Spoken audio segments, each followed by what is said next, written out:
Shunlin tragically amidst hecataclysmov apocalypse. Yet, up and awakening in Semor, he discovered himself transformed into Vespector, agostunable tatrially. Simultaneously, have found himself face a deity with certain limitations on his powers. Here realized he was situate dati giofti solar system, before an infinity crimson barrier. Beyond this barrier lay a bizarre world entire like composed of Fred, where Shunlin was the permitted. In this crimson realm, Shunlin wielded this divine power to create a planet and imbue them with life.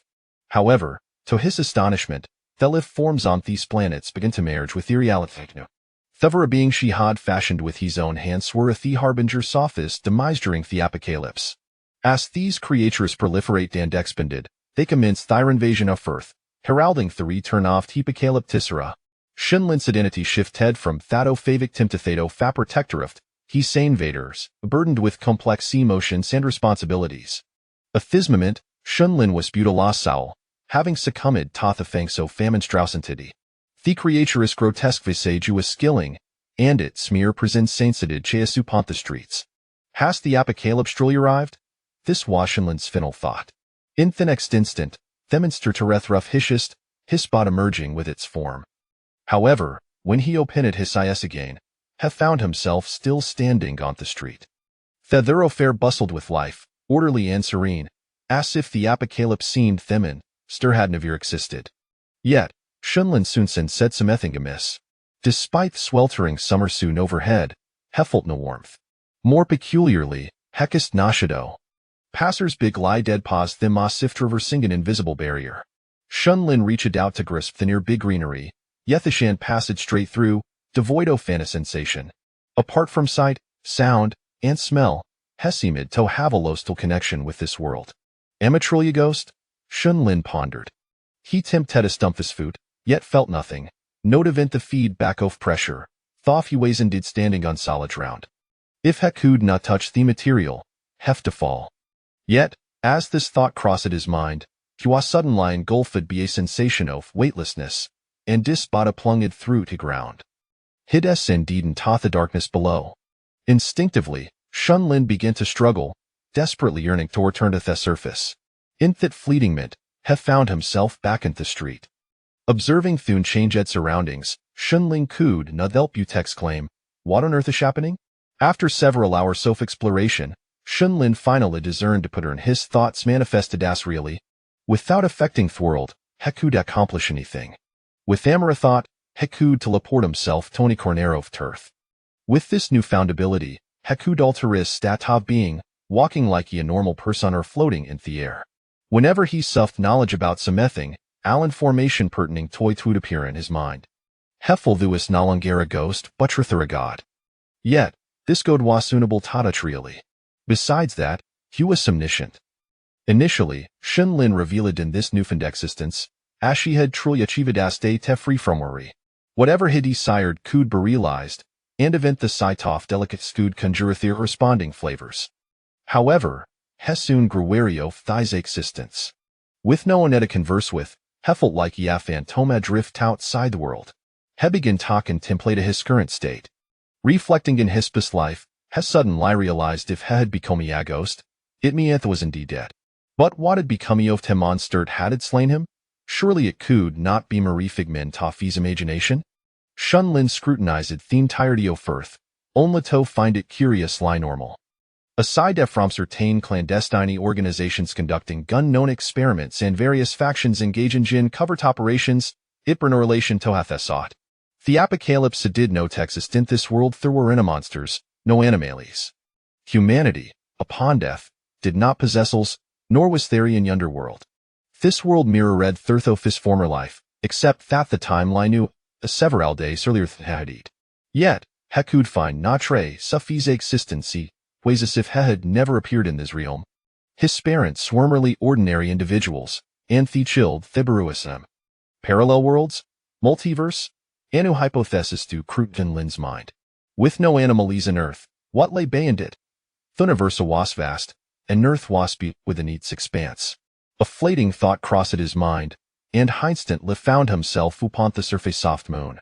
He gazed upon the still beautiful blue planet before him, and in a blink, he had arrived at the Mercurial sun. The intense light momentarily blinded him, but he quickly adapted. Yet, even amid such a colossal star, he remained unable to touch any material.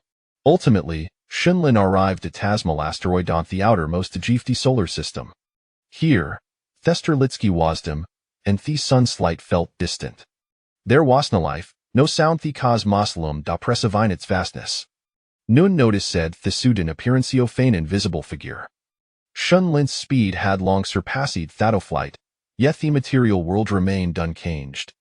He gazed outward, feeling a profound insignificance wash over him. Huazak and the fierce man poised to step beyond the solar system. Confronted by the boundless expanse of the cosmos, Shenlin, who had previously remained unfazed, felt the sheer quicken. In this place, he discovered a barrier around a severe shield enveloping the solar system. The woo was not particularly deep, almost imperceptible from a distance. Shenlin reached out to touch the barrier, Beauty'll dead in response, allowing Ashando pass through effortlessly. This felt not different than his usual state. Could the shave existed all along? Shenlin missed. Yet, Thieven's hut unfolded next trivia led otherwise. Upon stepping beyond the barrier, that sense of omniscience dissipated. Thoth hair tamed this omnipotence, the loss of omniscience rendered him incapable of perceiving anything beyond sight, sound, and smell. It was as Thoth had reverted obeying an ordinary person. If he were ready to teleport away now, he might find himself in a completely unfamiliar world. Deprived of foam, he would ultimately become lost within the cosmos. A sudden wave of anxiety washed over Shenlin, prompting him to retreat back within the barrier. Only then did that sense of omniscience return. Shenlin had begun to formulate here this barrier like a lid lineated thexton to this freedom of movement, while it outsiderealm constituted this blind spot. The solar system was vast, yet in Shenlin's, it felt relativismal. He understood that the must uncover the mystery of this barrier to continue his exploration of the vast universe. Chapter 2. The supreme ode of life. The entire world here is suffused with a sanguine radiance, akin to liquid. As Shenlin moves, this viscous crimson substance flows apart, parting to either side. His heart swells with joy, for this signifies that he can indeed influence these phenomena. Simultaneously, his omniscient ability provides him with feedback. He comprehends the purpose of these crimson streams. They are energy, an almost omnipotent, wholly unknown energy that defies the fundamental laws of the universe. It can transmute into all things and be reborn from them, conjuring existence from nothingness. The range this energy encompasses aligns precisely with the dimensions of a solar system. No wonder, then, that the barrier represents the extent of this energy's influence. Despite understanding its utility, Shenlin realizes that his omniscience offers little insight into the essence of this energy. Moreover, within this realm, he cannot perceive the original solar system. This could be due to his powers originating from this very place, or perhaps the two worlds do not coexist simultaneously. Otherwise, it would not be said that one loses perception upon delineating the boundaries. Yet, a premonition stirs within him. Once his total energy surpasses a certain threshold, he shall truly glimpse the underlying truths. Henceforth, my next objective must be to acquire energy in abundance. Let us christen it divine energy. This appellation bears a pleasing resonance. As divine energy emerges from all things, I ought to create more life. However, Shenlin possesses little experience in this regard. Fortunately, a splendid model lies before him, the solar system, which he can replicate directly. Due to the disparity in layers, he cannot simultaneously perceive both the solar system and this world, rendering his dual operations inefficient. He must rely on his recollections to begin constructing this realm. First, he gathers the majority of the divine energy within the world to forge a colossal luminous sphere, a massive crimson sun. Although it too is red, that is hardly a detraction. Does the color of the sun truly matter? At least in this realm devoid of physical laws, it holds no significance. Instantly, a vast expanse is filled with an emptiness that is neither black nor red, but an invisible gray. Although it is unseen, one can genuinely experience the void within, a deathly silence devoid of any substance. Next, Shenlin utilizes the remaining energy to shape a primordial earth, as the energy transforms into tangible matter and elements, ultimately resulting in a desolate planet. Naturally, he omits the inconsequential details. With Shenlin, the creator, overseeing the process, there is no need for other planets to attract meteors or fend off threats. Any unforeseen occurrences can be effortlessly addressed. Moreover, Shunlin has not created those entities. Despite this, he remains committed to non-interference. Natural development is undoubtedly the most favorable course. Subsequently, he embellishes this lifeless planet with mountains, hills, lakes, and oceans. While he cannot achieve an exact replica, he believes in the miracles of life. Given a suitable environment, it suffices. If there exists a possibility, he can transform it into inevitability. Having completed this, all that remains is to await the outcome. Yet, this time span is excessively protracted. Shunlin does not anticipate the emergence of life for several 100 million years. How he wishes he could manipulate time, controlling time. What a stroke of genius. Time is an enigmatic truth, one of the universe's ultimate secrets. You may accelerate it or decelerate it, yet reversing its course remains unattainable. Only beings of higher dimensions can manipulate time as a tangible entity. No one can alter what has already transpired. Regrettably, Shunlin is not at that level, perhaps in the future, but not now. However, he does not require the reversal of time. He merely needs to expedite the process. In the realm of reality, he cannot influence Earth. But in this world, he is the quintessential creator. First, Shunlin withdraws from the sanguine realm to ascertain the temporal flow rate between this world and the solar system. It is currently 1:1. However, that will soon change. Shunlin accelerates the temporal flow of the sanguine world to 1.3.15361011. 1 second here equates to 10,000 years. Time begins to quicken. In reality, as each second passes, this world witnesses the passage of a millennium. The planet's topography undergoes rapid transformation, and Shunlin dares not divert his focus, concentrating fully on every minute change to ensure he does not miss any valuable information.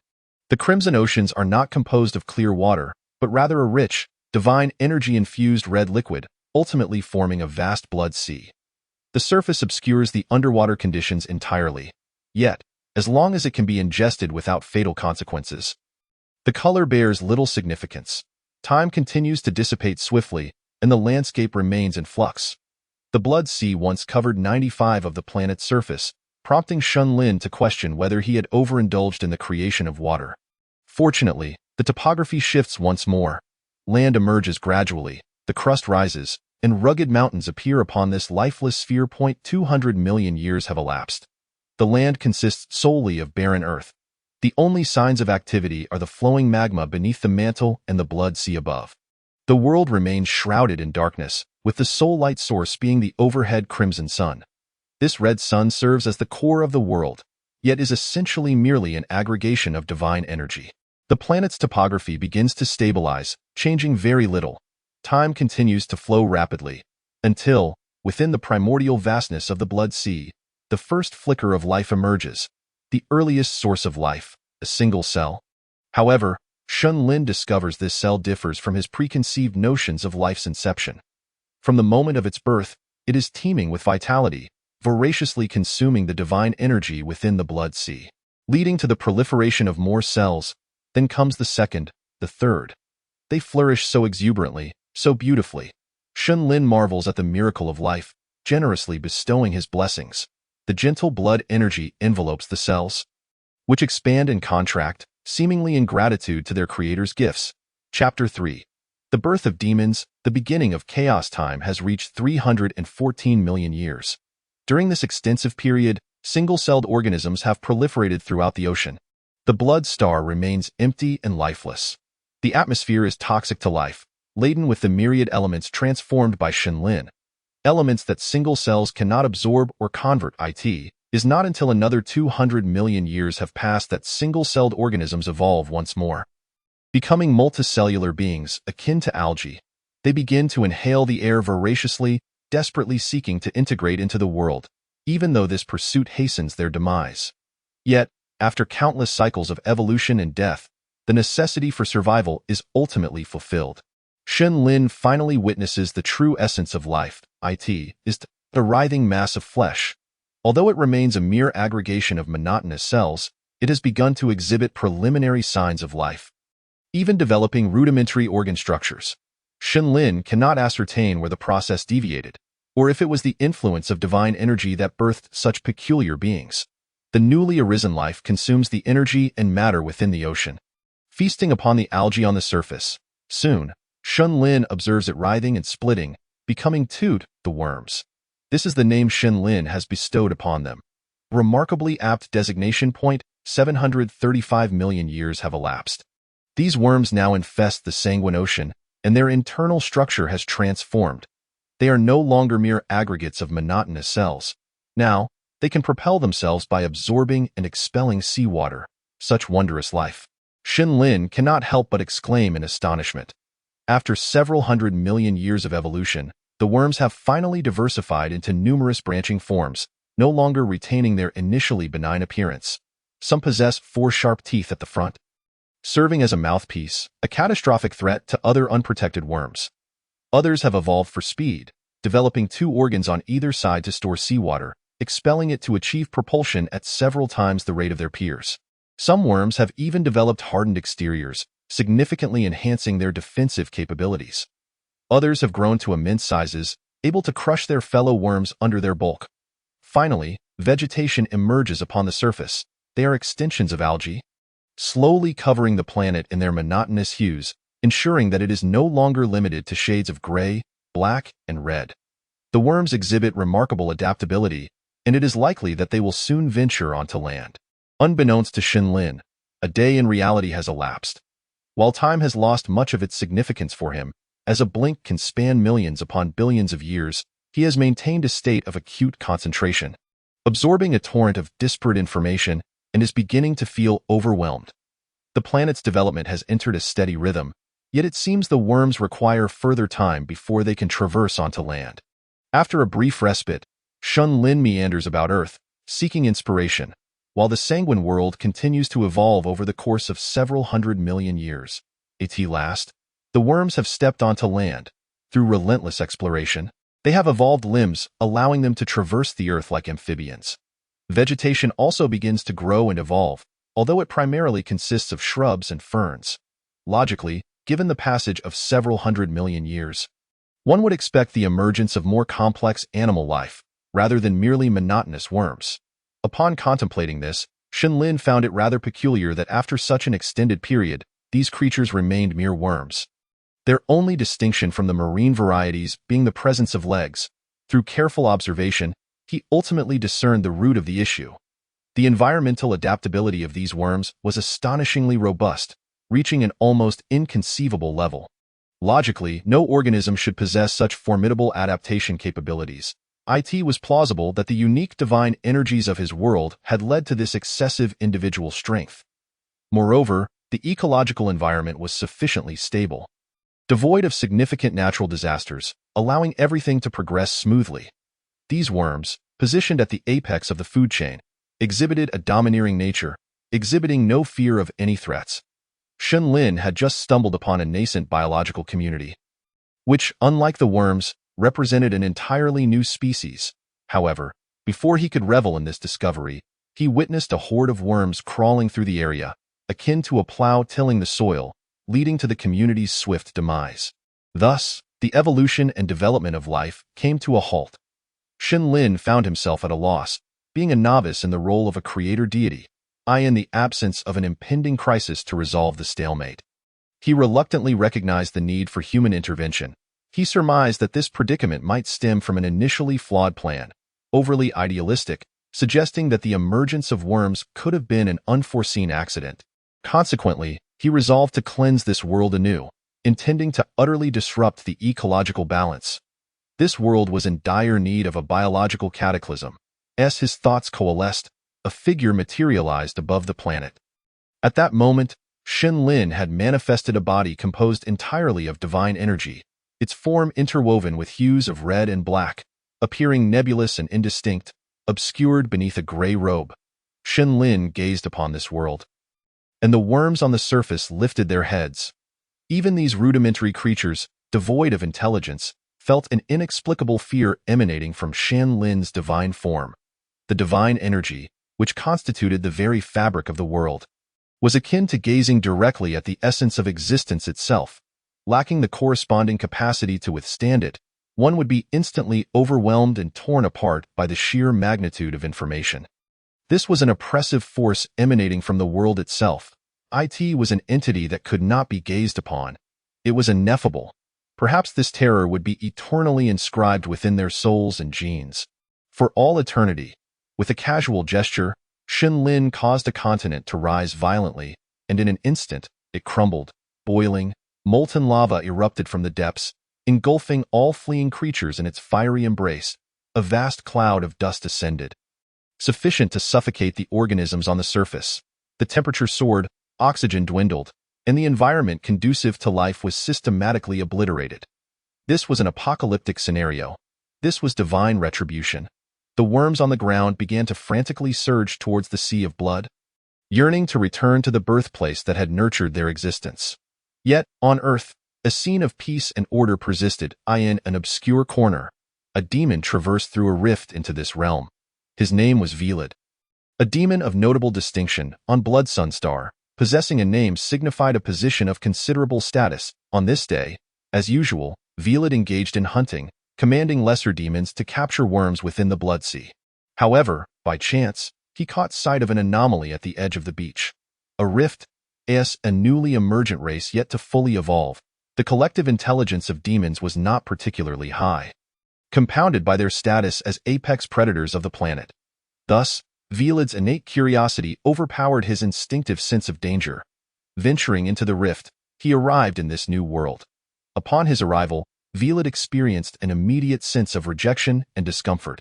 The Earth's environment was fundamentally distinct from that of Blood Sunday. Had Shen Lin not meticulously crafted this world to resemble Earth, it was likely that Velid would have succumbed to the adverse effects upon arrival. The oxygen content on Earth was indeed higher than that of Blood Sun, attributable to the latter's peculiarities. Blood Sun provided a portion of crimson energy, enabling demons and worms to subsist through energy absorption, thereby diminishing their reliance on oxygen. Due to this discomfort, Velid's form writhed and twisted beneath his hardened skin. At this moment, the advantages of adaptability became evident.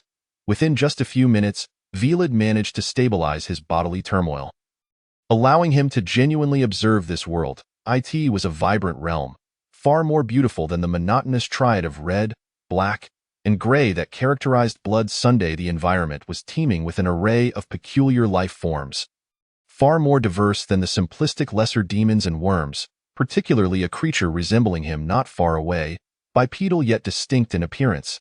Velid's initial reaction was one of awe. This was a divine gift, an opportunity bestowed upon them to explore a new world. However, demons were most adept at exploration through violence. Yet, Velid found himself alone, lacking even the lesser demons to command, and he was not foolish enough to engage recklessly. What he needed now was to gather information in preparation for a future incursion. Velid's appearance was rather incongruous. He would undoubtedly turn heads if he were to walk down the street. Fortunately, it was an era of entertainment and information, where passers-by possessed a strong capacity for acceptance, often mistaking him for a mere cosplayer rather than a monster. Furthermore, demons had long mastered the art of donning garments to conceal their forms, their skin hard and armor-like, with some even embellishing their appearances to enhance their allure, in stark contrast to the grotesque lesser demons, whose exposed, writhing bodies oozed with pus. Under the influence of Blood Sun, demons communicated primarily through mental connection rather than spoken language.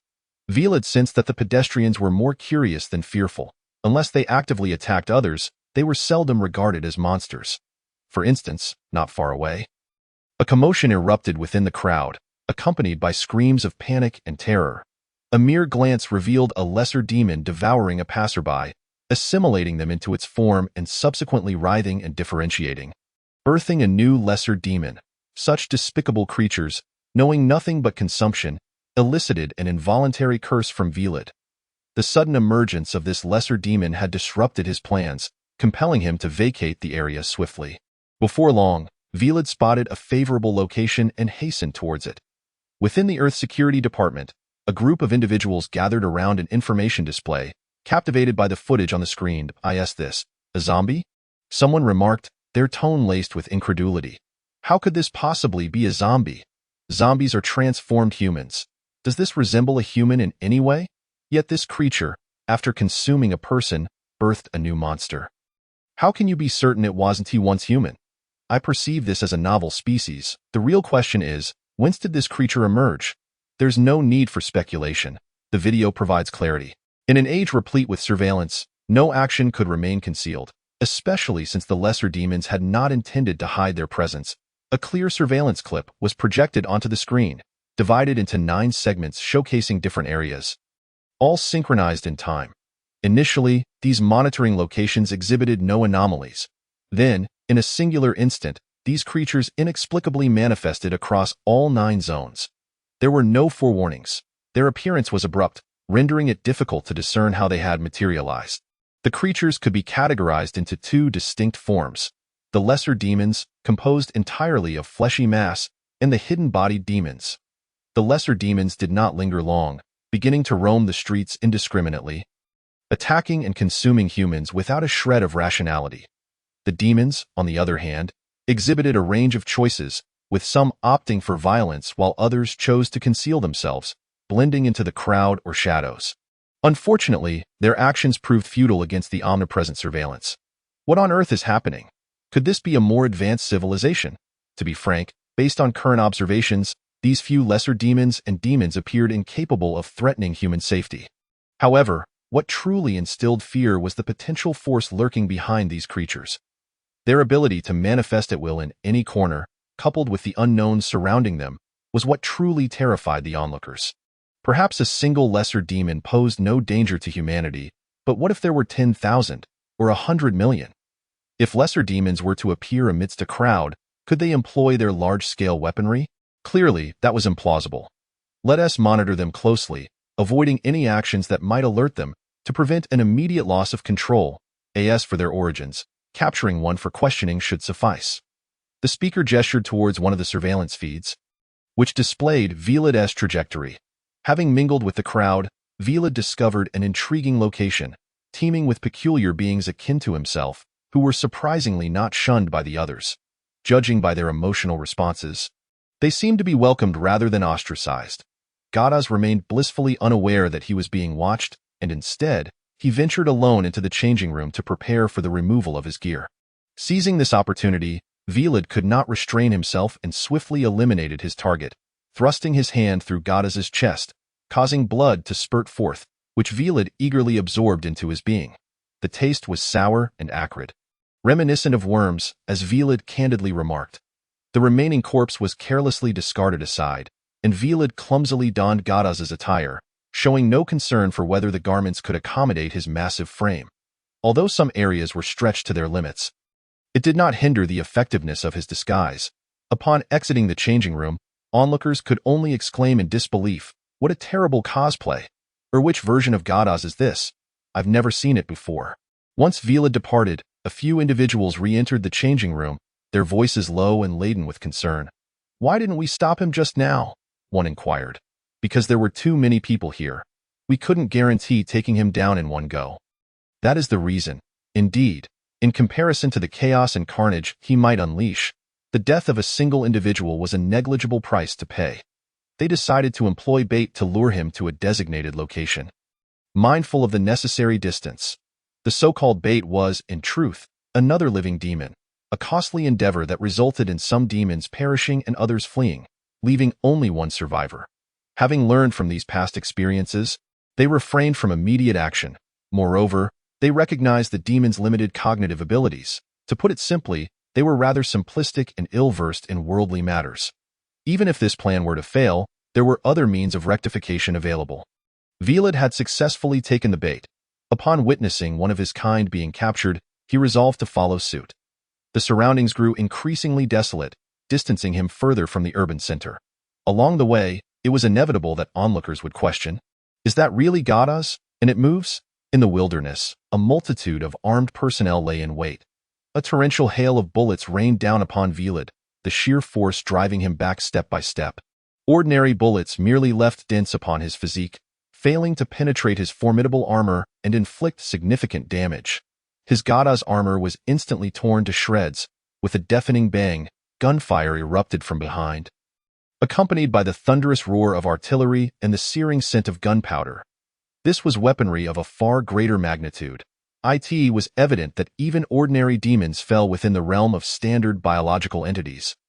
As humanity's current kinetic weaponry was sufficient to vanquish them, Velad's limbs were shattered, and his chest armor cracked open, exposing his innards. Though the demon's robust vitality prevented his demise, he was nonetheless captured alive. In the interrogation room, the interrogator urged Velad, "Tell us of your world, and do not resist like your kind." The interrogator presented Velad with a companion, one who had also been captured, now in a state of near death. "Do not refuse or lie. Your kin have already divulged much information." Velad, adhering to honesty, recounted the truth and shared what he knew with humanity. Outside the interrogation room, those observing finally breathed a sigh of relief. They had been deceiving Velad. Previous demons captured had shown low intelligence and outright rejected communication, even attempting to kill the interrogators, with one displaying extraordinary abilities and successfully escaping. They were uncertain whether that demon had returned to its world. Thus, humanity was racing against time, ever vigilant against a potential demon counterattack. Had Velad been a touch more astute, he might have discerned the anomaly. If the demon before him had truly confessed, how could it possibly be on the verge of death? Compared to ordinary demons, Velad possessed a modicum of intelligence, yet this very intelligence rendered him more fearful of death, stripping him of the chaotic madness characteristic of his kind. Humanity gleaned the information they sought. This was a new world, an incompletely explored realm. Upon learning that demons were the apex beings of that world, humanity was elated. With their firepower and weaponry, surely those who only knew how to fight with their bodies, devoid of societal understanding, would be easily subdued. As for the so-called deities, they were unconcerned, especially upon discovering that the demons worshipped a celestial blood sun. They laughed heartily, exclaiming, "The faith of ignorant beings is so simplistic. What of this red sun? It may merely be a red star." The first expedition team had assembled shortly after the demons emerged, arriving at the location Velad had indicated, yet humanity found no sign of a rift. "Are you certain the rift is here?" they questioned, gazing at the unremarkable alley that exhibited no anomalies or detectable energy fluctuations, their expressions revealing their confusion. "It is right there. Can you not see it?" Velad insisted, for the rift lay nearby, continuously emitting wisps of red energy. Humanity, however, could not perceive the rift, no matter the measures they employed. Nonetheless, it mattered little. As long as they could enter, that sufficed. They directed their unmanned probe according to Velad's guidance. And indeed, the probe vanished into thin air after a brief distance, simultaneously losing all signal. After several attempts yielded the same result, they had no choice but to send in a human. "Humanity will remember your contributions," they declared. Chapter 6. We have only 100 years left. Shen Lin refrained from observing any further, for he already knew the outcome. If he did not intervene, humanity's extinction was an inevitability. If he chose to interfere, the solution was even simpler. He merely needed to accelerate the flow of time in the blood-colored world, continuously thrusting demons into reality, requiring minimal effort. The sheer number of these demons would suffice to bury human civilization. Shen Lin faced a dilemma that he remained, after all, human. Even though he was now deceased, he might eventually forget these fleeting decades, which paled in comparison to life itself. Yet, his social essence had not dissipated, and his sentiments persisted. He did not wish for humanity to perish, to become an inconsequential grain of sand in the cosmos, at least not at this moment. Simultaneously, he did not desire for demons to fall under human control. For they were his creations, and he relied on them to expand the reach of the blood-colored barrier. Moreover, he harbored a personal ambition: to utilize this blood energy to manifest his presence in reality. He theorized that perhaps his inability to access reality stemmed from insufficient concentrations of blood energy. However, a sudden influx of energy could obliterate humanity in an instant. Thus, Shen Lin conceived a bold idea. From destruction springs hope. Hope born from despair is what is truly magnificent.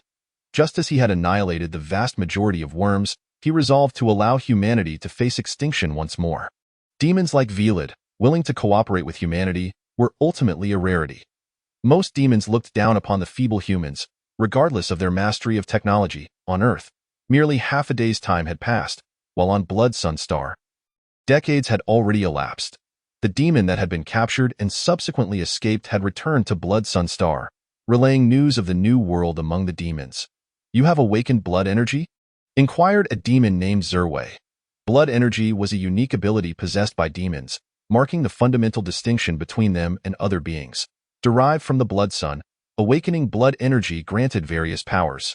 Hence its reverence as a divine gift among demons. Shun Lin was aware of this ability, for it was a product of the divine energy diluted countless times. Demons who awakened blood energy became priests like Zerway, and priests were the absolute rulers among demons. The questioned demon was taken aback. I spoke of the new world. Why are we discussing my own abilities? Zerway replied. Nothing is more important than the divine. You must always remember this as you become a priest. I am already aware of the matters you mentioned. We will consider how to address this new world. But they possess strange weapons capable of harming us. Do not worry. The divine is omnipotent, and the blood sun will guide us. For now, you need only focus on being a good priest. Take him to receive a gray robe. Zerway waved his hand, signaling an aide to escort the demon away. Zerway paid little heed to humanity. If worms and inferior demons were two distinct species, then demons and those who had awakened blood energy were worlds apart. This arrogance was part of his confidence. His immediate concern was addressing the turmoil on Blood Sun's star. In the decades following, demons who had acquired blood energy had splintered into several different factions, each with divergent abilities, thus becoming new breeds of demons independent of the original. Some demons had even betrayed the faith of the Blood Sun, a transgression Zerway could not tolerate. The will of the divine would ultimately prevail. Though advanced demons like Zerway were largely indifferent to the new world, the ordinary demons were not. With the passage of years, the number of demons had surged, including many who had awakened blood energy. This situation left the intermediate demons in a precarious position. While they ranked higher than ordinary inferior demons, they still faced disdain from the higher echelons of demons. Thus, the new world became their outlet for frustration. Everything in this world is so novel, it is worth their destruction. On this day, they were pleasantly surprised to discover that the number of fissures had unexpectedly increased. Originally scarce, the fissures were almost impossible for ordinary demons to find during their lifetimes, given the vastness of the planet. Yet now, the newly appeared fissures were strikingly vivid, with enormous beams of light cascading from the blood sun, pointing directly into the fissures, rendering them impossible to ignore. This is the guidance of the divine. The demons shouted with excitement, rushing into the fissures in droves. However, for Earth at that moment, it was a catastrophic disaster. Countless demons and inferior worm demons suddenly manifested in every corner of the Earth, and ordinary people, even armed with firearms, were utterly powerless to resist. It was a one-sided massacre. Those who were still exploring the fissures and analyzing the discrepancies in the flow of time had no time to react. The apocalypse had arrived abruptly. Flying demons occupied the skies, the blood-sea worms reclaimed the oceans, and the inferior demons rampaged on the ground. Order collapsed in an instant. What to do? What should we do now? Velad, what do you think we should do? After a discussion among humans, Velad decided that they had temporarily become strategic partners. That is, humans would assist Velad in dominating the other demons, while Velad would guarantee that the demons would not attack humans, establishing a friendly and mutually supportive cooperation to elevate civilization together. However, the thoughts of both parties were inscrutable to anyone. Yet it appeared that the plan had already reached its conclusion before it even began. There were now only two options left, Velad pondered. The first option was the arrival of the divine to halt all of this. Do not concern ourselves with the deities. Have you truly ever seen a god? Faith is admirable, but it holds no utility for us at this moment. Velad did not refute, for he was not a high-ranking demon awakened by blood power, having never witnessed the greatness of the blood sun, nor experienced the sensation of empowerment, and thus did not possess the absolute fervent worship for the deities like Hilway. In fact, aside from the great cataclysm, Shun Lin had never appeared before the demons, not even for mere feedback. Thus, the second option emerged. I will unite the remaining demons and then put a stop to it. Chapter 7. The response from the divine. The demons emerged from among the inferior demons, becoming their rulers. Those demons, awakened by blood power, once again surpassed the ordinary demons, declaring themselves as higher demons. The most numerous and similarly capable higher demons had already divided into distinct factions: Bloodhands, Blue Demons, Dark Spirits, Bone Demons, and Giants. These five were the most powerful races among the higher demons, ruling over all living beings in this crimson world. Shun Lin was also delighted to discover that the crimson energy feedback from these higher demons upon their demise was far superior to that of ordinary demons. Akin to a colossal power bank, this awakened blood energy could even be partially inherited and was subtly trending towards the potential of becoming a bloodline ability. In other words, barring any unforeseen circumstances, these higher demons would continue to exist and evolve repeatedly, growing ever more formidable. The blue demons were an upgraded version of the ordinary demons, excelling in both strength and defense. Their bodies were covered in a tough, resilient shell, serving as armor for protection. Due to their overall bluish hue, they were called blue demons. The regeneration and recovery abilities of the Bloodhands were the most conspicuous. Their bodies perpetually oscillated between fusion and division, and their blood flowed incessantly. They needed to continuously consume to avoid weakness, but as long as a small piece of flesh remained, they could return to normal. The dark spirit demons were the most unique among all demons. Hilwai was the chief priest of the dark spirit race, and their faith was the most steadfast.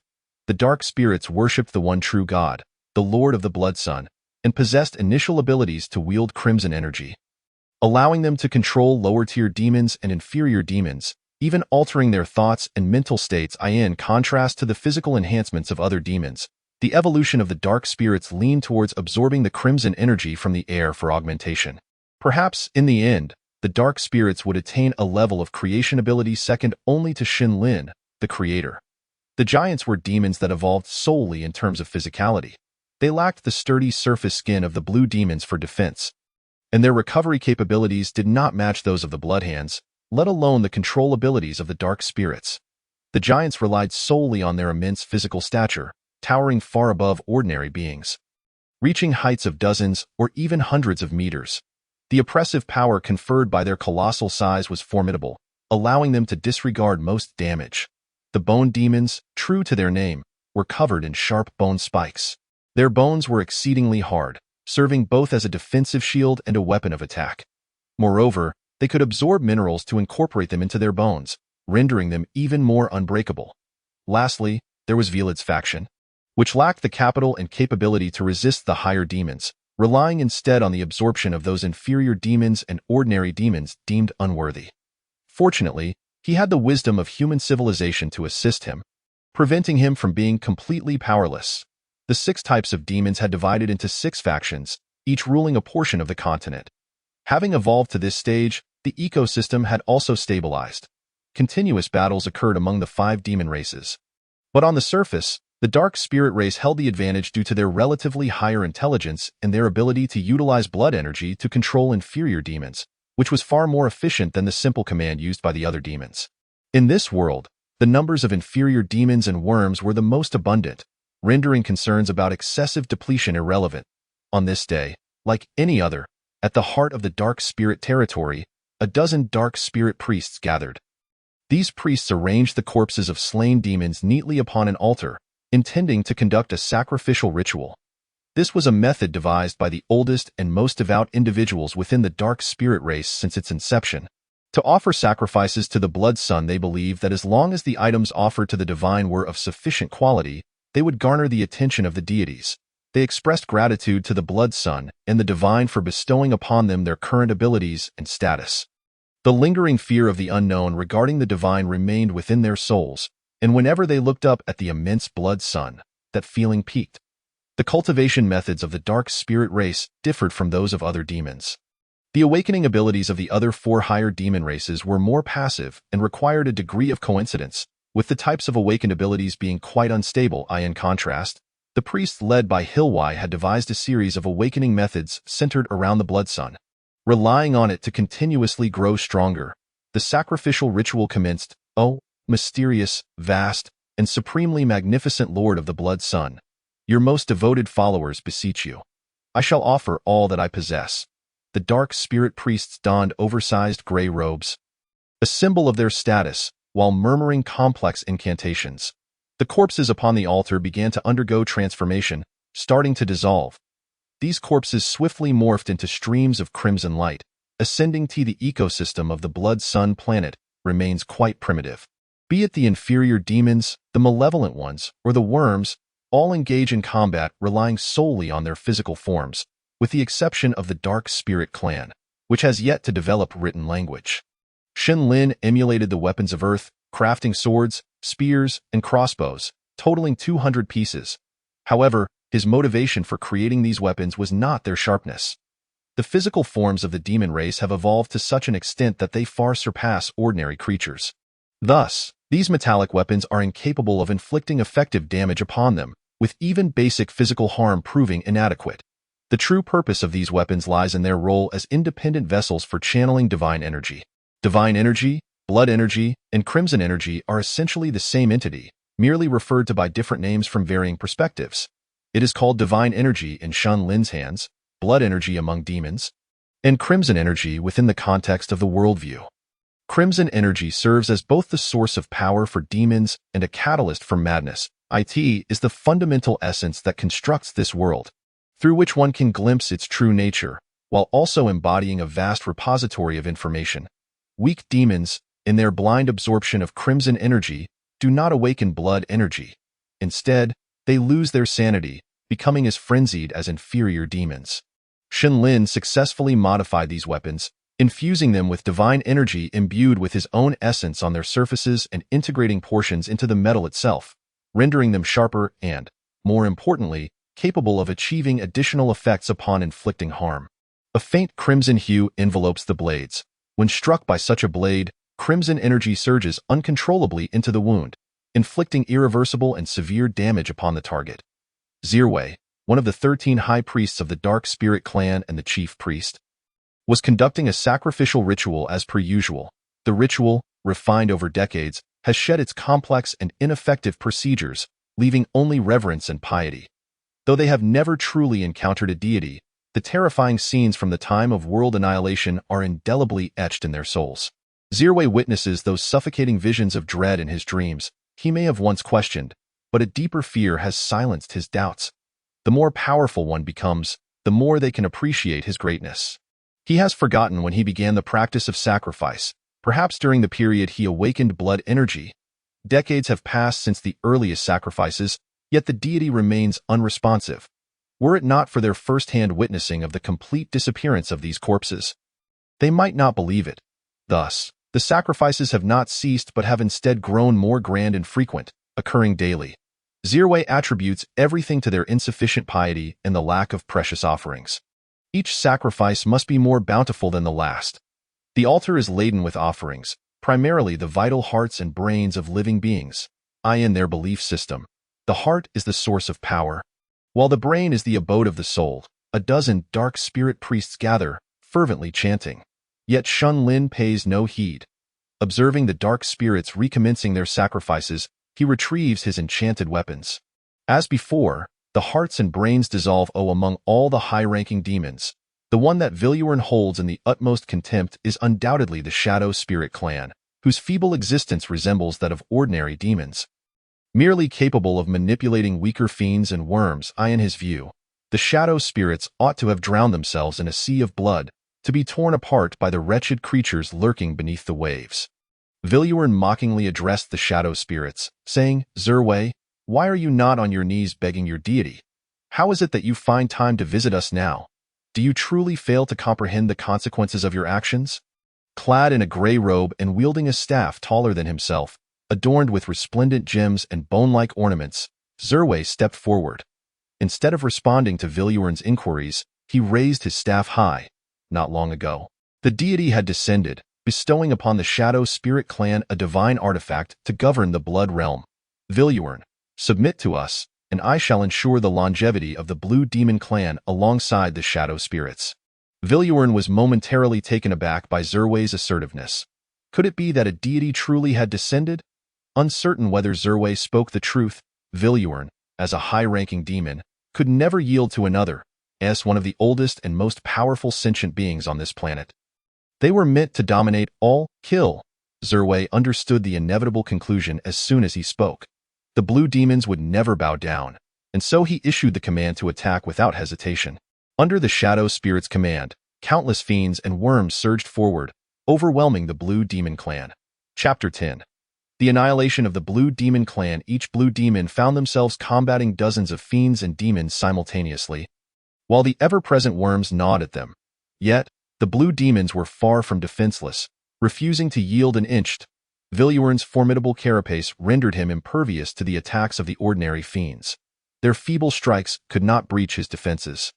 The keratinous protrusions on his arms plunged into the bodies of the nearby fiends, flinging them aside as flesh scattered. Though the fiends lost parts of their bodies, they continued to writhe, intent on overpowering him. Before long, a mountain of corpses had accumulated around Viljorin. Zerwe had shown him considerable respect, sending forth over a dozen shadow spirits wielding divine artifacts and thousands of demons to engage him in battle. Not to mention the innumerable fiends. They charged forward without fear of death. Viljorin sought the key to breaking the stalemate. If this massacre continued, he would be the first to exhaust his strength. The sheer number of demons and fiends was overwhelming. Even if he stood still and let them come, he could not kill them all. The only way to turn the tide was to eliminate the shadow spirits controlling them. And the most crucial of them all was undoubtedly their leader, Zerwe. If he could slay Zerwe, the enemy would be left leaderless. As he continued his slaughter, Viljorin drew closer to Zerwe. Closer still, sensing Viljorin's intentions. The fiends surrounding him intensified their assault, surging toward him in a desperate attempt to block his advance. Yet all their efforts were in vain. Against the vast disparity of power, the fiends merely delayed Viljorin for a fleeting moment. He stepped over the bodies of the fiends, steadily approaching Zerwe. With a swift motion, he cast aside the remnants of his previous assault, his body now drenched in the blood of his enemies. At last, he stood before Zerwe. Contrary to his expectations, Zerwe displayed neither panic nor the inclination to flee. Have you given up on struggling? Where is your deity to save you? The close-quarters combat capabilities of the shadow spirits were woefully inadequate, especially when pitted against the skill and instinct of the Blue Demons. Viljorin grinned menacingly. Zerwe, remember that you perish by my hand, and your so-called deity is merely a figment of your imagination. He raised his hand, lunging for Zerwe's head. Zerwe, die! Clang! Viljorin's strike lunged forth, yet instead of meeting flesh, it was thwarted by an unknown object held by a shadow spirit standing before him. The object gleamed with a bright silver reflection. Catching Viljorin off guard, how could his attack be blocked by such a thing? Zerwe, is this your confidence in challenging us? Very well, however, the disparity in raw strength was insurmountable, merely in terms of size. The Blue Demons towered over the shadow spirits. The one who had obstructed his attack was sent flying by Viljorin's retaliatory strike. But in that moment, Zerwe seized the opportunity, thrusting the tip of his staff towards Viljorin's heart. Viljorin did not evade. He was supremely confident in his defenses. From the moment of his birth until now, his carapace had never been shattered. But this time would prove different. With a sickening squelch, the tip of the staff pierced into his chest. How is this possible? Blood flowed down the length of the staff, staining its wooden shaft crimson. Viljorin hesitated for only a moment. His actions remained unceasing. As he swatted Zerwe away, although Zerwe's surprise attack had found its mark in Viljorin's heart, demons are not so easily slain. As long as their heart and brain remain intact, they can gradually recover. Though it may require considerable time and the consumption of vast amounts of sustenance to return to their former state. Such a minor wound was inconsequential. Within mere seconds, Viljorin's chest had healed. Leaving not even a scar, Zerwe, you have enraged me. I will personally slay you, carve you apart, and feed your remains to those lowly fiends. Yet, despite sustaining his attack and spitting out several mouthfuls of blood, Zerwe remained expressionless, which only further incensed Viljorin. The cold voice beneath Zerwe's gray robe intoned, "You are already dead." This declaration felt to Viljorin as though it were a death sentence. Ha ha ha, Zerwe, do you truly believe such a wound could kill me? How utterly pathetic. You would be better off praying for your deity's mercy to save you. Viljorin laughed heartily, effortlessly dispatching the few shadow spirits that had encircled him. Though the feeble shadow spirits had managed to inflict a few scratches upon him, how could these insignificant wounds? Splat! Abruptly, Viljorin's movements froze, and he coughed up a mouthful of blood. He felt as though an invisible hand were gripping his heart, rendering him breathless. Searing heat coursed through his body, disrupting his concentration. How is this possible? He looked down at his chest. The wound had already healed. "You are already dead." Zerwe repeated those words once more. Villurin was dead, slain by the infection of the divine artifact. The Blue Demon clan could hardly believe it. Villurin was the mightiest among them. Surely, even if he could not defeat his opponent, he could easily escape. How could he have been killed? But as Villurin's twisted and broken corpse was displayed upon a towering stake, the outcome became undeniable. The divine artifacts of the shadow spirits were invincible. All they required was to inflict a single wound, and soon enough, the blue demons would perish as their bodies crumbled. In the wake of such devastation, the surviving blue demons were decimated. With the dwindling number of survivors, they succumbed to despair. Witnessing their comrades suffer and die in agony, they finally grasped the true essence of fear. Such was the power of the divine. Even the most trivial of wounds could lead to their annihilation. The remaining blue demons knelt in submission, yet Zerwe showed no mercy. All of these blue demons were slaughtered. Chapter 11. The Evolution Serum. Velid returned to Blood Sun Star with several teams of human researchers. Upon their arrival, the humans were immediately struck by an overwhelming sense of discomfort, as though they had plunged into an endless abyss. Just as the air of Earth caused distress to demons, the atmosphere here was toxic to humans. They were compelled to don protective suits to carry out their work. Is this truly the realm of demons? Although they had already perused the reports from the exploration team, the sights before them still left them in shock. The ground was gray, with sparse vegetation crawling along the surface, occasionally punctuated by patches of green. The sky, too, was gray, dominated by the immense blood sun hanging ominously overhead, which induced unease even with a mere glance. Do not gaze directly at the blood sun. Velid warned them sternly. Legend had it that the blood sun was the embodiment of divine power. To look upon it was to beseech strength from the gods, yet such power was beyond the comprehension of ordinary beings. Perhaps one might descend into madness before awakening their blood power. Wait, we should not jump to such conclusions, a researcher countered. The sun in the sky is merely a massive star, albeit a rather peculiar one in this world. Suit yourself, Velid retorted, uninterested in their debate. All you need to do is fulfill our agreement. I will not concern myself with anything else. I shall do my utmost to procure what you require. Despite his assurances, the completely unknown nature of this new world rendered much of humanity's prior experience ineffective. They would need considerable time to study all available information about this realm. The first necessity was a stronghold. Without a stable base, their research would be exceedingly difficult to conduct. However, that was of little concern. For this planet lacked distinct territorial divisions. No area belonged to anyone. Essentially, whichever demons settled in a location claimed it as their own. The place sought by Wayrad naturally demands seclusion, free from easy disturbance. Given the necessity of preying on worms, most demons have established their dwellings along the coastline. Such tranquil spots are abundant. One need only venture inland, away from the shores. Wayrad directed the passing lesser demons to assist humanity in transporting all their supplies to the new stronghold.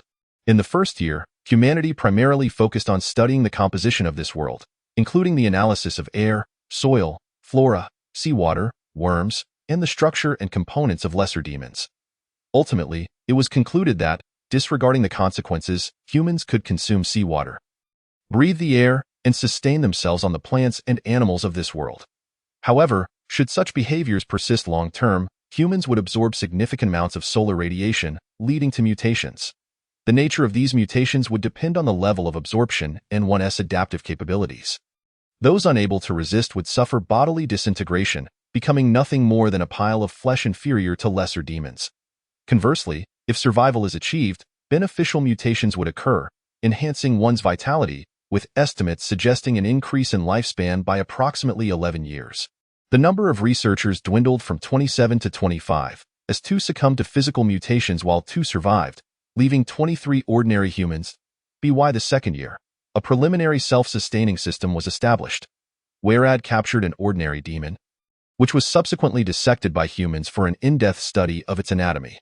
They discovered that the distinction of demons from other beings lay in their more active hearts, seemingly possessing the ability to absorb sanguine energy. The number of researchers remained unchanged. In the 5th year, humanity unearthed a particular type of ore, concluding that it could inflict substantial harm on demons. This ore was found solely at the seabed of the Blood Sea. Lying 1,000 meters below the surface, formed from the solidification of sanguine energy and ordinary stones. The principle behind it involved utilizing the sanguine energy within the or to trigger the blood energy in a demon's heart, rendering it frenzied or even uncontrollable. However, the ramifications of this influence did not discriminate between foe and ally, causing harm to both sides. This ore was dubbed deep-sea blood, and became a primary research material. Due to the unique properties of sanguine energy, humanity commenced the development of evolutionary serums. 3 humans perished during the mining of this ore, while 4 were killed by other demons during reconnaissance. The total number of researchers had dwindled to fewer than 20. By the 10th year, 2 elderly researchers, facing the end of their lifespans, forcibly conducted evolutionary experiments, injecting themselves with an imperfectly formulated serum. 1 human died on the spot, while the other survived. The survivor underwent significant external alterations. All hair fell out, pupils turned red, skin became resilient, and they acquired the ability to filter air, enabling them to breathe the atmosphere of the blood sun without assistance, and even underwater. Simultaneously, their strength surged, and their bodily vitality was restored, with an initial estimate of a lifespan extension by 40 years. The evolutionary serum was deemed a preliminary success, with subsequent research aimed at minimizing side effects and enhancing efficacy. The remaining count of researchers stood at 13. In the 13th year, during an incidental research process, the evolutionary serum exhibited a rejection response and proved effective against demons, accelerating their awakening to blood energy. This specialized evolutionary serum was named Awakening Serum. In the same year, Sylvie initiated a war against the Qingma tribe, eliminating their combat capabilities within 4 days, thus formally relegating the Qingma tribe to a subordinate status under the Dark Spirit clan. "They have taken action," Weirad exclaimed with excitement. Chaos ensued. "Our opportunity has arrived. Yang Tianxi, how much of your awakening serum remains?" Yang Tianxi, the elderly human scientist who had forcibly injected the evolutionary serum 3 years prior, had entered this sanguine world at the age of 70, already in the twilight of life. He had initially thought that this entry would mark his eternal farewell to human society. A century was far too long, and he would undoubtedly become dust before then. Yet, who could have foreseen the existence of the evolutionary serum? 3 years ago, he should have perished, but in his final moments, the instinct for survival drove him to madness, desperately seizing every opportunity to live. Thus, he injected himself with the still imperfect evolutionary serum. The good news was that he survived, with enhanced bodily functions and an extended theoretical lifespan of over 40 years. The bad news, however, was that he could no longer be considered human. His appearance had neared that of a demon. Chapter 12. The Bloodhand clan. The demon alliance established by Weirad had begun to take shape. They comprised those lesser demons with awakened blood energy, which the higher demons deemed beneath them, allowing Weirad to gather them. A mere hint of temptation, coupled with the allure of the awakening serum, was sufficient to draw countless demons to rally behind him. Deep within their nature flowed a gene of madness. Upon gaining power, they would only grow more reckless, daring to challenge even the higher demons that could easily crush them. Weirad understood that his motley crew was far from adequate. Each day, numerous demons awakened to blood energy, yet only 5 higher demons existed. This scarcity was not only due to their established systems and legacies, but also because they had developed their corresponding blood energy to a profound extent, rendering them capable of disregarding ordinary demons. Take the Dark Spirit clan, for instance. Ordinary demons might merely find themselves affected or even controlled by a fleeting glance unless they possessed blood energy to resist. Thus, their power remained insufficient. Weirad had formulated a subsequent plan. He needed to recruit a higher demon to his ranks to withstand the impending assaults from the Dark Spirit clan. Once they dealt with the Dark Spirit clan, the other races on this planet would pose no threat. The ally Weirad chose was the Bloodhand clan. The dwelling of the Bloodhand demons was rather peculiar, situated atop a snow-capped mountain. A massive river flowed year-round from the mountain, winding its way down to the Blood Sea, thus allowing one to follow the river upstream to locate the Bloodhand clan. Weirad embarked on this journey to negotiate an alliance. And negotiations necessitated leverage, with the awakening serum serving as his bargaining chip. He assembled a contingent of demons to accompany him, along with 5 humans, including Yang Tianxi, thereby binding their fates together. The Blood River connected to the Blood Sea, making it distinctively conspicuous. Although referred to as a river, its banks were separated by a distance of at least 10,000 meters. Following the Blood River, Wayrad pressed onward for 5 days. The surroundings were exceedingly eerie, too quiet. An abnormal stillness as if no living creature existed. Insects, animals, the rustle of the wind. All were absent, leaving only the sound of the flowing river. Suddenly, Wayrad stepped into a pool of crimson liquid, splashing droplets several centimeters high. Wait, this is not water, but blood. Although the blood sea was named for its red hue, resembling blood, the seawater merely contained sanguine energy, which rendered it crimson, having no connection to actual blood. Yet what Wayrad and his companions now tread upon was genuine blood, thick and foul. The further they ventured, the more blood pooled beneath them, forming a layer upon the ground that had yet to seep into the soil. At last, when the blood reached their ankles, they glimpsed 2 mountains in the distance. One was a blood mountain. The other, similarly, a blood mountain. The former was a mound of piled corpses, a mountain of flowing blood.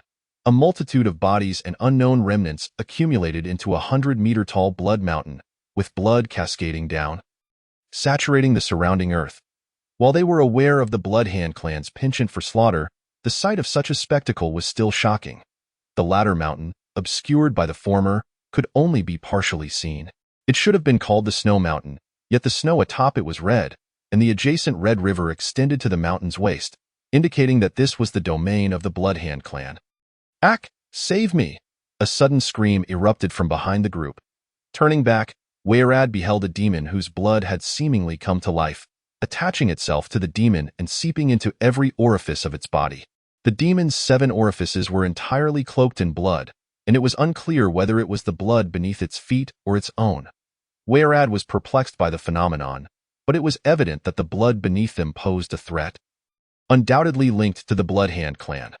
Wayrad struck down the mass of blood attempting to engulf him, only to find that the injury was of no consequence to it. The 2 masses of blood merged and reformed. Lunging at him once more, "We must leave this place." Wayrad immediately resolved, fearing that they might suffer losses if they lingered. After sprinting for what felt like an eternity, the blood on the ground gradually diminished, suggesting they had successfully exited the range of the attack. The distant snow-capped mountain loomed closer, yet Wayrad's expression darkened. The proximity of the Bloodhand clan to this active blood made him skeptical that they were unaware of its existence. It was entirely possible that they had created it. If so, Wayrad would have to re-evaluate his perception of the Bloodhand clan. Initially, he had chosen them for their apparent lack of intelligence, deeming them suitable cannon fodder, but now, given the unexpected developments, he had to reconsider the potential implications. As they delved deeper, the width of the Blood River visibly narrowed, transforming from an expanse too wide to see the opposite bank to a mere stretch of less than a kilometer. In the distance, the source of the Blood River could be faintly perceived, cascading down from the summit of the snow-capped mountain. Finally, after 3 more days of travel, they arrived at the mountain's foothills. They finally beheld the dwelling place of the Bloodhand clan. Nestled in the heart of the snow-capped mountains, it featured a vast, protruding formation where rivers cascaded down, converging into a grand and expansive lake. Surrounding this lake thrived countless members of the Bloodhand lineage. Yet, what they encountered was a grim sight.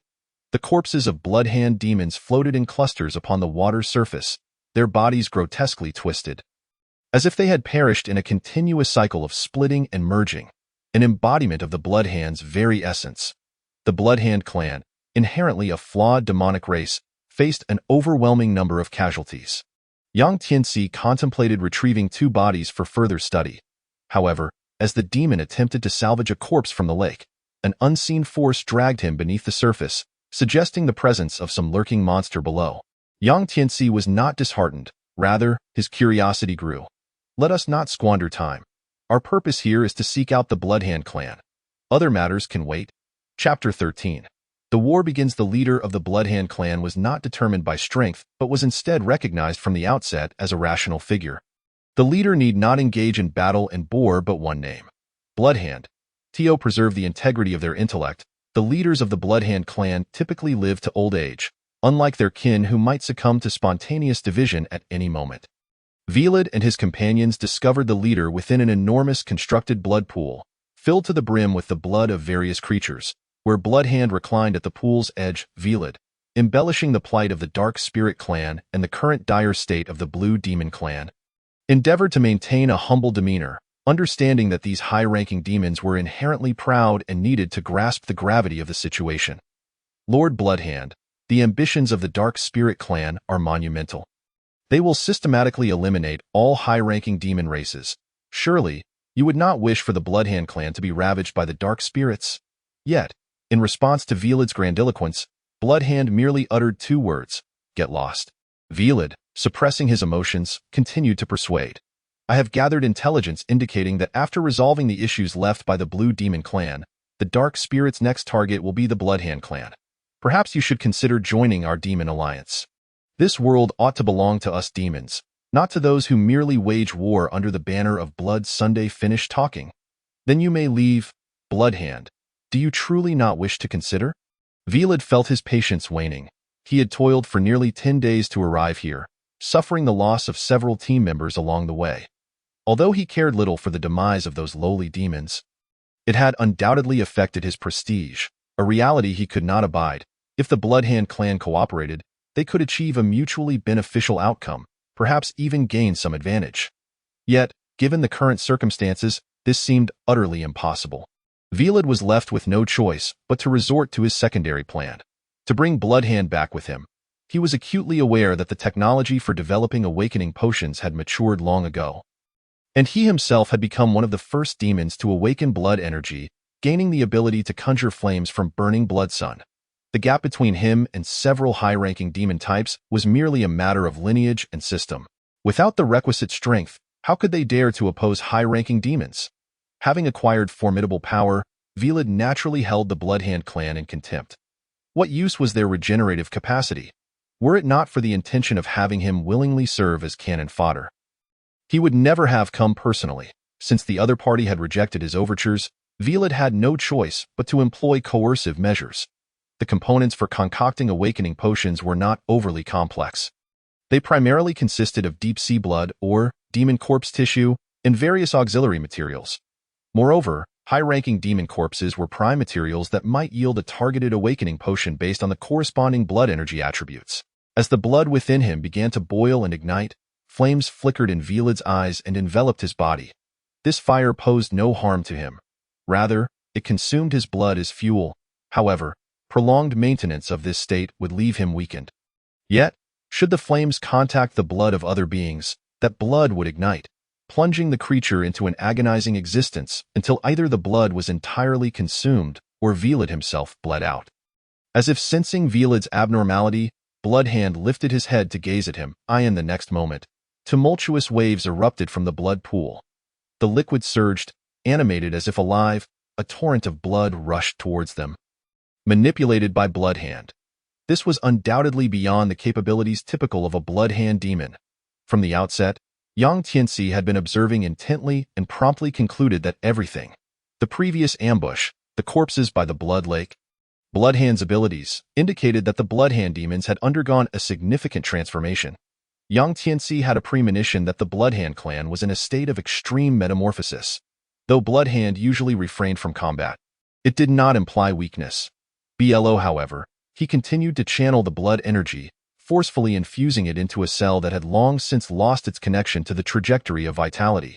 With a sound only Hilwa could hear, the cell shattered, and Hilwa fell into a deep unconsciousness. Just before losing consciousness, a sudden jolt surged through his mind, an extraordinary sensation enveloping him, but soon darkness cloaked his awareness, plunging him into complete oblivion. When Hilwa finally regained consciousness, he found himself in an unfamiliar setting, surrounded by all the dark spirit priests of his clan. "I'm not dead." He had been certain that his body could not withstand the strain before he lost consciousness. "Indeed, when we found you, your condition was dire. However, at that moment in any case, we brought you here, and it has now been half a month since then." After a clumsy recounting, Hilwa learned of the events that transpired.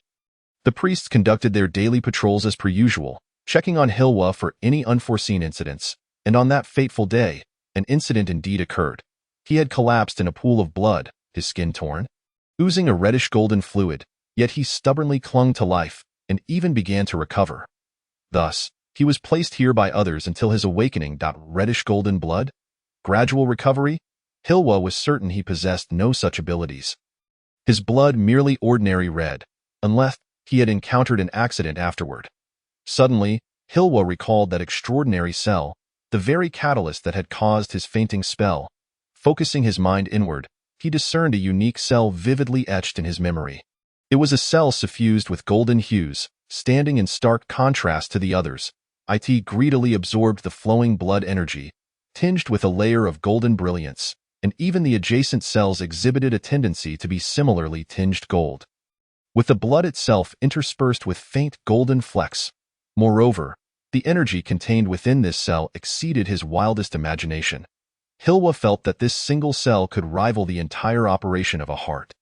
His injuries were also healing rapidly, aided by this remarkable cell. For the first time, Hilwa felt a sense of estrangement from himself. His body brimmed with an overwhelming power, leading him to suspect that his strength might even surpass that of a troll. This was nothing short of a perfect cell, akin to a divine creation. This was the divine cell. Hilwa realized that at the moment this cell manifested, his state of existence had diverged from that of ordinary dark spirits. He had become an extraordinary being. This marked a new state of life, a new level of power. As a pioneer, Hilwa dubbed this phase transcendence, simultaneously categorizing it as a first-tier existence. And if such miracles could be achieved with a single cell, what if he were to attain more cells, perhaps even undergo a complete divine transformation? The thought was beyond his imagination. With newfound discoveries and objectives, he plunged into his training with reckless abandon. The journey from nothing to something was always the most arduous. Leveraging the existence of the first cell, the second would surely come with effort. However, upon successfully divine transforming the second cell, he found the enhancement to be far less significant than he had anticipated. Nowhere near the metamorphosis of the first. Yet, this was sufficient. As long as he continued to divine transform, accumulating increments would ultimately yield unimaginable advancements. Hilwa grew stronger, yet the emergence of the divine cell only deepened his concerns. If he could undergo divine transformation, why could other beings not? Having already squandered a decade, his cleansing activities needed to accelerate. Now, he was far more powerful than ordinary beings, making the harvesting process considerably easier. Through reports from other priests, Hilwa became aware of the changes in the situation over the past decade. The Bloodhand clan had been entirely obliterated, supplanted by a new race known as the Blood Clan, which was not demonic in nature. The Azure Demon clan had been utterly enslaved by the Dark Spirit clan, branded with mental seals, forever becoming a subordinate race. Chapter 15. Planet Reconstruction. Shenlin naturally took note of Hilwa's transformation. That Hilwa could become the first evolved demon was anticipated. Previously, while demons were formidable, they remained flesh and blood, limited by their corporeal forms. Even when utilizing blood energy to manifest peculiar abilities, they were fundamentally reliant on that energy, not their own inherent powers. Should Shenlin sever the energy supply, these demons would promptly falter. Moreover, he discovered that humans had developed awakening, evolution, serums, showcasing their seemingly boundless potential. The principle behind the evolution serum involved extracting liquid-like blood energy from deep-sea blood mines, diluting it, and then adding various materials for fusion. Once injected into the human body, it would resonate and merge with the crimson energy, granting the recipient corresponding special abilities. This represented humanity's first method of achieving a fusion with blood energy. Logically, creatures not originally created by Shenlin should be incompatible with blood energy. However, humanity had managed to exploit this flaw. Yet, as humans were not native beings, their adaptability was insufficient. Although the evolution serum had been optimized to achieve a perfect state of gentleness and compatibility, preventing immediate rejection upon injection, it could not prevent the body from mutating into a monstrosity as seen with Yang Tianxi. Shenlin, however, was unconcerned about any potential mishaps from humanity. On the contrary, he wished for all humans to inject the serum. Should humanity persist in the real world, Shenlin could do nothing but allow demons to exterminate them. However, now that humans had blood energy within them, they had become one of Shenlin's vassals, subject to his control. Thus, reflecting on Hilwa, Shenlin found him considerably more agreeable, a testament to his own creation. Though lacking in physical beauty, such superficialities were irrelevant. After all, he himself had no corporeal form, unable to perceive his own appearance, operating solely through his consciousness.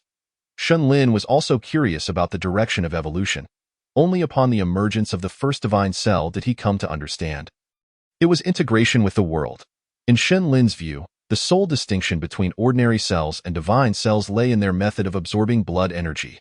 The former could absorb energy, but whether through self-cultivation or serums, it remained a passive process, reliant on a vast influx of energy to permeate the cells. The arduous process Hilwa underwent to divine transform his cell, even nearing death, stemmed from the fact that cells could only passively absorb energy. Furthermore, once saturation was reached, they could no longer absorb more. The only method to break through this limit was to inundate the cells with higher intensity and density energy in a short time frame, forcibly compressing the blood energy into pseudo-divine energy. To expedite the absorption process, Hilwa's only recourse was to accelerate the flow of energy, compressing all energy into his heart. Yet this simultaneously led to the destruction of his body by the high-intensity energy wash.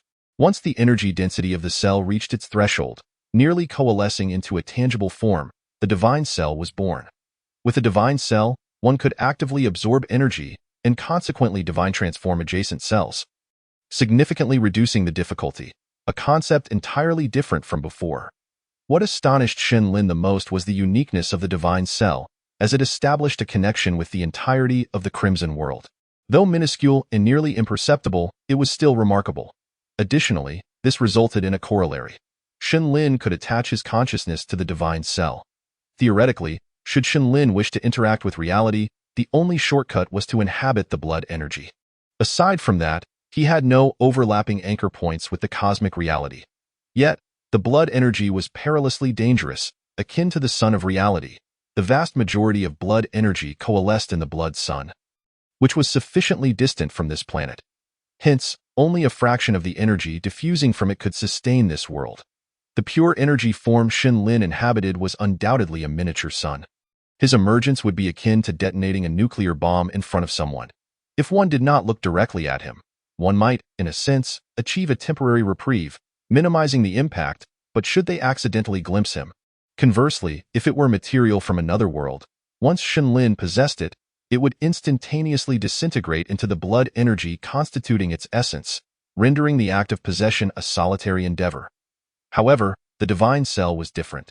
It was one of the two substances capable of harboring his consciousness. The cell structure effectively applied a spatial lock, widening the gap between him and reality, thus minimizing the impact. This also implied that, should there be sufficient divine cells, could he not also achieve a corresponding corporeal form? Shen Lin suddenly realized that if a human were to achieve full divine transformation, could he not revert to human form? Akin to seizing control? Yet, in such a case, the original host's body would undoubtedly collapse completely upon his arrival. It is inconceivable that Shen Lin would resort to taking a life, especially one endowed with a complete capacity for thought, merely to carry out a singular act. Might it be feasible for each individual to extract a fragment of the divine cells and subsequently reassemble them into a single entity? Shen Lin pondered that this method might indeed hold promise. However, contemplating such matters felt premature, as there existed but a solitary divine cell at present. As for the prospect of creating divine cells himself?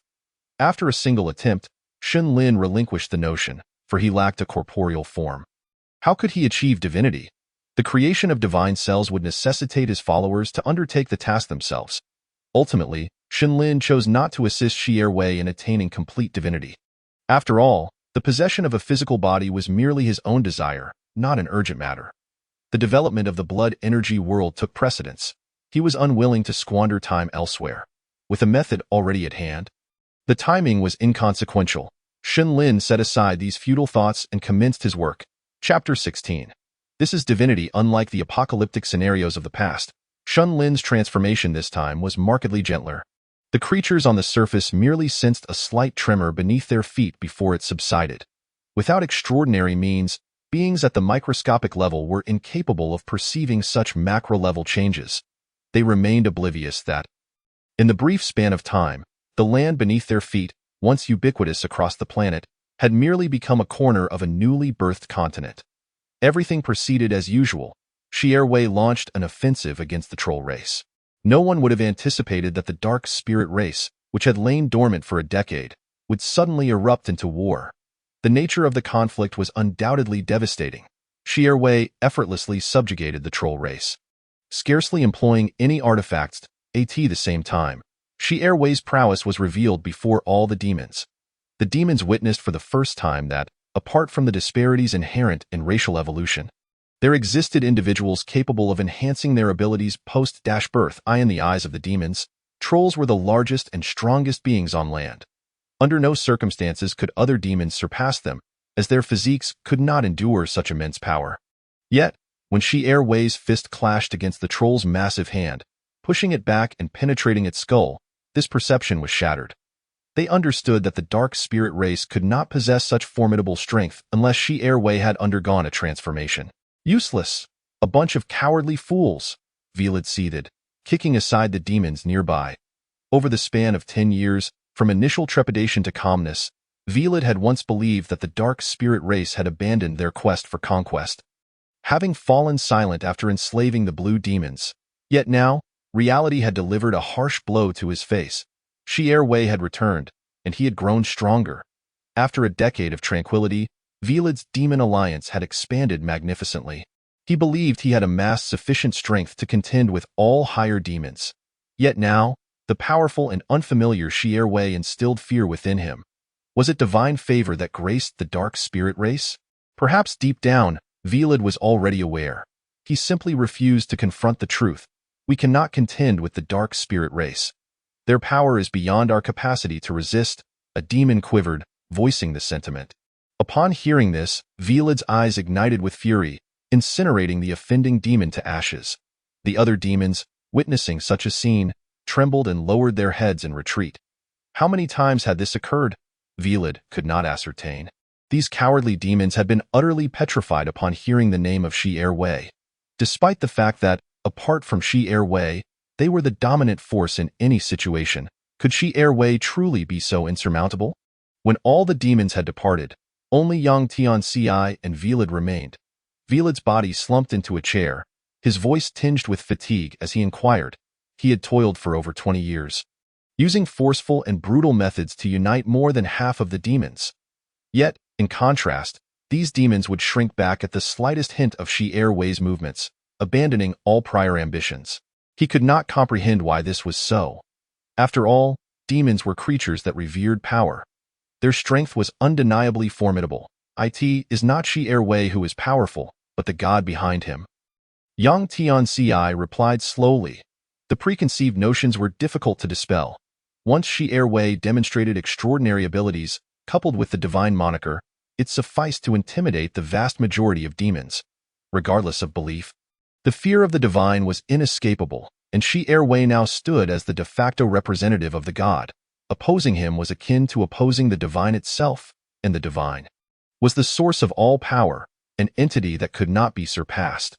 Even the weakest of worms, once adorned with the divine banner, could instill trepidation among demons. That is why I urged you to similarly wield the banner of the divine to expand your influence. Otherwise, you could not have achieved such rapid expansion. Although most demons are skeptical, it is because you have yet to truly exhibit transcendent power. Enough, Velid interjected sharply.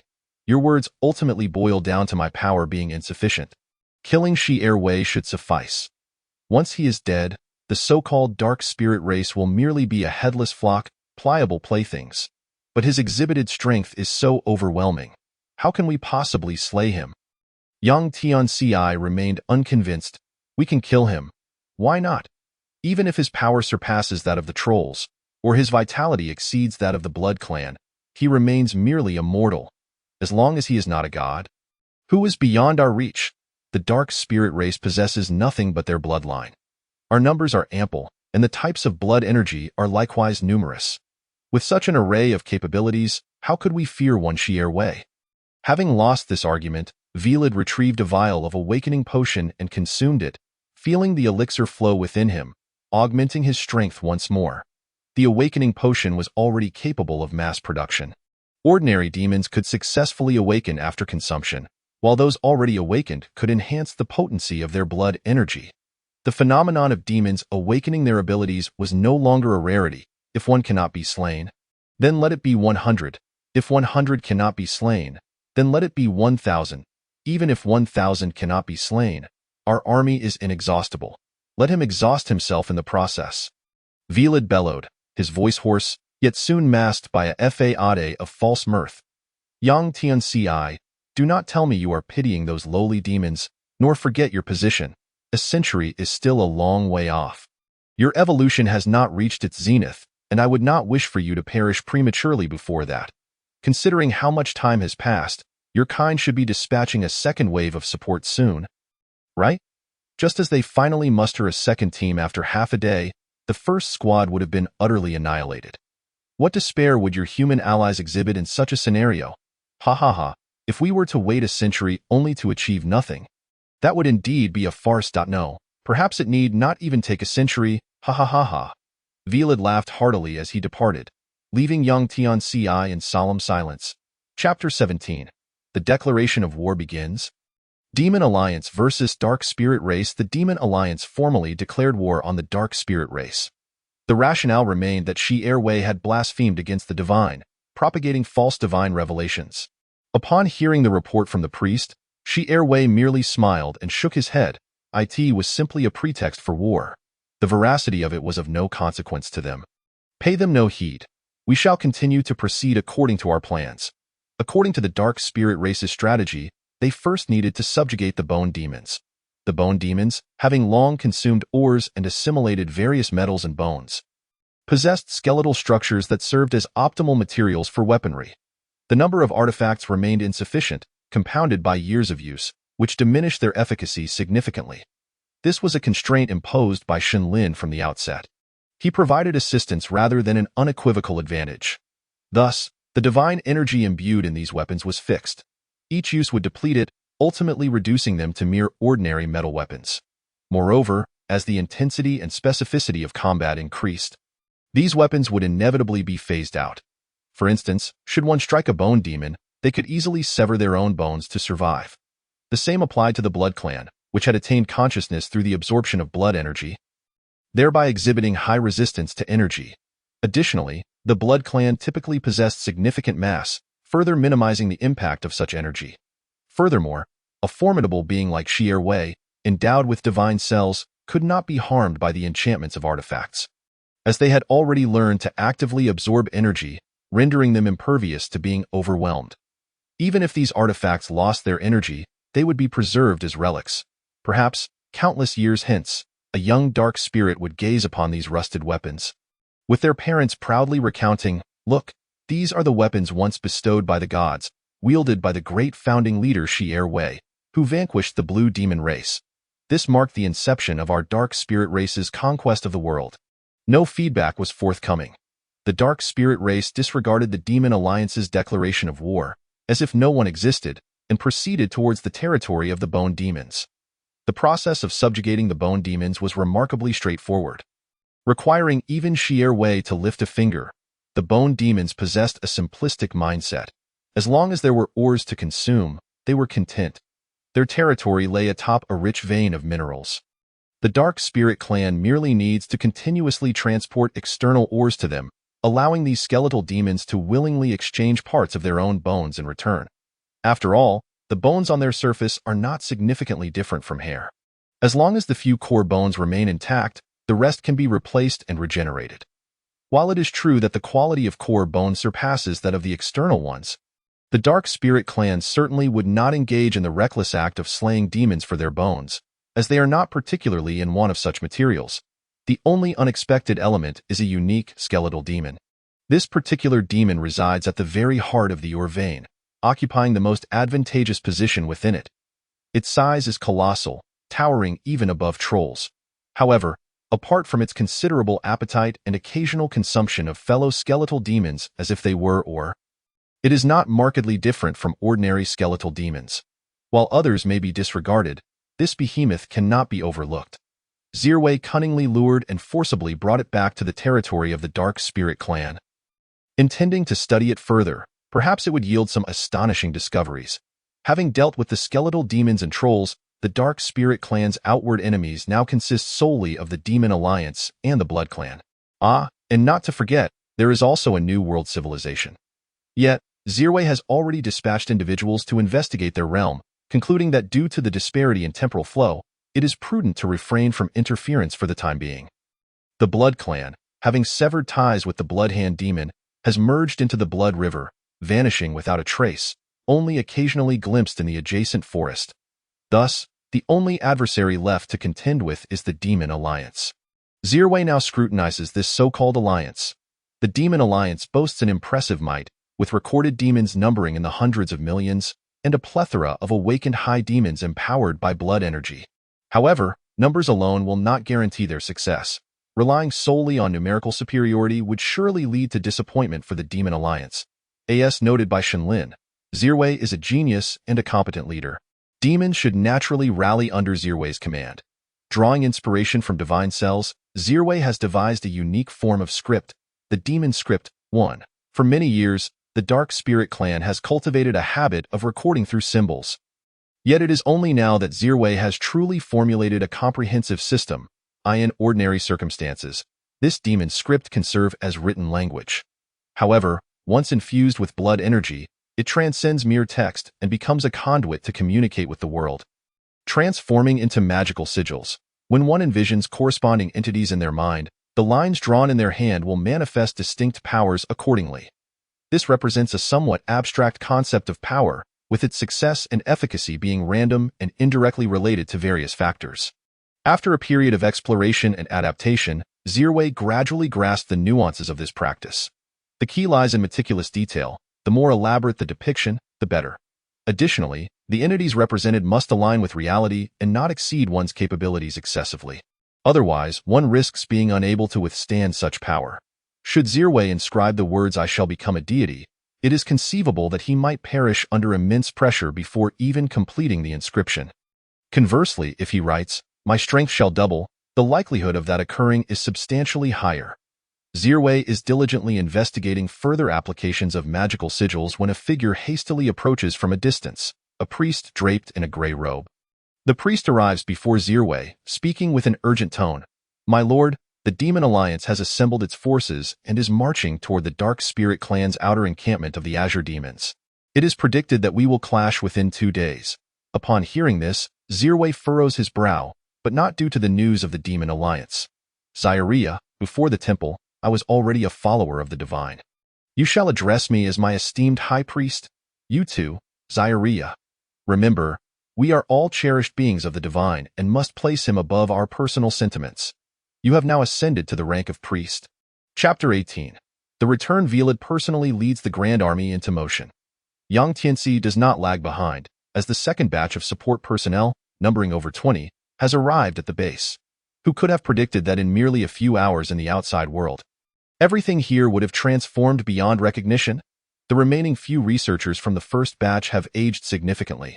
Some even recognize a friend among the second batch, who still appears youthful while they themselves are nearing the end of their lives. Yet their efforts are not in vain, for they have developed the evolutionary serum, remarkable creation, and have meticulously recorded a plethora of data pertaining to this world. More importantly, the initial batch, uncertain of the subsequent world conditions, refrained from dispatching a substantial force. However, with decades of accumulation and the human armies now mobilizing outside, they can finally send armed reinforcements. With the arrival of the second batch of support, the first batch can finally return. At the very least, they wish to pass away in their homeland. Yang Tianxi does not return. He feels he may never return. Although he has acquired an abundance of lifespan, surpassing that of the average demon, his altered appearance makes acceptance by society impossible. Moreover, there is a plan that requires his personal execution, as he cannot trust others to undertake it. Beyond the rift on Earth, the gathered crowd watches as several researchers emerge from the fissure. However, upon seeing their aged forms, a heavy silence envelopes them. This is the power of time. Though it seemed only a few hours had elapsed to them, insufficient even for a brief slumber, the researchers have already aged to the point of being unable to walk. Humanity shall remember your contributions. Each survivor here will become a radiant beacon of human civilization. Their ages hover around 70 or 80, not particularly advanced in human terms, as they could still lead a relatively normal life.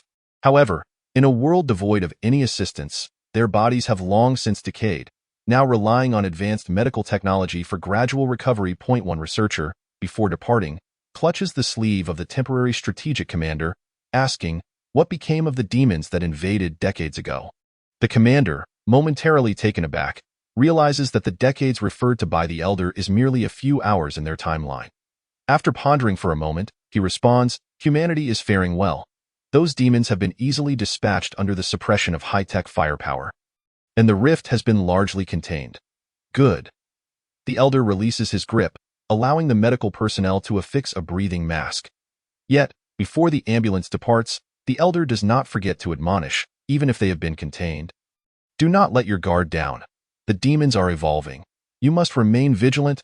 "We will," the commander replies, watching the ambulance gradually fade from view. He lied. Humanity's situation cannot be described as advantageous. They are incapable of even mounting an effective resistance.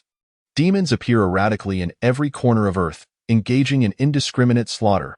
Even if they manage to eliminate one in time, another will inevitably emerge from the crowd, an unending cycle of death. Even if they concentrate the populace in safe houses, demons can still appear unexpectedly within those very sanctuaries. He is acutely aware that the demons are evolving. Initially, the demons were relatively uniform. Although bullets lack the lethality to kill with a single shot, they could still be dispatched with a few well-placed shots.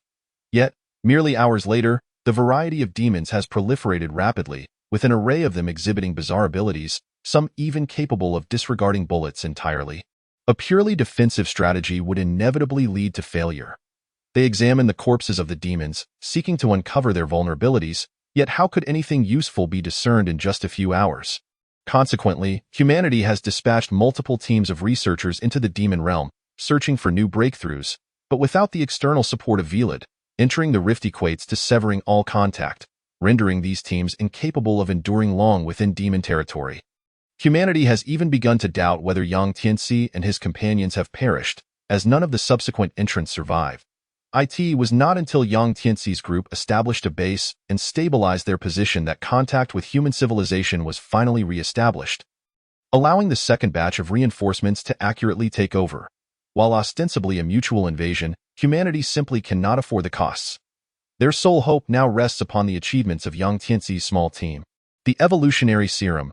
Could it truly be so miraculous? Before the gathered crowd lies a batch of serum brought forth, a murky red liquid. With no alternatives left, they decide to proceed with injections. Time is of the essence, and they cannot afford to verify the reliability of this concoction. Yang Tianxi does not return with the others. Instead, he accompanies Velid's army as they march onward. His grotesquely altered appearance aligns seamlessly with the demons surrounding him. "We are nearing our destination in the distance. The forces of the Dark Spirit Clan's subordinate races are assembling. The Azure Demons, Trolls, and a myriad of others, totaling over 100,000. This is already a formidable scale. Even though the combined numbers of the Dark Spirit Clan's subordinates could reach into the millions, such a multitude cannot be effectively deployed on the battlefield.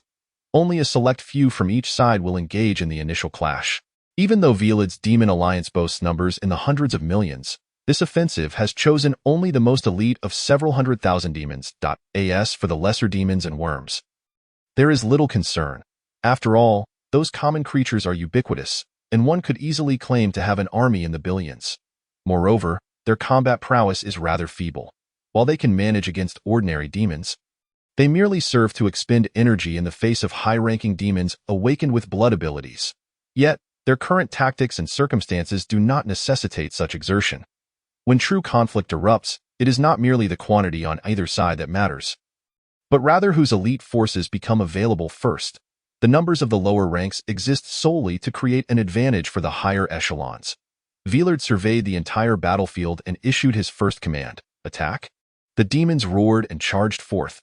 Their fighting was devoid of any elegance, a mere clash of raw physicality.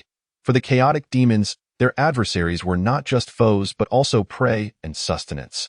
Chapter 19. The final battle begins. Sherway observed as the armies clashed violently. In the short term, the battle could not be swiftly concluded. The initial skirmish was insufficient to determine the victor outright. Sherway needed to stoke the flames of conflict. He began inscribing a colossal magical rune, a task requiring the simultaneous efforts of over 1,000 members of the Dark Spirit Clan. However, once activated, the power of the rune would be formidable. Days swiftly passed. During this time, battles erupted in other regions, plunging both sides into a state of war.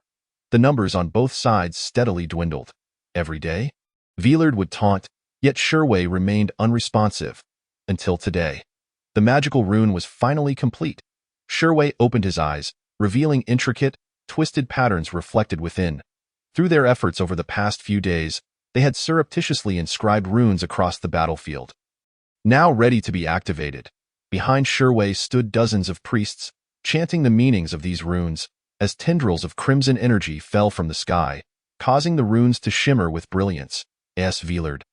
Like the days prior, issued provocations from the front lines, Sherway's silence only fueled Villard's arrogance, bolstering the morale of their demonic army. Yet, in that moment, he keenly sensed something amiss. It was not just him. Many other demons noticed as well, for the spectacle of the activated runes was too bizarre to conceal. Stones, severed limbs, blood, trees. These seemingly inconspicuous entities were now interconnected, forming symbols. The sanguine sun in the sky cast its glow, enveloping the battlefield in a hazy, golden-red radiance. The ground trembled as massive fissures opened, swallowing the forces of the demon alliance from behind. How could this be? Villard stared blankly at the unfolding scene. The power to alter the world was beyond any demon's capability. Kill him, quickly, slay Sherway? Villard suddenly came to a realization. If Sherway were dead, everything would naturally dissipate. Previously, Sherway had kept himself secluded, making a direct assault on the enemy's stronghold impossible. But now that he had revealed himself, the situation became much more manageable. Sherway did not hide, allowing Villard to traverse the battlefield directly to his presence. Villard, this world has already changed. The mists of the unknown are once again pervasive. You should reassess it. This is a war devoid of meaning. In response to Sherway's words, Villard heard not a single syllable. I care not for the state of this world. My sole desire is to end your life. Blood flames surged toward Sherway. Yet, in the next moment, he discovered that while the seer I have been tirelessly endeavoring to diminish the effects of the evolution serum, creating an illusion that even with newfound abilities, humanity remains but a mere reflection of the superior demons. It was not until the second batch arrived to take over that I quietly transported the serum's secrets back to human civilization. By now, humans must have begun mass injections of the serum. It seems my aspirations have become unattainable. Villard's body has been pushed to the brink of exhaustion, rendering him incapable of resistance. Yet, he mocks, but I cannot believe that you can truly remain true to your convictions.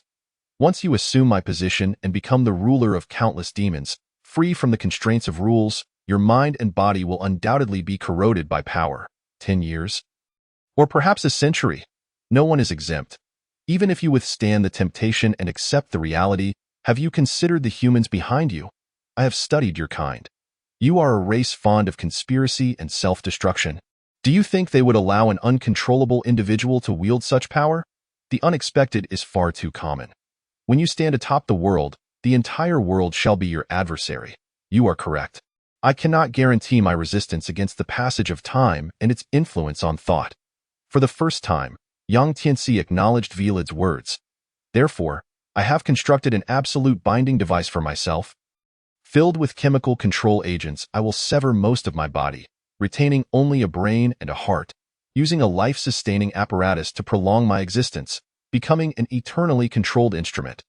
Humanity will utilize me to control demons, ultimately establishing a new haven in this world. Ahem. Heh. Villard chuckled dryly. I retract my earlier statement. It seems humanity is not entirely doomed to self-destruction. Whether humanity is irredeemable is not for you to judge. Now, we should discuss your matters. Yang Tianxi shook his bloodied and disfigured face, his hoarse voice announcing Villard's fate. Villard, your ambition is too grand. One day, the flames of desire within you shall consume you. As Yang Tianxi spoke, Villard felt his body uncontrollably ignite. This was his own ability. Yet, in his weakened state, it was not his blood that burned, but rather his very life. No, Villard had perished, an end he had never anticipated. So abrupt, so surreal. But the war was far from over. Yang Tianxi gazed expressionlessly at the chaotic battlefield, his mind racing with thoughts. The situation could hardly be deemed stable. Logically, he should not have revealed himself so prematurely. However, just a short while ago, he had received a profoundly shocking revelation. Days prior, a researcher had approached him, holding their records, with a perplexed expression. The data regarding the planet's size is incorrect, and the error is quite severe. The deviation is far too great. Yang Tianxi's initial reaction was disbelief. They had utilized this data for decades, correcting it countless times, and there should be no possibility of such a significant error. Yet, the data from the new equipment laid the truth before him. This planet was not, as previously recorded, comparable in size to Earth. Current data indicated that this planet's volume was at least several dozen times larger than Earth. What they had perceived as the entirety of the world was merely a fragment of a continent. How could this be possible? This planet had undergone tremendous changes unbeknownst to them, while they, the surface dwellers, remained utterly oblivious. The gravity and other metrics had not altered. Chapter 21. The blood of chaos. The situation shifted once more. The higher demons followed Yang Tianxi's commands, their manipulated actions going unnoticed even by themselves. Not a single demon was aware of Velad's demise. Nevertheless, just as Velad was indifferent to the demon alliance, these demons similarly cared little for Veladi. To them, he was merely a powerful leader. They would heed the leader's commands. Who that leader was mattered not, as long as strength was evident. Hilwei observed the retreating demon army, a look of astonishment gracing his features for the first time. He sensed that the battlefield would yield unforeseen changes. Yet, no matter how he pondered, he could not fathom why Velad would suddenly withdraw. Continuing the assault amidst the chaos would have been the optimal strategy, unless the one issuing the orders was not Velad. Unfortunately, Hilwei was not omniscient. He could not perceive the events transpiring behind the demon alliance. Moreover, the so-called variable had already emerged, and Hilwei had to address it. The amalgamation of the Blood Clan, the chaotic Blood Sovereign. After the departure of the Blood Hand, he embarked on a relentless journey of consumption. Due to the unique nature of the Blood Clan, their bodies could be formed solely from blood. Various blood types could merge to create a new entity, and the consciousness followed suit. The current Blood Sovereign was a fusion of all the consciousnesses and souls of the Blood Clan. The Blood Hand had irrevocably transformed into a monster. In the unrestrained process of consumption, his self-awareness had disintegrated, merging with those devoured, resulting in this monstrous visage. Composed of the blood of countless demons, grotesque faces materialized and faded upon the surface of the blood, to the center of these faces. Hilwei discerned a frenzied expression. It was the Blood Hand. Yet at this moment, the Blood Hand had long lost the ability to think. The Blood Sovereign's instincts compelled it to eliminate the greatest threat present. Or perhaps the faint golden blood within Hilwei held a fatal allure, prompting it to fixate on Hilwei, eagerly desiring to consume him. The Blood Sovereign surged forth once more in a wave of blood. Alas, Hilwei's speed far surpassed its own. The magical runes upon his gray robe shimmered, allowing him to traverse the surface of the blood wave with ease. However, Hilwei soon realized that he had no means to counter the blood wave for the time being. Simple physical attacks would prove ineffective. Even if he dispersed the blood wave, the entity could reconstitute itself after absorbing the blood, and this battlefield was replete with corpses and blood. Furthermore, as consciousness and soul had merged into one, the Blood Sovereign's spiritual power, though chaotic, was immense. Even Hilwei found it impossible to utilize mental force to counteract them. Hilwei could only persist in his attempts. Despite the Blood Sovereign's prolonged assault, it had failed to inflict any significant harm on Hilwei. However, the same could not be said for the ordinary demons and dark spirits below. Wherever the blood wave swept through, all living beings were consumed, leaving no survivors. This cannot continue. It is unsustainable. The mere existence of the Blood Sovereign is a calamity. Its chaos ensures it cannot coexist peacefully with other races, and with the passage of time, it will only grow stronger, ultimately transforming into a true sea of blood. The dilemma lay before him. He had to eliminate this monster, or else the dark spirits would face annihilation. Hilwei had to concede that the situation had, for the first time, deviated from his predictions. The blood of chaos, the sovereign of the Blood Clan, recklessly disrupted the world's order. Now, I shall enact the will of the divine to purge you. Hilwei's robe erupted with a brilliant golden light, golden runes manifesting around him, some spiraling upwards, merging into the blood-drenched sky. The heavens above transformed accordingly. A vast expanse of blood clouds gathering, solidified to the utmost extent, brimming with sanguine energy. Elevated by the golden runes, Hilwei floated in the air, gazing down at the grotesque monster beneath him. "Your soul shall be utterly consumed by the blood sun," Hilwei declared as his words resonated. The runes around him surged forth once more, transforming into golden streaks that merged with the blood clouds above. The blood clouds roiled, and moments later, a colossal beam of crimson light descended from the sky, enveloping the blood sovereign in an instant. The blood sovereign's form twisted continuously, the coagulated waves of blood seemingly losing their cohesion, devolving into mere blood that splattered onto the ground. Faces from various blood clan consciousnesses emerged within the blood. Yet these weaker consciousnesses could only endure for a few seconds before being dissolved. Amidst these visages, the head of the blood hand reappeared. As the other consciousnesses waned and vanished, he astonishingly regained a semblance of self-awareness. No longer in a state of chaos, the blood hand gazed in terror as the surrounding consciousnesses faded away, his own awareness dimming gradually. No. We have only just merged into a singular entity, becoming a magnificent being. How can we perish like this? The Blood Clan was born from the foundation of the Blood Hand clan. Its inherent will was that of the original Blood Hand clan. Yet now, the Blood Hand could no longer concern himself with such matters. The immense energy of the Crimson Beam relentlessly melted their souls and consciousness, and while the Blood Hand could endure for a while longer as the primary entity, once the other Blood Clan consciousnesses were eradicated, he too would meet his doom. The Blood Hand succumbed to madness, resorting to desperate measures. He ceased to limit himself to the absorption of blood, beginning to accept the consciousnesses of those demons. The Blood Clan could utilize blood as a medium to assimilate souls, but the drawback was that the assimilated souls would be left fractured and incapable of coherent thought, acting solely on instinct. Yet the Blood Hand now cared not for the integrity of the souls. He merely needed these consciousnesses as a shield. A multitude of chaotic consciousnesses instantly melded together. Eat, devour, I crave power, annihilate them. Even the highborn demons deserve death. The lowly inferiors, grant me silence.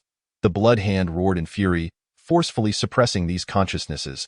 As the crimson beam surged forth, the voices of defiance gradually faded away, only for new consciousnesses to emerge once more. This cycle repeated endlessly, at last.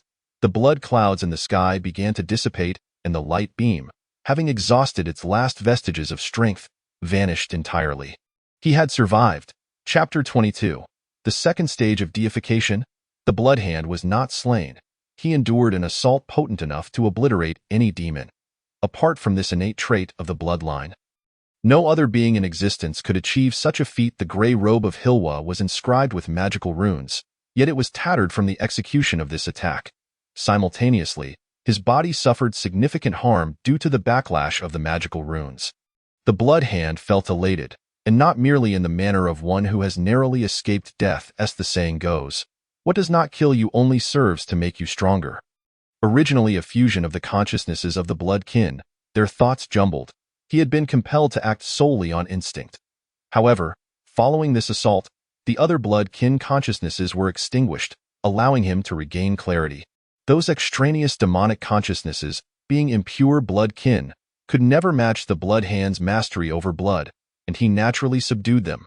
Now, he stood as the most formidable being in this world. Yet before he could revel in his power, he needed to eliminate the obstacle before him. Hilwa was the sole individual capable of ending his life. He glared furiously at the diminutive figure before him, one that scarcely measured a fraction of his own size. If he could vanquish this individual, all would come to an end. Blood surged once more, but this time it was not a blind assault. It flowed anew into the corpses strewn across the battlefield. The dead were reanimated under the Blood Hand's control, fusing together. A colossal corpse giant emerged, its form composed of countless bones and bodies, towering higher and higher, reaching a height of 100 meters. Its massive feet crushed the ground beneath, causing countless demons to perish. The gigantic skeletal arms swung toward Hilwa, who met the assault with a punch of his own. Instantly, a gaping hole was smashed into ditch. Even though the Blood Hand wielded immense power, it remained utterly incapable of contending with the elusive figure before it. Its corporeal form gradually disintegrated, while its will was compressed under insurmountable pressure. With a thunderous crash, the massive body collapsed onto the ground, sending a cascade of corpses flying. In the end, only a writhing mass of blood remained, ensnaring all vestiges of consciousness within itself. This was a battle devoid of suspense. Gazing upon the enormous blood clump, which bore countless faces, some pleading, others cursing, and many rendered numb, one could not help but notice the absence of the blood hand's visage, lost either in chaos or submerged beneath the weight of other souls. Though such distinctions had become irrelevant. Once more, Zirwei brought his fist down. His hand, dwarfed by the blood mass, tore through the faces before him. A vast surge of energy erupted forth, scattering these souls into oblivion. The earth itself fissured, resembling a gaping chasm, into which countless corpses and torrents of blood plummeted. The birth of the Blood Clan had become inevitable. Every demon would possess blood. He had slain a blood monarch. Yet another would inevitably arise. However, Zirwei's life was nearing its end, and he lacked the strength to confront further challenges. All he could do now was entomb these blood kin beneath the earth. He aimed to seal this place, transforming it into a testing ground for future generations of the Dark Spirit Clan to study, ultimately uncovering the optimal method to dismantle it.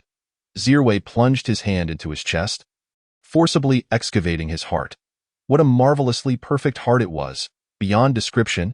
It shone as brilliantly as the blood sun. Zirwei cast the heart into the abyss below, interring it alongside the corpses and remaining consciousness of the Blood Clan. Finally, he needed to ensure its security. From henceforth, this would be the origin of all blood kin, destined to thrive within its confines. Arcane runes manifested upon his skin, drifting into the earth with his words. The ground trembled once more as the vast chasm slowly closed. Zirwei transmuted all his power into these runes, establishing this as a new decree. From this day forward, should any blood kin be born upon this planet, and should their strength not surpass his current state, they would be compelled to return to this place. However, upon their return, they would be subdued by the sanctified heart he had buried here. After completing this task, Zirwei found himself bereft of all power. The blood energy within him rapidly dissipated, and the once divine cells began to collapse relentlessly. Unless a true deity descended, Zirwei had no hope of survival. The war had concluded and tranquility returned. Above, the blood sun continued to shine resplendently. Regardless of how many times he had gazed upon it, its brilliance remained breathtaking. Zirwei pondered what lay within the blood sun. Was it the abode of the divine? With such formidable strength, he mused, he should be able to escape this planet. He had dreamed of soaring through the skies, observing the world like a bird. Now, he could do so, yet was rendered incapable. Zirwei seemed to glimpse the silhouette of a deity within the blood sun. He reached out, yearning to make contact. Is the deity truly watching over me? The blood sun remained blinding, yet it no longer dazzled as it once had. Father! Father! Zieria rushed toward him, tears streaming down her face, accompanied by others. Chapter 24. A new mission. Thus, this war reached its denouement. The Demon Alliance faced utter defeat, being ushered away from this region under Yang Tianxi's control. En route to a newly emerged continent, the Blood Clan, too, was suppressed by Zirwei, forever unable to rise again. The Dark Spirit Clan, devoid of any adversaries, had truly become the sovereign of this land. Yet, the cost was profoundly harsh. Zirwei perished, and countless members of the Dark Spirit Clan met their demise in the conflict. As the unparalleled genius of this era, Zirwei ultimately fell. Shun Lin observed the unfolding events. The initial signs of power division to the conclusion transpired within a mere 30 years. Zirwei was a figure of absolute rationality and self-interest, possessing fervent beliefs that drove him to pursue his goals by any means necessary. Ultimately, his life's objectives were twofold: to lead the Dark Spirit Clan to prosperity and to become the most devoted follower of the divine, ever present by its side. Both aspirations hinged upon one prerequisite: immense power. To that end, Zirwei undertook countless endeavors and experiments. He succeeded in creating two formidable systems of power, the runes capable of reshaping the world and the sanctified cells. Yet, he paid dearly for these achievements. Zirwei maintained a detached view of his own emotions. Decades prior, Zieria's mother had perished in an experiment. Such tragedies were inescapable for pioneers on the path of exploration. Soon, Zirwei emerged from his sorrow, for he had a child, Zieria. From the moment of her birth, he nurtured her as his successor, imparting knowledge, faith, and power, everything he had to offer. Xieria did not disappoint, rising to become a priestess. The priesthood of the Dark Spirit clan was not accessible to just anyone. Zirwei had relentlessly pursued supreme power, and only now did he truly grasp its might. Yet the price was his life. Shenlin witnessed a golden soul light ascending from Zirwei's lifeless form. Typically, the souls of living beings lack consciousness after death and swiftly dissipate, reintegrating into the world. Even if temporarily contained, they would eventually become mere chaotic instincts, akin to those devoured by the Blood Clan. However, the souls of those who had undergone the sanctified cell phase defied this norm. They retained consciousness after death, lingering for a time before gradually fading away. Shenlin watched as Zirwei's spirit lingered around the Dark Spirit clan for a while, then observed the heart buried beneath the earth before drifting around the battlefield. Through this movement, his soul visibly dimmed, and it would not be long before it lost consciousness, ultimately vanishing. Zirwei had two goals in life. The first had been achieved. The Dark Spirit clan had become the dominant force, destined for prosperity. Observing this, Shenlin extended his hand. The golden soul belonging to Zirwei traversed countless spatial intervals, reaching his grasp.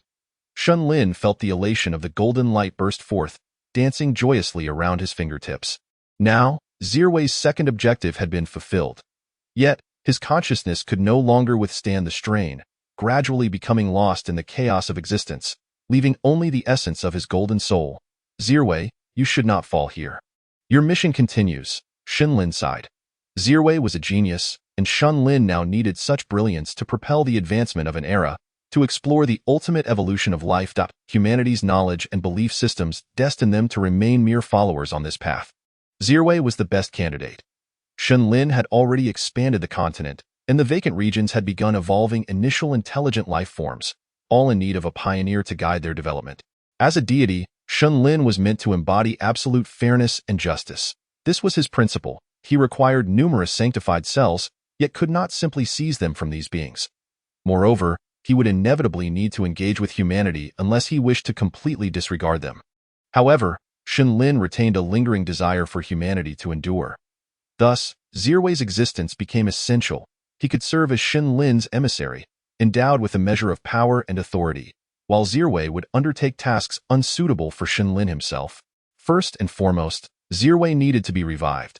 His soul remained within Shenlin's grasp. All that was required was to reconstruct a body. The original vessel would be the most fitting. As Shenlin contemplated this, he directly retrieved the golden heart from the earth. Yet, with the suppression of the heart's power removed, the restraints on the Blood Clan dissolved. This posed no issue for Shenlin, as he swiftly established a new rule. One even more robust than Zirwei's. Zirwei's rule had influenced reality through sanctified organs, easily shattered by beings of higher life levels. In contrast, Shenlin's decree altered the world itself, unless a being transcended this realm. Breaking free from Shenlin's control, change was impossible. This could be considered a form of compensation for Zirwei. Holding the heart in his hand, Shenlin perceived it not as a mere organ, but as a work of art. Though severed from its original form, it continued to pulsate, with the blood-red energy coursing through the world akin to its lifeblood, allowing it to persist indefinitely. This exemplified the disparity between sanctified beings and ordinary life forms. Once reaching the second tier, longevity of the physical body ceased to be an issue. With the heart as a foundation, creating a body became significantly simpler. Shenlin summoned vast amounts of divine energy to nourish the heart. The sole distinction between divine energy and blood-red energy lay in the presence of Shenlin's essence. Much like a demon's blood energy, each demon's essence bore its own signature. Shenlin's intent was clear: to ensure Zirwei's life status was sufficiently elevated. For how could he serve as his emissary otherwise? The heart absorbed the divine energy as if it were blood, continuously inhaling and exhaling. Gradually, the golden energy coalesced, transforming into flesh. Unlike a body fabricated directly by Shenlin, which would be overwhelmed by excessive energy, beyond what ordinary life forms could bear, and would contain traces of Shenlin's life essence, capable of passively suppressing all living souls, this body would only be attainable by those who had achieved a certain level of sanctification. Chapter 25. The End of Days Earth.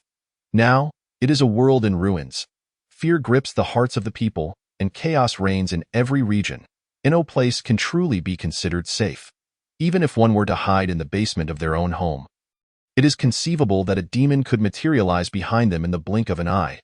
These demons are bloodthirsty and chaotic, unperturbed by firearms they have never encountered before. Even the most formidable suppression of firepower often results in the loss of several lives. Ugh! What a repugnant stench! One demon gnaws on a human's thigh, chewing a few times before spitting it out. The scent is even worse than that of worms. Another demon nearby concurs with this assessment. Due to certain ecological and biological differences, the creatures of Earth do not suit the demon's palate. Yet, it matters little. They are not the lesser demons who merely seek to devour endlessly. Their purpose is solely for slaughter. And why slaughter? Does it truly matter? Demons are not creatures of reason. Demon, spare me! A human, whose leg has been severed, cries out in desperation, crawling away. You know we are called demons. Thus, we shall grant you a swift end. With a sickening crunch, the human skull is crushed beneath a demon's foot. The demons roar with laughter as they rampage through everything alive in sight. This day will forever be etched in the annals of human history. The first half of the day unfolded in such a manner. As a certain moment arrived, the number of high-ranking demons surged once more. The humans, already struggling to defend themselves, found themselves in utter disarray. Exacerbated by the bizarre abilities of the high-ranking demons, some of whom could even disregard certain firepower. Furthermore, since the demons emerged from urban crowds, the humans were unable to deploy heavy artillery for a counterattack without risking innocent lives. It was not until the afternoon that the situation began to shift. The number of newly appeared demons plummeted dramatically, nearly to zero. Those demons, now deprived of reinforcements, were gradually subdued. The remaining humans congregated together, minimizing their losses. Although many demons still roamed, this apocalypse had not completely obliterated human civilization. Within the research base of the blood-soaked world, the majority of human leaders gathered. Over the course of decades, this place had been transformed into a fortress. The latest statistics revealed that the death toll for humanity within half a day had reached 2 billion. This figure was staggering, representing a quarter of the total human population, and all within the span of merely half a day. Yet, it also felt deceptively small. Had it not been for the chaos wrought by the Demon Alliance's war, which disrupted the situation and severed the support for the demons descending upon Earth, one could only speculate if humanity would even survive to see 1/10 of its original number. Now, a new dilemma lay before them. What would the next course of action be? They had no time to sit idly by. A single day on Earth equated to a century in their realm.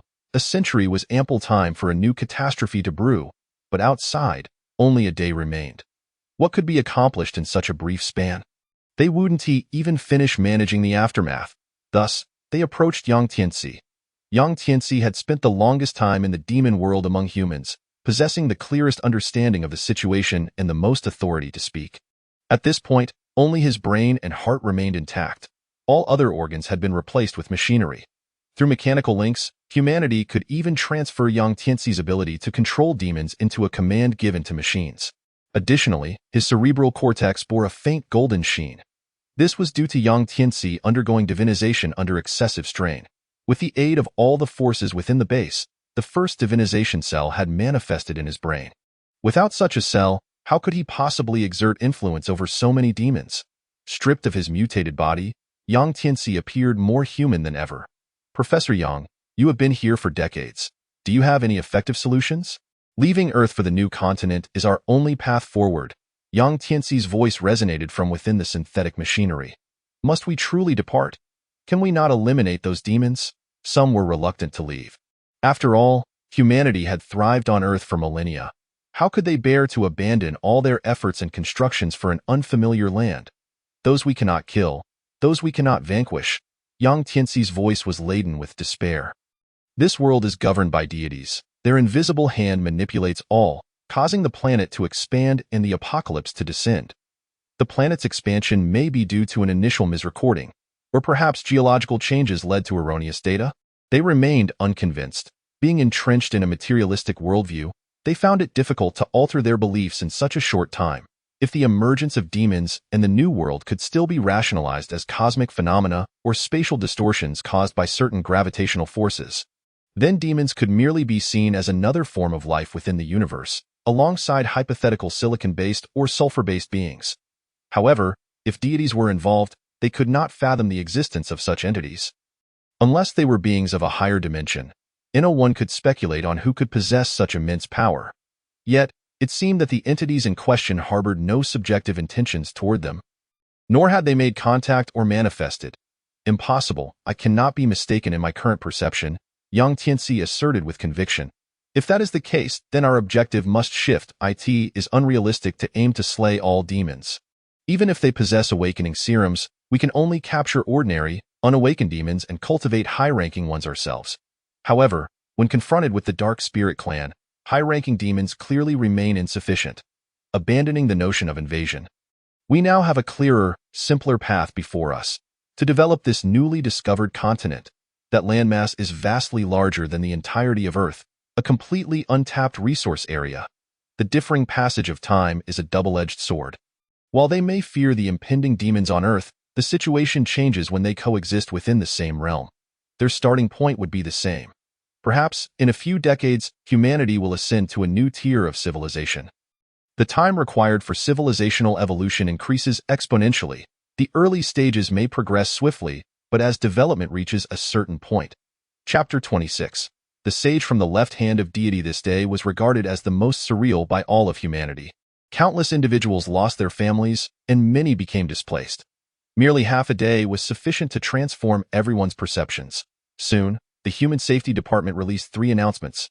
Bad news. Our world has been invaded by an evil deity, and the demons slaughtering humanity are the deity's minions. Good news. The evil deity, for reasons unknown, cannot directly descend and can only send demons to invade. Furthermore, the demons have been initially repelled. Another piece of good news. We have discovered a new world on the other side of the rift, abundant in resources, and we have also developed an evolution serum that can transform individuals into extraordinary beings. With the release of these 3 announcements, human civilization erupted once more in chaos. Some wept bitterly. Damn those demons. My family has been slaughtered. I will kill those demons. Others expressed shock. What do you mean? Such fantastical events, as if from a novel, are actually occurring. Yet others rejoiced. This is the dawn of a new era. With the evolution serum, I can become exceptional, no longer bound to the life of a laborer. Long live the new era. This was both a calamity and an opportunity. The evolution serum was made publicly available. However, due to limited production capacity, the initial batch was scarce and thus exorbitantly priced, each vial fetching over 100,000. The authorities swiftly amassed a considerable sum in this situation. Ordinary individuals were utterly unable to participate. However, this state of affairs would not endure for long. Once the new production bases were established and considering the rapid pace of time, it would only take moments for everyone to undergo evolution. Yet, human civilization was not a monolith. Numerous factions remained discontented, and the authorities needed to continually weaken them. Thus, they could not release all the serums at once. They had to reap a significant harvest first. Once the external situation was fully controlled, the development of the new world would have stabilized long before. Following that, the grand migration of civilization would naturally unfold. Humanity deliberated on how to establish new bases in the new world. Meanwhile, life had already begun to flourish on the new continent. The initial ecological environment had evolved successfully. Due to the planet's increased size, its rotational trajectory had undergone significant alterations. Coincidentally, a vast area had thus become a permanent zone of darkness. Furthermore, because the continent was relatively elongated, this dark zone lay directly between the demon territory and the new continent. If one wished to traverse to the new continent without crossing the Blood Sea, they would inevitably have to pass through this area. Shenlin had initially discovered this vulnerability, but soon he observed that civilization had surprisingly emerged in this dark zone, even before the new continent. It was worth noting that the new continent was still merely a realm of plant life, with few animal species. How could this pitch-black area give rise to civilization? Yet, since civilization had already emerged, there was no need for him to intervene. It could serve as a barrier, preventing demons from roaming freely, lest the world become overrun with them. What Shenlin required was biodiversity and greater avenues for evolution. Thus, he began to observe this civilization birthed in darkness. Soon, Shenlin detected a new form of energy. This energy was astonishingly black, and it was not of this world. Rather, it had seeped from a rift that had opened here. This implied that this energy was, in fact, real energy existing in the world. Through years of observation, Shun Lin has come to understand the fundamental principles behind the birth of fissures. For instance, if his blood-red world is likened to a balloon, as the crimson energy continues to accumulate, the external blood-red barrier expands correspondingly. However, if the rate of expansion is excessively rapid, it may result in a situation where the barrier's growth cannot keep pace with the increase in energy, leading to an overflow that manifests as fissures, allowing surplus energy to seep into reality. Theoretically, should the energy increase at a sufficiently swift rate, the blood-red world could even shatter the constraints of the fissures, forging a complete connection between the two realms. Furthermore, since crimson energy can escape through the fissures, it stands to reason that external energy can also enter without difficulty. Yet, Shun Lin observes that the moment this dark energy infiltrates his world, it bears his unique mark, transforming into his exclusive form of energy. Drawing from his knowledge of Earth, Shun Lin vaguely deduces the name of this energy, dark energy. Dark energy, akin to dark matter, remains unobservable, constituting one of the universe's most enigmatic substances and energies. However, upon entering his world, it manifests visibly. As crimson energy condenses to near tangibility, it shifts from red to gold, the hue of divine cells. Remarkably, this dark energy, once solidified, reveals itself in a striking purple. Shun Lin compresses the dark energy, and instantly a dazzling purple crystal materializes in his grasp. Could this be dark matter? Shun Lin realizes that this may also represent another avenue for him to connect with the real world. A new path for the evolution of life. In a hazy moment, he seems to grasp a new clue. She. It appears you have a new mission. Shun Lin prepares to deploy Shi into the dark region for in-depth research. If all goes as planned, he may soon create a new world within the fabric of the universe. Shi's form has been fully constructed, but Shun Lin is ready to undertake further modifications. He utilizes dark energy to forge 2 dark matter crystals, shaping them into the semblance of eyes to replace Shi's original ones. This serves as an experiment for Shun Lin, to observe whether these 2 distinct forms of energy can fuse or even transform. Consequently, within Shi's being, 2 disparate forces will circulate, rendering him even more formidable. In terms of divinity, he has already attained the 3rd-tiered, go forth, Sage of Darkness, and spread the brilliance of blood and sun. She is cast into the dark region. Thus, the Sage of the Divine Left Hand is officially born. End of Volume 1, Chapter 1. Stars in the darkness. The dark region, as its name suggests, is engulfed in shadow. The sky is devoid of the blood sun, and due to the presence of dark energy, the crimson energy here is repelled, rendering it nearly absent. Only a few trees and insects manage to emit a faint bioluminescence, and the sole source of illumination comes from flames. For demons, the environment here is even harsher than that of Earth. Until one fateful day, a vibrant purple star appeared in the sky. Shun Lin concentrated a substantial amount of dark energy to form a dark matter star. However, due to the inherently low luminosity of dark matter, even when it became visible to the naked eye, it could only provide a meager illumination, insufficient to rival the moon of Earth. Nevertheless, it offered light, which was more than enough for the beings of the dark domain. To them, it resembled a radiant sun. Moreover, the dark matter star served a purpose beyond mere illumination. More significantly, Shun Lin engineered a more efficient operational mechanism for it. Henceforth, dark energy that penetrated the dark domain through fissures would be absorbed by this star, allowing it to grow in strength, with only a fraction devoted to maintaining the normal functions of the dark realm. Additionally, the dark star would stabilize the fissure channels between the crimson energy and the real universe, gradually expanding them until both realms were fully interconnected. For the first time, the creatures of the dark domain basked in this light. Under the purple glow, their bodies grew stronger, with the exceptionally gifted even able to combat beasts. They began to revere the dark star, recognizing its immense power. Simultaneously, the great sage representing the dark star descended. Erlan and several of her kin tread cautiously through the black forest. They carried lanterns, but instead of flames, they utilized a special insect. The temperature and brightness of fire were too intense, risking exposure. This insect, known as a glowworm, could consume minerals and energy crystals, accumulating the energy in its tail and emitting a soft glow. This was one of the few safe means of illumination in the dark domain. Unless within a camp or tribe where numerous fires were lit, using fire elsewhere was tantamount to courting death. Erlan belonged to the four-ear tribe, though it would be inaccurate to label them as human, for they possessed 4 ears atop their heads and their physiques were notably smaller than the average humanoid. The additional pair of ears granted them an extraordinary sense of hearing, which was why, despite their frail appearance, they managed to survive in a world fraught with darkness and peril. They were not beastmen, nor did they have tails. They were simply endowed with 2 extra ears, at this moment.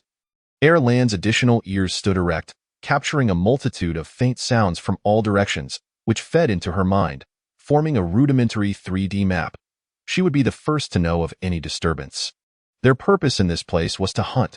Without food, their survival was precarious. The technology here was rudimentary, and due to the limitations imposed by fire and light, they had not mastered metal smelting, relying instead on rudimentary tools fashioned from sharpened hard materials. Erlan tread lightly, her feet brushing against the grass and leaves, producing barely audible crunching sounds. In the darkness, monsters possessed keen hearing. Only the faintest sounds could ensure they remained undetected. Erlan soon discovered the signs of prey ahead, a wild deer, the most common quarry in the dark domain. She gripped her sharpened stone spear tightly, stealthily closing in on the deer. 9 meters. 7 meters. 5 meters. Ultimately, Erlan and her 3 companions halted 3 meters from the deer, a distance that was already at the limit. Any closer would surely alert the creature. However, it was sufficient for them to launch a decisive strike with their spears.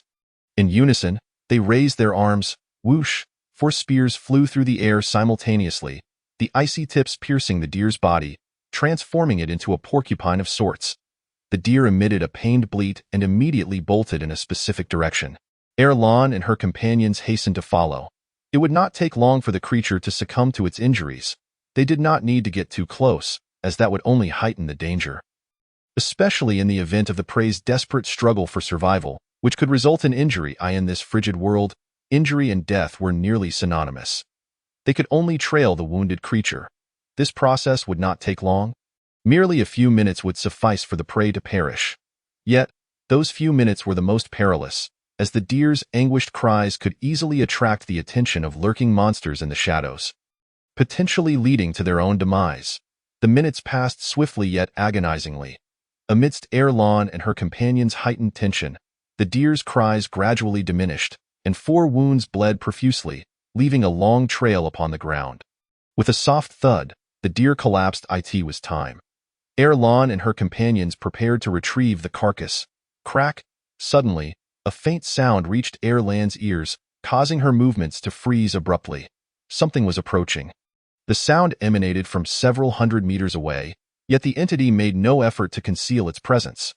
Otherwise, even with her acute hearing, she would not have detected it from such a distance. Should they flee? Erlan contemplated but ultimately dismissed the notion. Given the blatant noise, the newcomer was undoubtedly a formidable creature.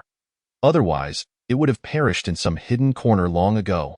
The sound grew louder, and the entity showed no inclination to hide, boldly announcing its arrival. The surrounding dark forest stirred with rustling noises, indicating that other creatures were also disturbed. In the darkness, revealing oneself first would turn one from predator to prey. Subject to slaughter, Erlan and her companions had no choice but to abandon their quarry, using their limbs to climb into the trees and conceal themselves, as the tremendous noise drew closer. The surrounding rustlings fell eerily silent. Only the colossal sound pressed onward through the darkness. The entity was now merely 20 meters from Erlan, who barely caught a glimpse of its form. It was a dark spider. Chapter 2. The Radiant One shall lead the light. The purple luminescence grew brighter and drew nearer, culminating in a thunderous crash as it plummeted into the dark forest. The dark spider was struck directly, and Erlan and her companions were thrust away by the immense force. Fortunately, the density of the trees mitigated the impact, sparing Erlan from immediate death. Yet, her ears rang from the shock, rendering her nearly deaf. Pain surged through her body, and she was uncertain of her injuries. Her sense of direction became disoriented, and it took considerable time before she could rise from the ground. "Are you all right?" Erlan searched for her remaining kin, discovering they too were clinging to branches, miraculously alive. They supported one another as they regained their footing. "Why is that?" the recent appearance of the dark star in the sky, followed by the descent of the purple meteor, had transpired in mere moments, leaving Erlan and her companions unable to process such overwhelming information. The dark spider has met its demise, yet the shattered remnants of its limbs still dangle from the surrounding trees. As Erlan ventured into the realm where the violet light descended, she caught sight of a figure through the hazy shadows. Erlan could not fathom that such an apparition could be conjured by a mere mortal. The silhouette lay motionless upon the ground. As Erlan and her companions approached the figure, they discerned it to be of an unfamiliar race, at least not one belonging to the tribes they knew. Its attire differed markedly from the animal hides worn by Erlan. Has it perished? Erlan picked up a broken branch from the ground and cautiously prodded the being several times in an instant. The figure in the pit abruptly opened its eyes, causing the group to recoil in fright. Awakening, she knew his purpose the moment his eyes fluttered open. Although devoid of any memories, he possessed an unparalleled reservoir of knowledge, truly deserving of the title of sage. Now, I shall embody the sage, guiding living beings with the light of the stars. She also perceived Erlan and her companions before him, though he did not recognize them. He understood their origins. Who are you? Erlan, noting that she did not immediately attack, hesitantly halted her retreat, trembling as she inquired, I come on behalf of the Dark Star, known as She. You may address me as the sage. On behalf of the Dark Star? Erlan questioned, puzzled. Indeed, she replied, gesturing toward the solitary star above. Very well, do you have any requests? Otherwise, we shall take our leave. Erlan asked with caution. She could not help but chuckle. I require nothing at present. Merely a small request. A request? Look into my eyes. Upon hearing this, Erlan turned her gaze toward She's eyes. They were a pair of equally captivating violet eyes, shimmering like the dark star in the sky. Erlan's consciousness involuntarily sank into them, as a violet star loomed larger before her. Growing ever more immense, a chill and solitude enveloped her, and she felt herself plummeting. Just as she was about to make contact, Erlan jolted awake. When she regained her senses, she had vanished without a trace. Where has he gone? She exclaimed. I do not know. Several tribesmen echoed in confusion. Had it not been for the large pit before them, they might have doubted their own perceptions. He claimed to be the sage. What a peculiar individual, no matter. We must swiftly return with our quarry. Although the unexpected appearances of the dark spider and the sage had caught them off guard, it was not entirely a misfortune. In addition to the deer carcass, Erlan was pleasantly surprised to discover numerous animals slain by the dark spider, far exceeding their carrying capacity. Such an abundance of prey would sustain their tribe for quite some time. However, the toll on their hearing was considerable, and future hunts would likely be fraught with difficulty. The Four-Ear tribe was Erlan's clan. True to their name, each member possessed 4 ears, and all bore the surname Earl. Surrounding the territory of the Four-Ear tribe were several more formidable clans. The Four-Ear tribe ranked among the weakest, often barely subsisting on foraged edible plants, with hunting requiring members of considerable hearing and physical prowess, frequently resulting in days without a successful catch. The return of Erlan and her companions with such a bounty left the tribe astounded. Until Erlan recounted her recent experience, you are exceedingly fortunate. To encounter the dark spider and emerge unscathed is remarkable. However, alas, the implication was clear. Erlan and her companions bore severe injuries, and merely recovering to their former selves would prove a daunting task. As for the newly arisen star, it held little significance for a tribe that lived day to day. It was merely an additional source of illumination, and their mode of survival would remain unchanged. The most pressing matter at hand was to swiftly transport the prey that Erlan and her companions could not bring back. Should they delay too long, the scent of blood would attract other predators, and they would lose their prize. Everything returned to its previous rhythm, and no one seemed to heed this sudden change, as if the dark star had always belonged in the heavens.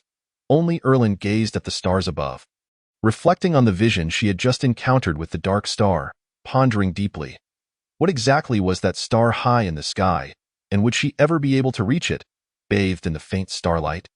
Erlan felt a heaviness in her body, the tension she had held for so long finally easing. In her dreams, she beheld the star growing larger, radiating an even brighter light, illuminating the entire continent and dispelling darkness once and for all.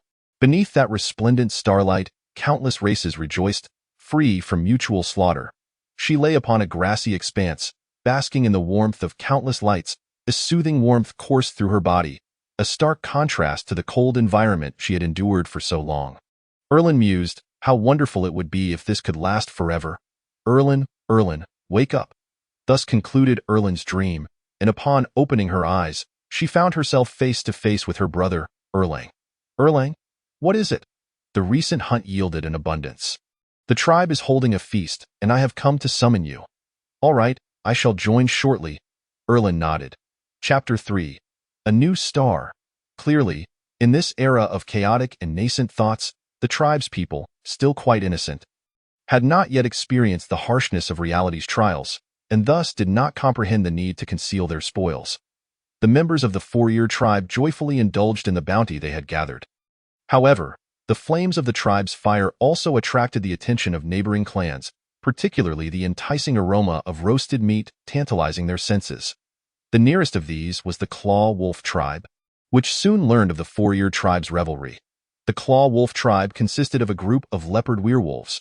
Although their strength was not to be underestimated, their inherently lazy and cunning nature led them to avoid hunting proactively. Instead, they resorted to pillaging weaker tribes to sustain themselves. Given the adversarial nature between tribes, the disparities among them made it impossible for the weaker clans to unite against their oppressors. The Claw Wolf tribe, now stirred by the news of their neighbor's bounty, deemed it reasonable to seek some aid. A dozen leopard werewolves swaggered into the Four-Ear tribe's camp, their mouths watering at the scent of roasted meat in the air. What brings you here? This is not a place for you. Before they could even step fully into the camp, the guards of the Four-Ear tribe intercepted them. The guards quickly recognized these infamous leopard werewolves, and their tone was anything but welcoming. Before uttering these words, they had already surmised the intruder's intent. What other purpose could they have but to pillage? In the past, they might have offered some food to send them on their way. But this time was different. There was too much prey at stake. This impacted the tribe's future growth and even their population increase. Even though the leopard werewolves were physically stronger, the guards still stood their ground. A diminutive figure stood defiantly before the leopard werewolves, though he barely reached their shoulders. We are simply here to observe. Why are we unwelcome? One leopard werewolf said, wearing a feigned smile. Another, however, was less patient. Get out of the way and don't obstruct our path. The leopard werewolf roughly shoved aside the guard, whose frail physique could not withstand the force, sending him sprawling several meters away. Thus, the uninvited guests made their way into the tribe's encampment. The members of the Four-Ear tribe, who had been enjoying their roasted meat, paused in their actions. Well, it seems your tribe has been faring quite well. We, the Claw Wolf tribe, have had a dismal harvest lately. Why not lend us some support? The claim of a dismal harvest was no mere fabrication. They had nothing to show for their efforts.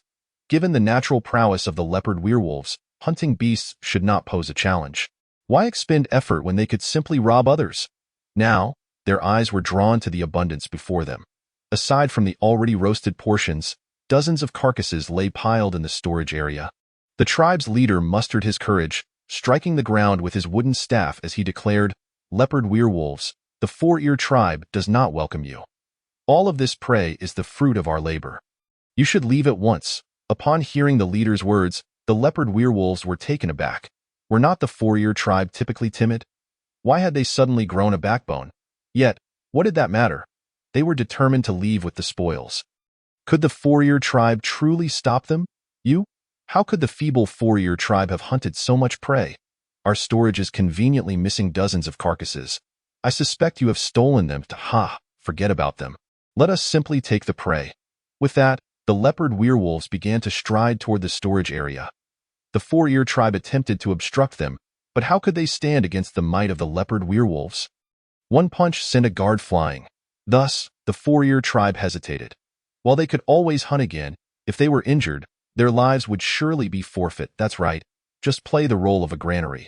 We'll return when we have the time to check in. The leopard werewolves mocked as they hoisted the prey and prepared to depart. Just then, a voice called out to them. Stop! Erlen's commanding voice rang out as she arrived on the scene, only to be met with derisive laughter from the leopard werewolves. Seeing her words fell on deaf ears, Erlen's heart raced with urgency. Disregarding her still incompletely healed injuries, she charged directly at the leopard werewolves. A barely perceptible shroud of darkness enveloped her clenched fist, which she propelled forward, striking the leopard werewolf before her. The four-eared individuals, initially filled with concern at Erlin's sudden advance, could scarcely believe that the injured Erlin could possibly contend with the robust leopard werewolves. Yet, the ensuing spectacle held them rapt with astonishment. Erlin's frail form unleashed a punch that, though seemingly light, sent the leopard werewolf hurtling several meters away, as if struck by a formidable bull by the swamp. This scene obliterated their previous understanding of her capabilities. How did I possess such strength? Even Erlin herself could scarcely fathom it. She felt her body rejuvenating, her strength augmenting, yet she had not anticipated such a dramatic increase. Just moments earlier, her hurried punch had not even unleashed her full power, and judging by the response from the leopard werewolf, it felt merely a tad heavier than usual, far from a display of force. Realizing her newfound state, Erlin could not help but feel elated. However, the leopard werewolves were indifferent to her revelations. Initially, their intent was merely to pillage for sustenance. After all, with the demise of these tribespeople, there would be no one left to plunder. But now that one of their own had been injured, they deemed it necessary to eliminate the threat. Dozens of leopard werewolves abandoned their quarry and lunged toward Erlin. Yet, Erlin had transformed beyond recognition. Her newfound strength alone was sufficient to topple them. Erlin, you. While it is true that Erlin was among the strongest hunters in her tribe, her prowess had previously relied predominantly on her acute hearing and awareness. Now, however, her physical might had undeniably surged. This was the power of the stars. Erlin reveled in this realization, envisioning a bright future for the four-eared tribe. From this moment forth, our tribe shall henceforth be known as the Star Envoy Tribe. The seed of a new star had been sown. Chapter 4. The Exchange of Knowledge. The pact is sealed. She departed from the site, casting the first glimmer of starlight hope upon Erlin, endowing her with boundless possibilities, merely awaiting fruition. Yet, this was far from sufficient. Thus, she set forth once more, in search of other tribes. He soon emerged from the dark forest and discovered a tribe near a vast plain, the Roseflower Tribe. The essence of the rose here bore striking resemblance to those on Earth, yet even flora struggled to survive in the Shadow Realm. These roses had only persisted due to mutation. They no longer required oxygen and had transcended the typical survival structures of plants. Thriving solely on the absorption of dark energy and truth, whether it be sanguine or dark energy, the creatures here had evolved beyond the need for oxygen or matter. As long as energy sufficed, they could endure indefinitely. Moreover, their coloration had undergone a transformation, displaying an interplay of blue and purple hues, rendering them one of the few beautiful sights within the Shadow Realm. Yet, this beauty was laced with peril. The mutated roses possessed the ability to secrete toxins, lethal enough to easily extinguish most forms of life. The Roseflower Tribe had flourished by harnessing these mutated roses. They applied the roses' toxins to arrows and blades, ensuring that any breach in their enemies' defenses would result in swift death. Over the years, steeped in the fragrance of roses, the tribe's members had developed a resistance to toxins, a capability forged through years of adaptation to their perilous existence. They could now even touch the roses without succumbing to death.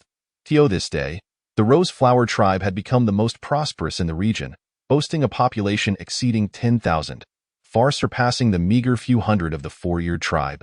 With their considerable resources, the Roseflower Tribe possessed the strength to implement new survival methods. They could shelter smaller tribes, providing sustenance and clothing in exchange for various essentials like specific plants, minerals, or other goods. After all, each tribe possessed its unique attributes and evolutionary paths. The Roseflower Tribe occasionally required the special abilities of these smaller tribes. She recognized the potential within the Roseflower Tribe, believing they could play the role he sought. Carotes, the leader of the Roseflower Tribe, was perpetually busy, attending to matters within the tribe. Lacking a standardized written language, he resorted to simple symbols to ensure even the most primitive tribes could comprehend his messages. Soon, however, he was interrupted by new tidings. Chief, an individual claiming to be a sage wishes to engage in trade with us. A sage? Carotes set aside his tasks, reflecting on any recollections associated with the term. After a moment's thought, he realized he did not recognize the individual, nor had he encountered anyone in the neighboring tribes with such a name. Perhaps they hailed from a more distant tribe. The Roseflower Tribe's considerable size was not merely a product of strength. Carotes himself had played an instrumental role, possessing wisdom sufficient to guide the tribe in the right direction. He always welcomed trade.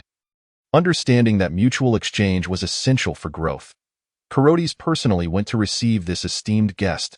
At the first sight of she, he sensed a peculiar familiarity, as if they had met before. It was from the heavens. Carotes noted the striking resemblance between she and a newly emerged star, particularly those violet eyes. His intuition informed him that this individual possessed power beyond his comprehension. You are the renowned sage? Are you not? It is an honor to meet you. Carotes inclined his head slightly in a gesture of respect. Might I inquire as to the purpose of your visit to the Rose Flower Tribe? Certainly, it is for trade and collaboration. I trust Chief Carotes understands this well. Carotes was indeed aware, for the Rose Flower Tribe had thrived through a model of trade, earning the allegiance of smaller tribes. He guided she into a grand tent, the most opulent space in their tribe, specifically arranged for the reception of guests. Every item within was crafted from the finest animal hides, meticulously cared for through unique methods. Seated within, one could detect the faint fragrance of flowers. At the center of the tent lay a fire pit, encircled by crystals of various hues, casting rare colors amidst the surrounding darkness. Once seated, Carotes had tea served. This tea was brewed from a plant known as fragrant bluegrass, its taste rather pleasant, but more importantly, it offered a slight enhancement to vision, allowing them to see more clearly in the dark. She merely sipped a small amount before setting it aside, finding it of no use to him. What trade does the sage wish to propose? Whatever the Rose Flower Tribe is capable of, we shall not refuse. Carotes inquired warmly. She shook his head in response. Present. I require nothing. Rather, I shall offer you items you desire. What those may be, I leave to your discretion. When I find myself in need, I shall return for the recompense. Unlike these tribes struggling for survival, she held no material desires. His sole wish was for these tribes to flourish and evolve towards new horizons. However, he would engage in trade rather than indiscriminate charity. Desire does not dissipate with unrestrained generosity. It only intensifies until it overwhelms reason. He did not wish to cultivate a mere existence of incessant demand. As a leader, Carotes naturally perceived the benefits at stake. However, after careful consideration, he found himself unable to refuse. Anything at all? Carotes questioned incredulously. Indeed, but all things come at a price, she replied. The more precious the item requested, the heavier the cost incurred. Carotes quickly discerned the answer: knowledge. Knowledge was the most valuable currency in this world. While the rose was a deadly poison to ordinary beings, the Rose Flower Tribe had thrived by extracting its toxins. Now, they sought to acquire more. Chapter 5. He harbors a deep hatred for this starlight. Carotes pondered for a moment, uncertain how to proceed, and thus summoned several wise individuals from within the tribe. These were his most trusted and capable subordinates, who regularly managed the tribe and engaged in external trades. After vigorous deliberation, they ultimately reached a consensus regarding their needs. While it may not have been the most ideal request, it represented the limits of their current necessities. Esteemed sage, we seek knowledge on refining metals with broader applicability, swiftly subduing or exterminating dark creatures, and cultivating and identifying plants. Carotes articulated their request with precision, concerned that vague inquiries might yield unexpected knowledge. He had many other queries, yet he understood that such an approach would appear overly greedy, and the unknown costs instilled caution. These 3 inquiries precisely addressed their most pressing concerns. They had already devised a rough plan for metal refinement, managing to extract ores and produce crude weapons, albeit in a rudimentary manner, merely shaped better than stone. Meanwhile, dark creatures posed a significant threat, as they represented a common enemy to all tribes: chaotic, unintelligent beings incapable of communication. Merely powerful beasts that attacked passing tribespeople. The Rose Flower Tribe exemplifies this notion, as they transport supplies between various tribes, frequently traversing perilous regions such as the Dark Forest. Each journey poses the threat of being ambushed by malevolent creatures of the shadows. The prior smelting of metals was partly motivated by this necessity, not solely for trade with other tribes, but also to safeguard the safety of their own group. The final query pertains to their own development. Aside from hunting, which provides some variety to their diet, they primarily rely on foraging for plants to stave off hunger. However, the edible flora is rather scarce, and instances of inadvertently consuming toxic plants are common. In this realm devoid of any medical recourse, ingesting poisonous vegetation inevitably leads to a slow demise. This is also why the Rose Flower Tribe, relying solely on the potency of rose toxins, remains invincible, as there exists no definitive countermeasure against such venom. Hence, all three areas of knowledge are essential for their current stage of existence. After articulating these three concerns, he gazed at She with hopeful eyes. She rested her chin on her hand, seemingly contemplating the reasonableness of the request. After a brief moment, she nodded. The trade could proceed. I shall provide you with this knowledge. Subsequently, to the astonishment of the onlookers, she produced a piece of parchment made from animal hide. What is this? A contract. By signing this contract, one gains the acknowledgement of the stars, ensuring the fulfillment of the agreement. Korotes had never encountered such a thing before, and it opened his eyes to the notion that trade could take on such a form. Korotes signed the parchment, known as the contract, pressing his bloodied fingerprint upon it. The blood swiftly vanished from the contract, transforming into a series of twisted symbols which constituted Korotes. In the next moment, an astonishing event unfolded before their eyes. A slender beam of light descended from the dark stars above, merging with the parchment of the contract. This spectacle appeared to Korotes and the others as a miraculous phenomenon, further deepening their admiration for She. The contract was complete. She fulfilled the contract by inscribing all the knowledge in a book, where illustrations and text intertwined in a comprehensible manner, utilizing symbols uniquely created by the Roseflower tribe. Even if one could not decipher the writing, merely gazing upon the book would lead to an innate understanding of its contents. The knowledge contained within was foundational. Deeper applications would require further study by the Roseflower tribe themselves.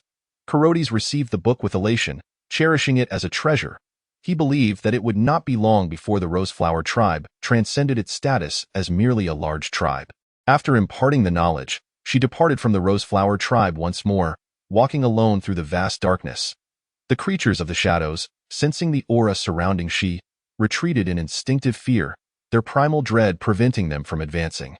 Continuing along his path, she soon heard a commotion in the distance. It was two dark creatures. One, a night owl, a near avian being. The other, a colossal insect resembling a mantis. That moment, the night owl had triumphed in battle, tearing apart and feasting upon the mantis's carcass, yet its wings bore injuries, and it would likely not survive long in the engulfing darkness. This meal might be one of its last, darkness and knowledge. She had already provided two avenues. Now, he perceived a third path before him. Oh, not be afraid, child. She spoke gently, his presence gradually becoming concealed. A cascade of intertwining crimson light emanated from his hands, enveloping the night owl. The creature, originally poised to flee, began to lower its guard, allowing She to stroke its feathers. It was gravely wounded, with gashes carved by the mantis scattered across its body, one wing even severed. Yet, under the glow emanating from She's hands, the wounds gradually stabilized, no longer worsening. The night owl's gaze became clearer. The creature emitted a call that was far from melodious, yet she could sense its joy. In gratitude, the night owl presented She with an egg. For a being perpetually living on the brink of danger, offspring represent not only continuation but also a burden, often becoming prey for other predators. Given its current dire condition, nurturing its progeny was virtually impossible, so in thanks for She's healing, it offered its egg as a token of appreciation. She accepted the gift without hesitation. The night owl swiftly consumed the mantis's remains before retreating back into the shadows. She continued onward towards his intended destination. Yuling belonged to a small tribe, yet now, his tribe had been annihilated. He witnessed, paralyzed by fear, the dark creatures he dreaded unleashing their slaughter, with no means of resistance. These monstrosities were far more terrifying than ordinary beasts. They were true predators. The light of the heavens dispelled the darkness, drawing these creatures forth, rendering them more active. Yuling watched as his sister, parents, and tribe members were consumed. All lost to him, he found himself trapped beneath a collapsed wooden structure, and after he managed to crawl out. Chapter 6. The Night Owl Born in Darkness. Time elapsed. Yuling felt himself nearing death.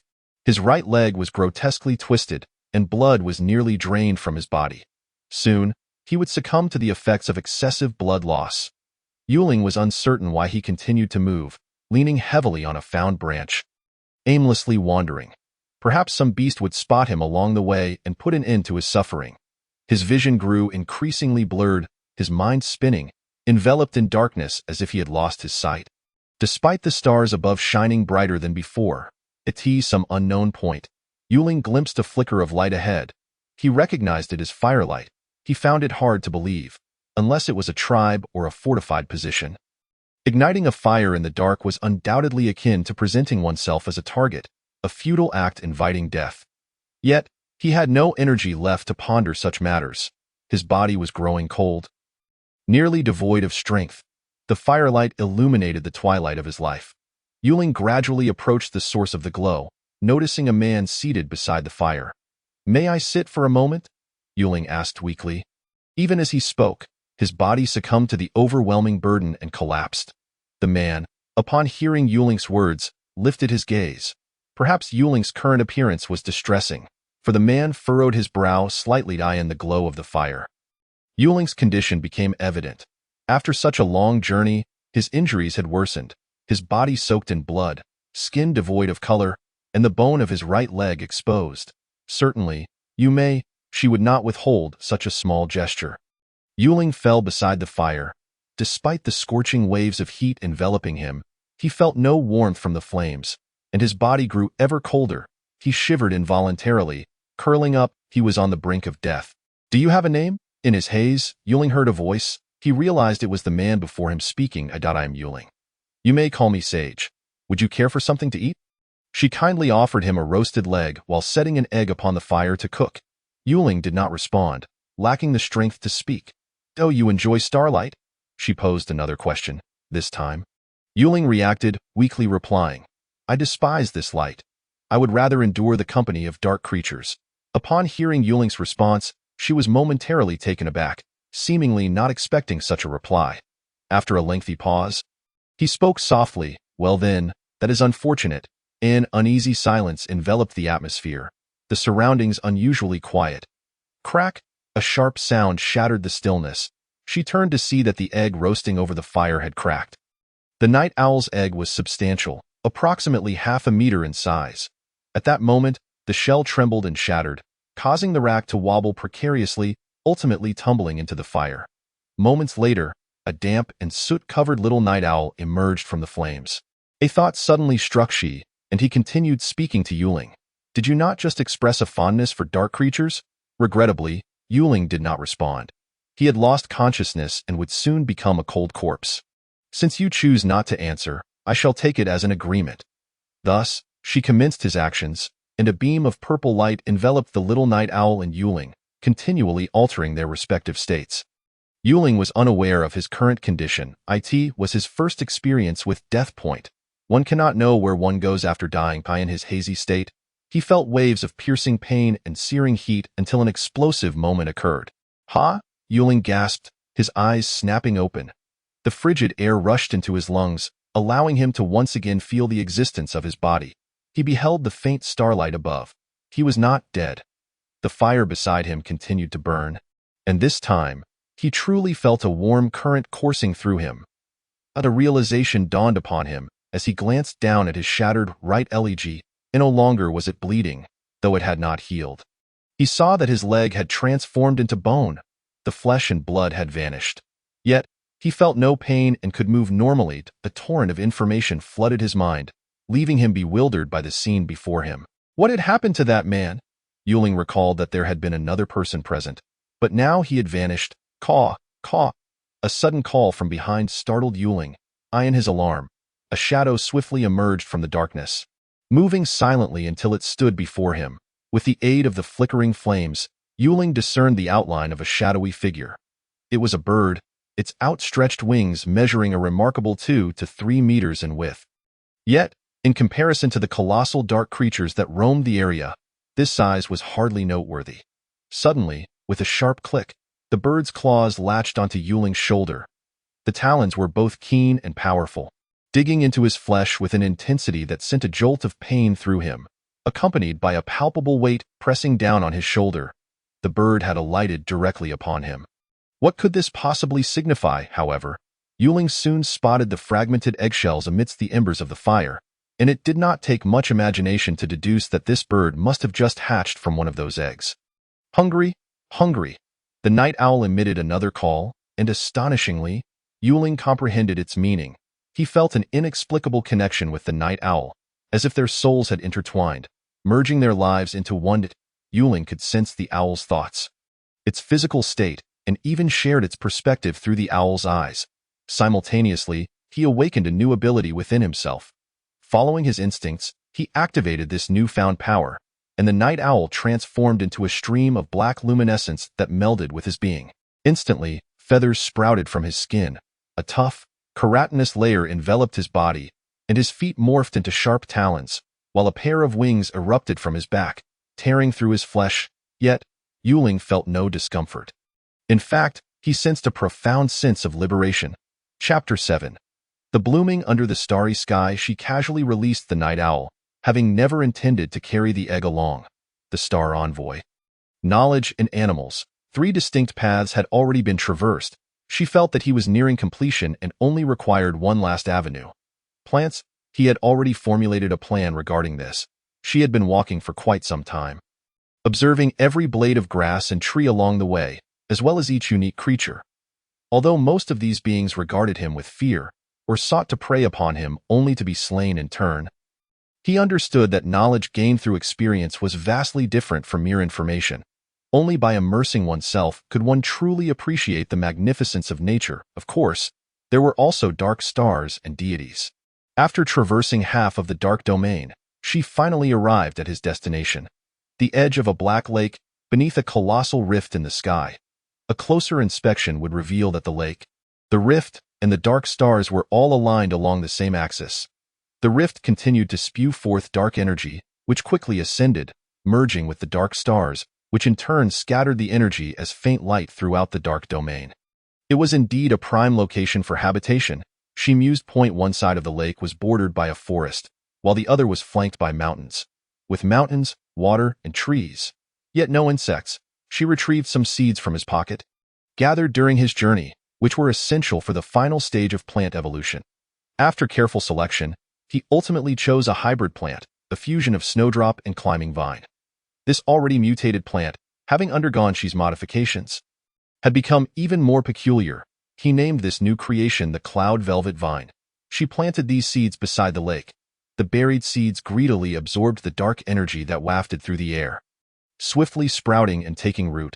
Soon, a small cloud velvet vine broke through the surface. It grew at an astonishing rate, visibly stretching higher and higher, and due to its unique structure, its tendrils possessed remarkable strength, allowing it to continue its ascent until it pierced the clouds. She was curious to see how this cloud velvet vine would ultimately develop.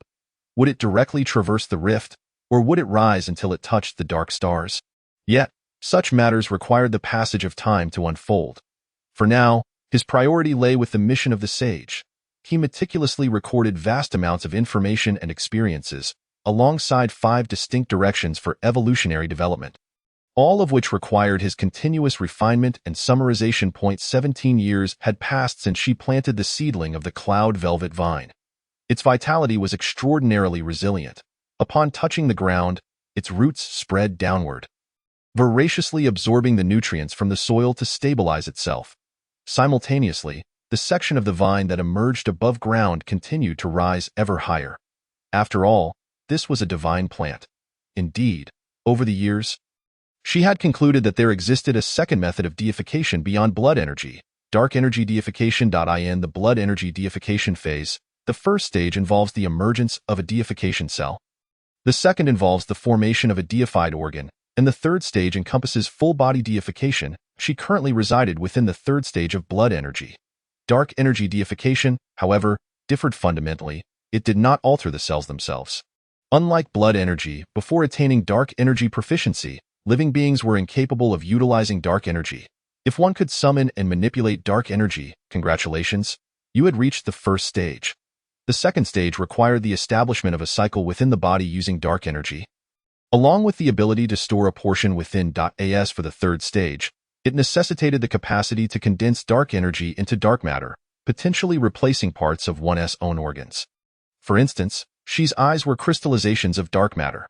However, the quality of such crystallizations varied from individual to individual, and Shi's eyes, crafted by divine hands, were undoubtedly of the highest caliber. Moreover, The limitations imposed by the body replaced by dark matter were considerably less potent compared to blood energy deification. Blood energy and dark energy could coexist.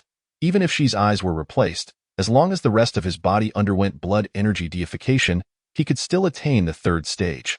Furthermore, unlike blood energy, Shi had already speculated about the powers of the fourth stage of dark energy. He had gained a new understanding. The fourth stage, regardless of the power system, was the most crucial and the most challenging aspect. It pertained to the soul. The soul was far more mysterious and elusive than the physical body. In Shi's conjectures, the fourth stage of dark energy involved resonating the soul with dark energy.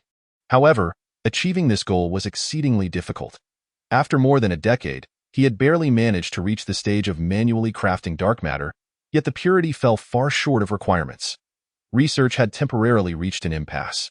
Nevertheless, over the past decade, the circumstances within the dark domain had transformed remarkably. It was on the verge of blossoming.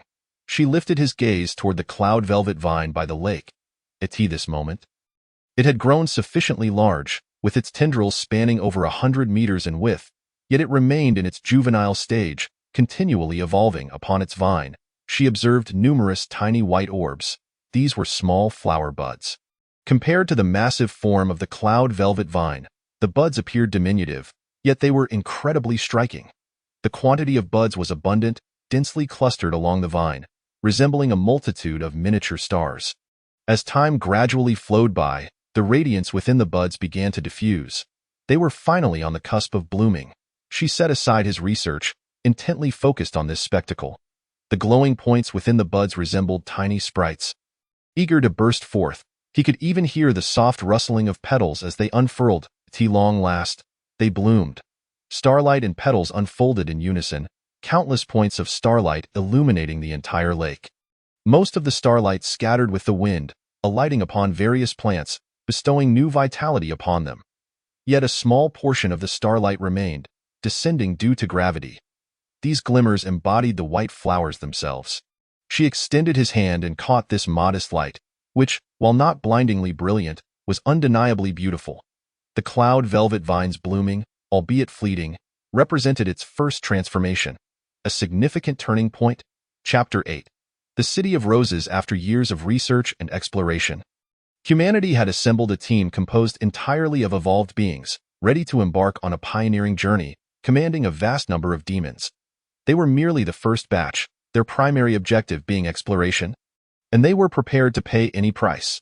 The entire team numbered over 1,000 individuals, accompanied by tens of thousands of demons, a considerable force indeed. There were only two methods to reach the new continent. One was to traverse the Sea of Blood, and the other was to pass through the Dark Domain. Clearly, solid land was far more reliable than the unfathomable depths of the Blood Sea, teeming with unknown monsters. After several months, they finally arrived in this place saturated with darkness. Even with their expectations, the sight before them was breathtaking. A stark boundary line delineated the world of red from that of black. Zhong Mingze swallowed hard, yet as the captain of the exploration vanguard, they could not afford to halt. Moreover, the sheer volume of food required daily was substantial. They had no time to squander. Forward. Ensure that the demons lead the way. The moment they truly stepped into the dark domain, a wave of cold washed over them, and the oxygen in the air became alarmingly sparse. Fortunately, they were all evolved beings, and the demons exhibited commendable adaptability. Although their conditions were diminished, they were not entirely overwhelmed. Suddenly, Zhong Mingze experienced an anomaly. He lifted his head, and at the focal point of his gaze, there shone a purple star. What was this? When did it appear? In this world, aside from the blood sun, they had not discovered any celestial bodies. Some humans even speculated that this world was a parallel universe existing behind the reality of the cosmos. Zhong Mingze retreated back into the darkness, the stark contrast of the blood sun's illuminating rays blurring his vision. Yet when he concentrated on the sky, he could no longer see that star. Upon re-entering, however, it reappeared. This star seemed to exist in a state of superposition, visible only within the dark domain. No immediate danger was detected. New test data indicated that this star did not exhibit any distinct effects. Thus, they had no choice but to disregard it in the enveloping darkness. Peril lurked at every turn. Their monumental objective swiftly attracted a multitude of sinister creatures.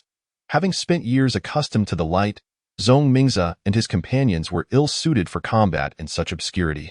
The demons ahead were instantly overpowered, their forms shredded by dark shadows. However, the other demons quickly adapted, utilizing a myriad of abilities. Ultimately, the dark beings were mere mortals, and their relatively recent emergence rendered them less formidable than the fully evolved demons. Yet, darkness was their domain, and the demons lacked a means of replenishing their forces. Over time, they would inevitably succumb to attrition. Deploy the illumination devices. Set the brightness to maximum. Fortunately, Zhong Mingze and his cohort had prepared thoroughly for such contingencies. A multitude of lighting apparatuses was cranked to full power, instantly flooding the area with blinding radiance. This light was so intense that even they found it stinging to the eyes, let alone the creatures of darkness, who could be rendered completely blind. Consequently, the dark beings abandoned their assault, retreating in haste. Their initial aggression stemmed from an innate bloodlust rather than a predatory instinct. To them, feasting upon humans was as flavorless as chewing sand for a human. Faced with the prospect of a battle they might not win and a meal they could not consume, their desire to attack diminished significantly. After enduring several waves of feigned assaults, this batch of dark creatures retreated altogether. For the moment, they should be safe. Zhong Mingze and his companions wore grave expressions. We must swiftly locate a place to rest. We cannot keep the lights on indefinitely, even if we fend off one wave. Another will soon be drawn to the illumination, inevitably causing us trouble. This was easier said than done, as their large party made them a conspicuous target. They pressed onward, simultaneously praying for fewer dark creatures along the way. Thus began a lengthy journey of 2.5 years, marked by stops and starts as they gathered information, warded off dangers, and deployed signal markers to guide the rearguard. The human team of evolvers fared relatively well, sustaining only a few dozen casualties, while the demon contingent suffered greatly, dwindling from 10,000 to just over 7,000, with many others weakened. The initial phase of their expedition was destined to lack reinforcements, and they could scarcely ascertain whether they would endure until their departure from the dark domain. Until one day, Zhong Mingze glimpsed a new light, barely distinguishable as a civilization. It turned out to be a city constructed of stone, complete with walls and defensive structures. Should they make contact? This presented a dilemma. Zhong Mingze reviewed the data and resource consumption statistics gathered along their journey and concluded that their chances of successfully traversing the dark domain were a mere 1%, if not lower. Engaging with the inhabitants had become a pressing necessity, lest they be swiftly annihilated by the dark creatures. However, they refrained from approaching directly en masse and instead dispatched a small team to scout the situation. After querying several passers-by, they finally gleaned information about the city. This city was known as Rose City, one of the 3 largest in the vicinity, alongside Starlight City and Moro City.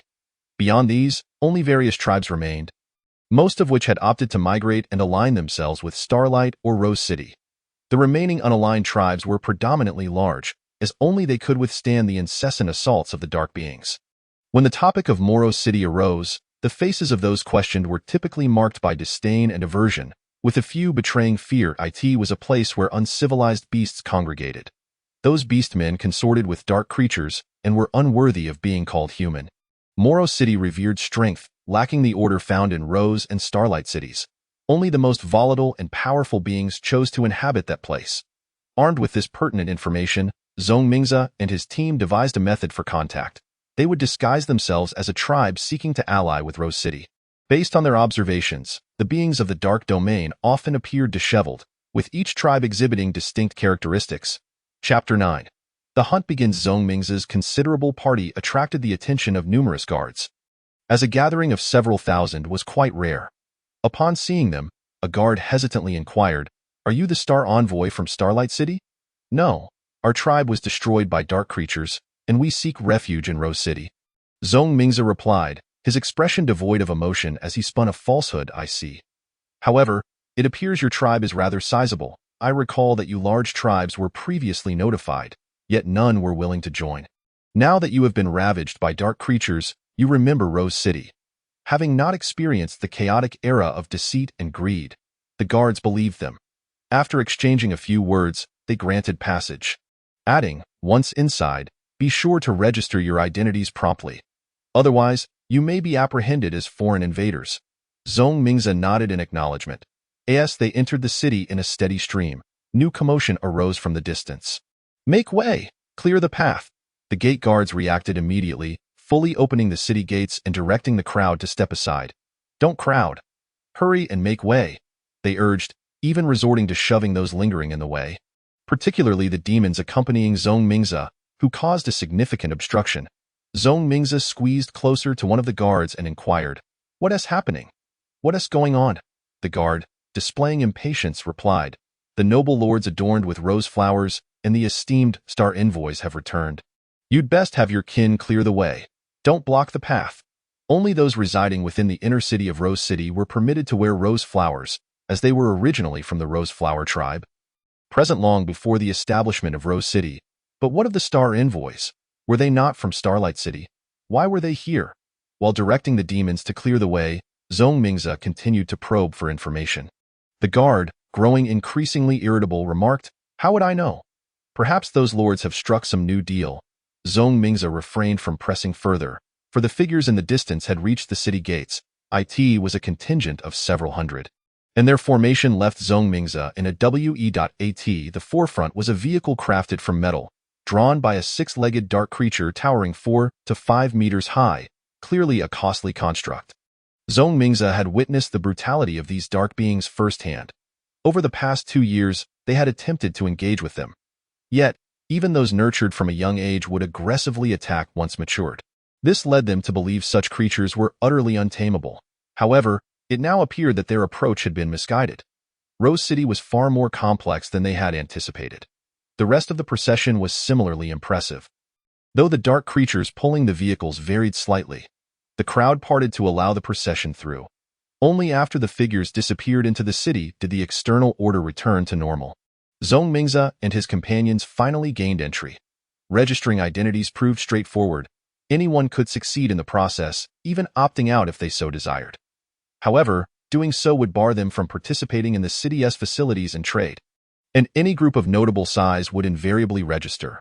Within the city, one could assess the value of their possessions and exchange them for a currency known as Xena at the Outer City Management Office. Xena was a currency mutually recognized by both Rose City and Starlight City, boasting high security. Additionally, Xena was a mineral material with considerable intrinsic value. Of course, bartering was also an option, provided both parties consented to the exchange. Rose City was divided into the inner and outer cities, separated by a massive stone wall, creating a city within a city. Only the Rose nobility and their guests could access the inner city, meaning that nearly 99% of the outer city's inhabitants had never glimpsed its splendor. The outer city brimmed with peculiar items, particularly a category known as dark energy devices, which possessed various types and abilities.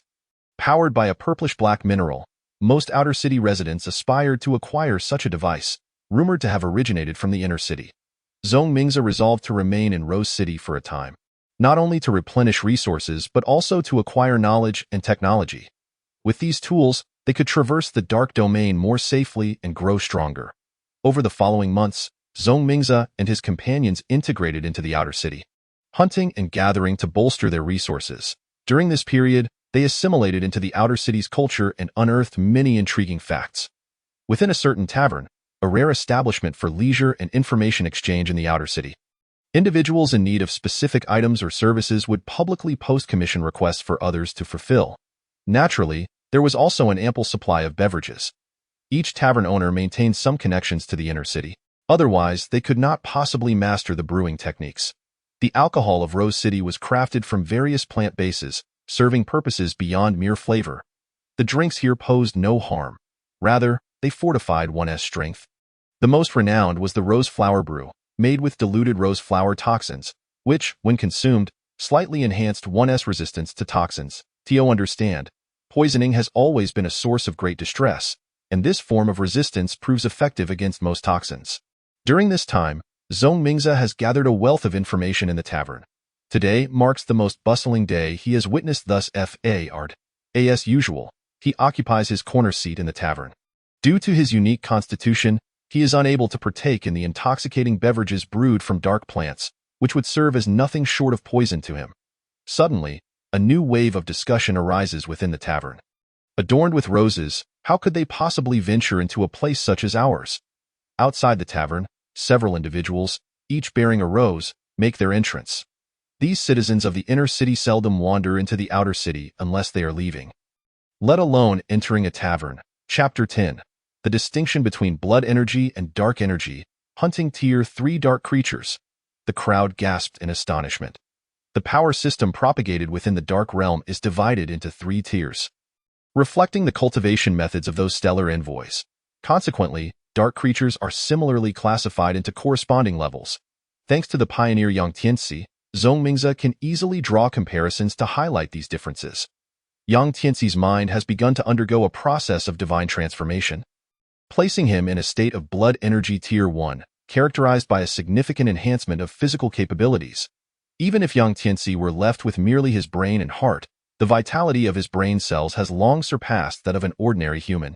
Blood energy Tier 2 signifies the divine transformation of a particular organ. As long as the transformed organ remains intact, it can gradually restore itself. Theoretically, should Yang Tianci reach Tier 2, his body could regenerate. Blood energy Tier 3 necessitates the divine transformation of the entire body, yet this stage proves to be the most arduous.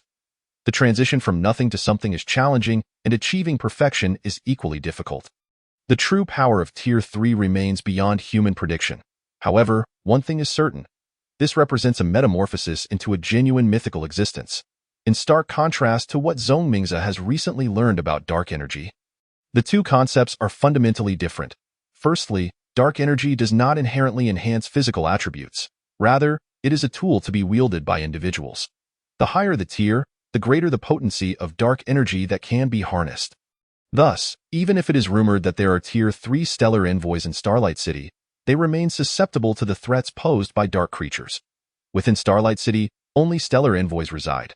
Zhongmingze has witnessed numerous individuals awakening their ability to manipulate dark energy, subsequently heading to Starlight City. Unlike blood energy, dark energy can be bestowed upon others and objects, akin to those star energy devices, which are the result of collaborative efforts between the technology of Rose City and the stellar envoys of Starlight City. Furthermore, the pioneering team that Zhongmingze is part of has speculated that Tier 4 of dark energy represents a pivotal turning point, bearing a significance akin to that of blood energy Tier 3. Upon reaching Tier 4, an entity infused with dark energy would become a markedly distinct existence. Dark creatures are capable of absorbing dark energy from the moment they are born. Within their bodies lies a crystal referred to as dark crystal, which serves as a crucial criterion for distinguishing their tiers. The appearance of dark crystals within their bodies signifies Tier 1. Tier 2 is achieved when the dark crystal has fully developed and stabilized. The dark crystal is black, and upon reaching Tier 3, it transforms into purple. 7 years ago, Rose City was attacked by a Tier 3 dark creature, and it took a tremendous toll to defeat it, extracting a purple dark crystal from its head. Generally, the higher the tier of a dark creature, the more robust its physique. Dark crystals enable a creature to surpass its inherent racial potential. Most significantly, dark crystals function akin to the brain of dark creatures, bestowing them with intelligence and the capacity for thought. This is the most profound transformation dark crystals impart upon dark creatures. Therefore, leveraging their inherent physical superiority coupled with their vast numbers, dark creatures can easily overpower stellar envoys of the same tier. It is worth mentioning that dark crystals also serve as one of the energy sources for dark energy devices, proving far more effective than ordinary energy minerals. Fortunately, the dark creatures that Zhongmingze and his team eliminated over the past 2 years yielded a considerable number of dark crystals and biological specimens, allowing them to exchange for substantial star resources. Otherwise, their initial settlement would have been precarious. The notion of hunting Tier 3 dark creatures is something that those of the outer city could scarcely conceive. Even encountering a Tier 1 creature would compel them to take a detour. And only those equipped with dark energy devices would dare to take the risk. Have the significant figures of the inner city lost their minds? Let's not be hasty. What if they have indeed developed special weapons after years of research? Without confidence, how could they possibly issue such a commission? Tier 3 dark creatures are a rarity throughout the dark realm. Even a few years ago, Rose City was besieged in the outer city, losing numerous territories until reinforcements from Starlight City arrived to vanquish the threat. Speak freely, for I am certainly going to accept that reward. Look, that grants permanent residency in the inner city, setting aside other rewards. This alone makes me willing to risk everything. Permanent residency in the inner city. The crowd gasped in astonishment. This is the first time such generosity has been witnessed. Once one enters the inner city, it is a realm of genuine peace and security. It is said that everything one could desire can be found within, often without the need to expend star resources, and with formidable stone walls offering protection. There is no fear of being slain by dark creatures at any moment. This represents a stable and prosperous existence, one that allows them to enjoy their lives until their final moments. Zhongmingze has also begun to contemplate the implications of this reward. The entirety of technology within the Dark Realm lies in the hands of the high-ranking officials of Rose City and Starlight City. Entry into Starlight City is restricted to stellar envoys. Even those who pledge allegiance can only live within the protective confines of their jurisdiction, never truly entering the city. Under normal circumstances, they would forever remain unable to proactively engage with those at the core of power. However, obtaining residency in the inner city would signify an opportunity, in terms of trade or collaboration, they would finally have a chance. Zhongmingze is confident that with thousands of demon troops and other supplies, slaying a Tier 3 dark creature should be entirely feasible. After all, they have already taken down a significant number of Tier 1 and Tier 2 creatures during their 2-year journey. Accepting the commission comes with no prerequisites. Anyone unafraid of death is welcome. Dark hunters, as they are known, represent a profession of the outer city. These individuals specialize in hunting dark creatures, profiting from their corpses and dark crystals. It is a high-risk, high-reward vocation. Misfortune may strike, and one could be consumed by dark creatures on any given day. Yet, fortune may also smile upon them, allowing them to scavenge the remains of dark creatures left in the wake of battle. Extracting dark crystals. Presently, this commission has attracted numerous dark hunters, though most remain in a state of cautious observation. While they may not fear death, that does not mean they willingly seek it. As the initiators of this grand hunting expedition, Rose City has organized an official team. Each member of the team is fully equipped, far surpassing the gear of the dark hunters, though their only disadvantage lies in their smaller numbers, with their actions dictated by the objectives of this particular squad. The performance of the Rose City team will not affect the incentives associated with the commission, as they are exempt from the standard criteria. They are being utterly irrational, a middle-aged man remarked as he observed the throng outside Rose City, fixated upon the departing hunting team. Surviving to this age speaks volumes. Chapter 11. The night owl at the mountain summit. Zhongmingze gazed in astonishment as the team expanded further. He has acquainted himself with the history of Rose City, yet the more he learns, the more astonished he becomes. Are they truly unafraid of death? Even he can perceive that this hunting expedition is fraught with peril. One can only conclude that Zhongmingze has underestimated the esteem in which the inner city is held by these individuals. The dark forest lies just beyond Rose City, with Starlight City nestled within its depths. The stellar envoys of Starlight City await them just beyond the forest's edge. For many, this marks the first occasion to observe the stellar envoys at such close quarters. Each envoy wields a staff, a type of dark energy device, with a dark crystal embedded at its apex, significantly enhancing their speed and efficiency in utilizing dark energy. Regardless of the outcome, with the backing of both cities, the hunting team feels somewhat fortified against their fears. Their target is a formidable dark creature that commands a specific territory, residing atop a colossal peak. The night owl is said to dwell at the summit, its shadow capable of eclipsing the starlight. The sky has always been a forbidden realm for terrestrial beings. Possessing flight capabilities and keen eyesight, the night owl undoubtedly ranks among the apex predators of the dark realm. However, the hunting team is no mere assembly of novices. Each dark hunter has honed their skills through relentless battles against dark creatures. The team's pace is steady, with the stellar envoys leading the way, their staffs emitting a purplish-black luminescence sufficient to dispel common dark creatures. Even so, it takes them 3 days to reach the foot of the mountain. This mountain is truly towering. One can hardly fathom what sights await at its peak. Do you think it is possible to touch a star from the summit? Zhongmingze's understanding tells him this is implausible. How could stars be so low? Though they may appear close, the distance is enough to instill despair. Unless, perhaps, these celestial bodies are mere suspended lamps, simply standing at the base of this majestic mountain, gazing upward at the unseen peak. The intangible pressure reminds them of their insignificance. Yet, the journey upward cannot be halted. The mountain face is steep, but for the technology of Rose City, this poses no insurmountable challenge. The Rose hunting team produces their functional ropes. These ropes are woven from an exceptionally resilient vine, which remains alive. When anchored between 2 points, it can form a semi-permanent rope ladder.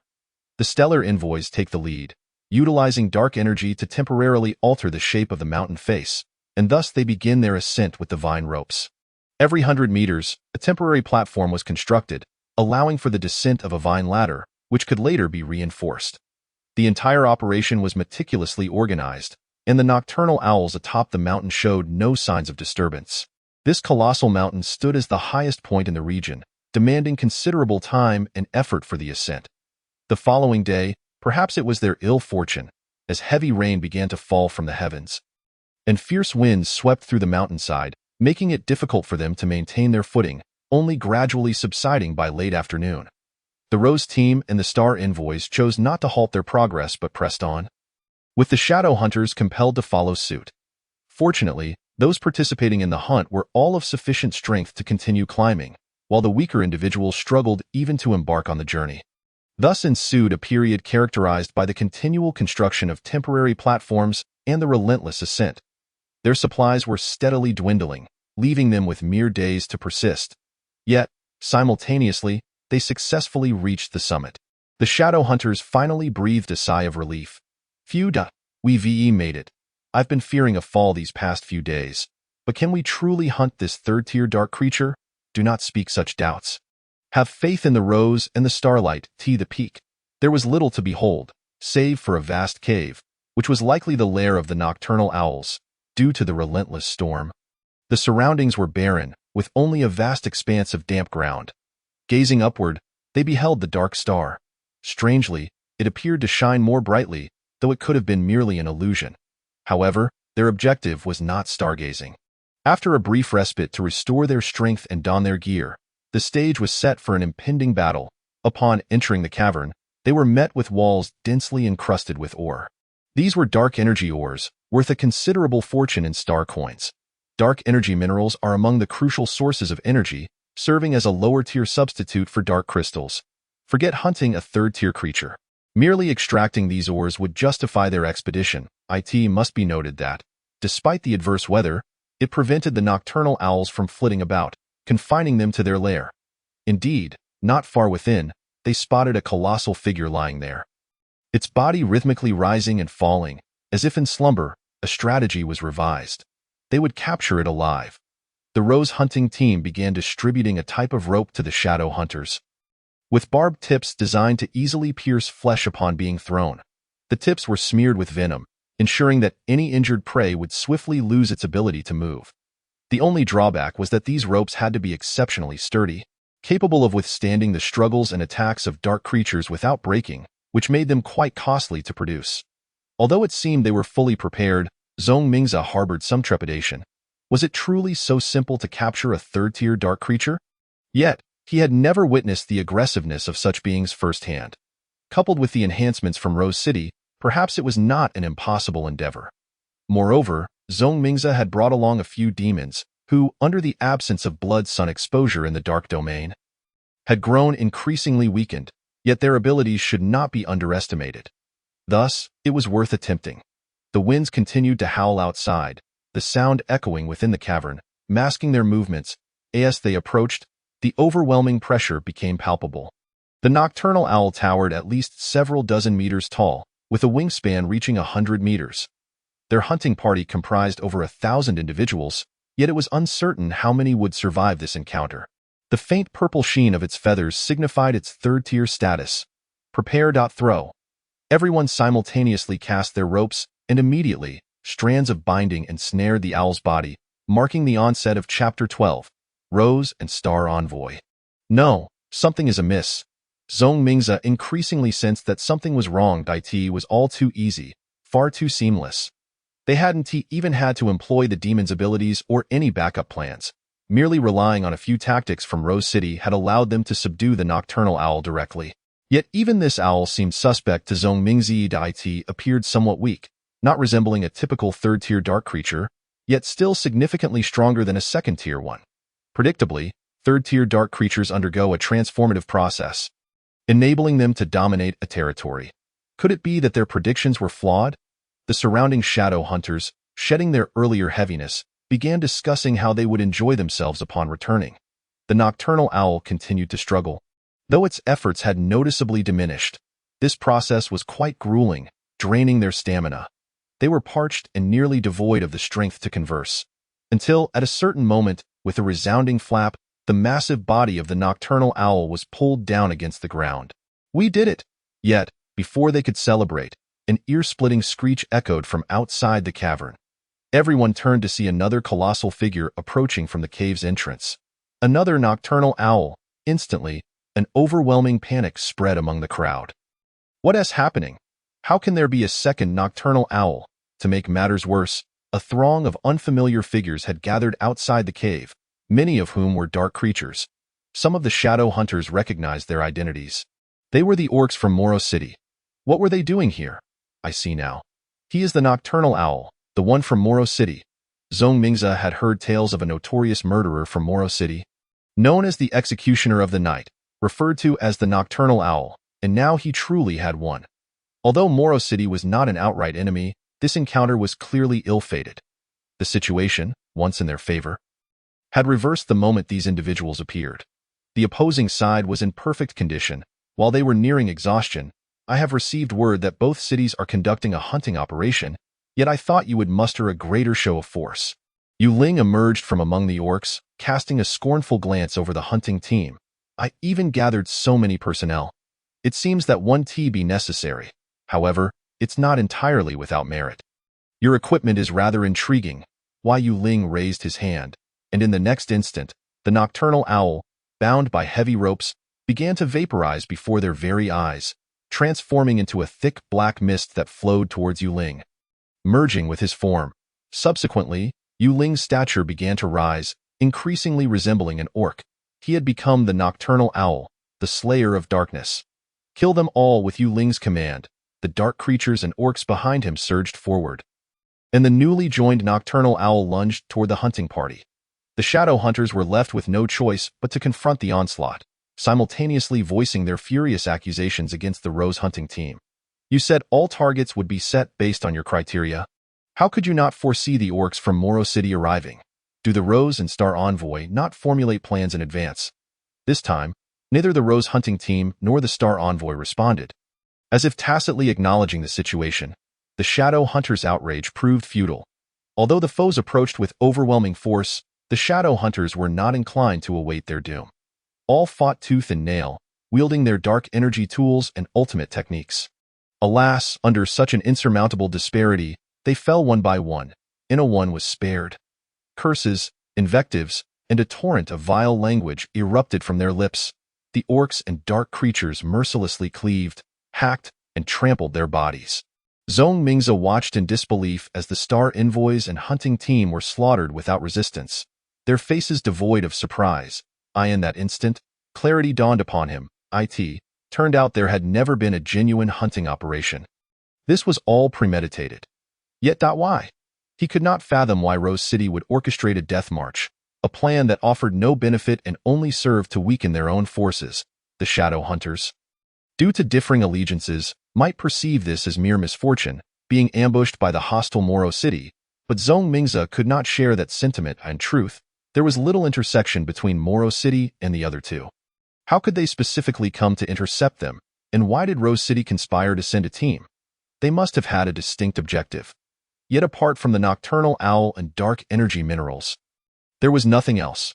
Based on their earlier hunting performance, it was clear that Rose City did not require such a large contingent to deal with the nocturnal owl, nor did they need many people to extract the dark energy ores. It merely required specialists, unless their target was someone else. For instance, the nocturnal owl who could merge dark creatures with human forms, whom Zhong Mingze had never encountered, a trap. Zhong Mingze finally comprehended that they were bait. Discarded bait from the very beginning. The initial goal of Rose City was not the dark creature, the nocturnal owl, but rather the one from Moro City. For this purpose, they had staged an elaborate ruse. Zhong Mingze was uncertain of Rose City's subsequent maneuvers, but he knew he must devise a means of escape. He had not anticipated that the demons he had secretly infiltrated into the Shadow Hunters would be utilized in such a manner. Though there were only a little over 100 demons, if they concentrated their efforts, they should be able to break through a path to protect the few human evolvers. Thus, the demons unleashed their abilities with reckless abandon, charging at the orcs and dark creatures ahead. Even Yu Ling was momentarily taken aback by the demon's frenzy. A single demon's strength may not rival that of dark creatures, as they had yet to reach even the first tier of blood energy. While these dark beings possessed dark energy at the first, second, and even third tiers, like the nocturnal owl, however, the formidable vitality and self-healing abilities of the demons enable them to launch relentless offensives. 100 demons generate the overwhelming presence of thousands, forming an advancing wall of flesh. Their diverse and peculiar blood abilities act like countless thorns, hindering any counterattack. Corrosive fluids, flesh-devouring entities, blade-like limbs, fiery breath, and mental manipulations. Their array of powers is formidable. Chapter 13. The Star Observing Tower Report. There are still survivors below. Korotes received another message. Indeed, a few individuals remained alive atop the mountain. It was none other than Zhong Mingze and his companions. Who are they? It seems they are from a tribe that recently sought refuge in Rose City. Although the demeanor of their members appears somewhat peculiar, we are currently observing. This individual should be the tribe's leader. I see. I have a vague recollection. Let us bring them up, Korotes instructed. Understood. Zhong Mingze had survived. Their fortune was relatively good. Upon exiting the cave, they fled desperately, thus avoiding any collateral damage. Yet, the cost was severe, as all accompanying demons perished, leaving only 3 humans in the group. Moreover, he had overturned his previous understanding of Rose City. It was then that he fully grasped what the term inner city meant to the inhabitants of the outer city. The isolation of information has led to such a significant misjudgment. Initially, they had believed that although Rose City's technology was somewhat skewed, it was not particularly advanced, considering its history spans merely over a decade. Now, it became evident that they were gravely mistaken. The technological direction of Rose City was not only absurdly misaligned, but its developmental pace was equally astonishing. The Rose did not continue its assault, indicating that they bore no hostility towards themselves. Zhong Mingze watched as the Rose gradually descended. It was a flying vessel crafted from an unknown metal, possessing a remarkably unique shape, long and wedge-like. Adorned with engravings of roses on either side, and measuring several hundred meters in length. Had the mountaintop not been spacious, this colossal object would not have been able to land. Zhong Mingze pondered how such a massive entity could soar through the skies. Observing that its speed was not particularly extraordinary, implying ample room for improvement, in addition to the Rose, another vessel known as the Star Envoy followed closely behind. The Star Envoy was even more peculiar, taking on a circular form. However, what captivated their attention was the enormous object suspended beneath the Star Envoy, a massive, prism-shaped entity that resembled a building. Clearly, transporting such a monumental item must serve a significant purpose. Yet, he could not afford the luxury of leisurely observation, as he was soon escorted away by individuals descending from the Rose. Upon entering the Rose, Zhong Mingze found himself before Korotes. You are the leader of the wicked tribe? Korotes remarked with an air of nonchalance. Indeed. The promised rewards will be duly distributed. As per our agreement, the 4 of you shall gain the status of inner city residents. Corresponding benefits will be provided. You may reside in either the outer or inner city without concern, so long as you do not violate any regulations. However, there is but one requirement. Forget everything that transpired today. Zhong Mingze, you are a clever individual and will understand my meaning. I trust that I comprehend, Zhong Mingze replied, lowering his gaze. Under the eaves, that is well. Karalai, take him down, Korotes instructed, and of course, father. The young man named Karalai led Zhong Mingze and his companions away from the room. Once they had departed, a sage beside Korotes inquired curiously, you are simply letting him go? I presumed you would interrogate them thoroughly regarding their identities. Korotes merely smiled. It matters not. Those who ought to know will inevitably learn. They cannot keep their secrets for long, and it is time for Karalai to stretch his wings. Oh, are you now intending to train your son? Indeed, we are growing old. Who knows how much longer we can endure? I still harbor hopes of visiting that dark star, to behold the birthplace of sages. Zhong Mingze and his companions were escorted by Caroline to a new chamber, provided for their rest, at least for the moment. Matters did not seem dire. They had successfully attained the status of inner-city residents, and regardless of its utility, they would undoubtedly have access to higher levels of information before they could settle in. Another tremor resonated from the mountaintop below. With a resounding crash, the colossal prism-shaped object came to rest atop the mountain, confirming Zhong Mingze's suspicion that it was indeed a building. "What is that?" Zhong Mingze inquired with curiosity. "The star-observing tower," Caroline replied without reservation. "Star-observing?" Zhong Mingze gazed out the window towards the dark star above. "Yes, the proximity here affords a superior view. It is indeed an excellent location for stargazing." Is this part of the Star Envoy's new research? In Zhong Mingze's mind, Star City was a metropolis centered on dark stars and dark energy, with all actions and developments inexorably tied to these two elements. Yet, Caroline surprisingly refuted his assumption. "No, it is merely to seek out an individual. Seek someone? Yes, to find a great sage. For he once proclaimed that he hails from beyond the stars." How absurd that was Zhong Mingze's initial reaction. Who could possibly come from the stars? Most stars are suns, and at the very least, they are vast energy conglomerates. Otherwise, how could they provide such abundant energy for life forms?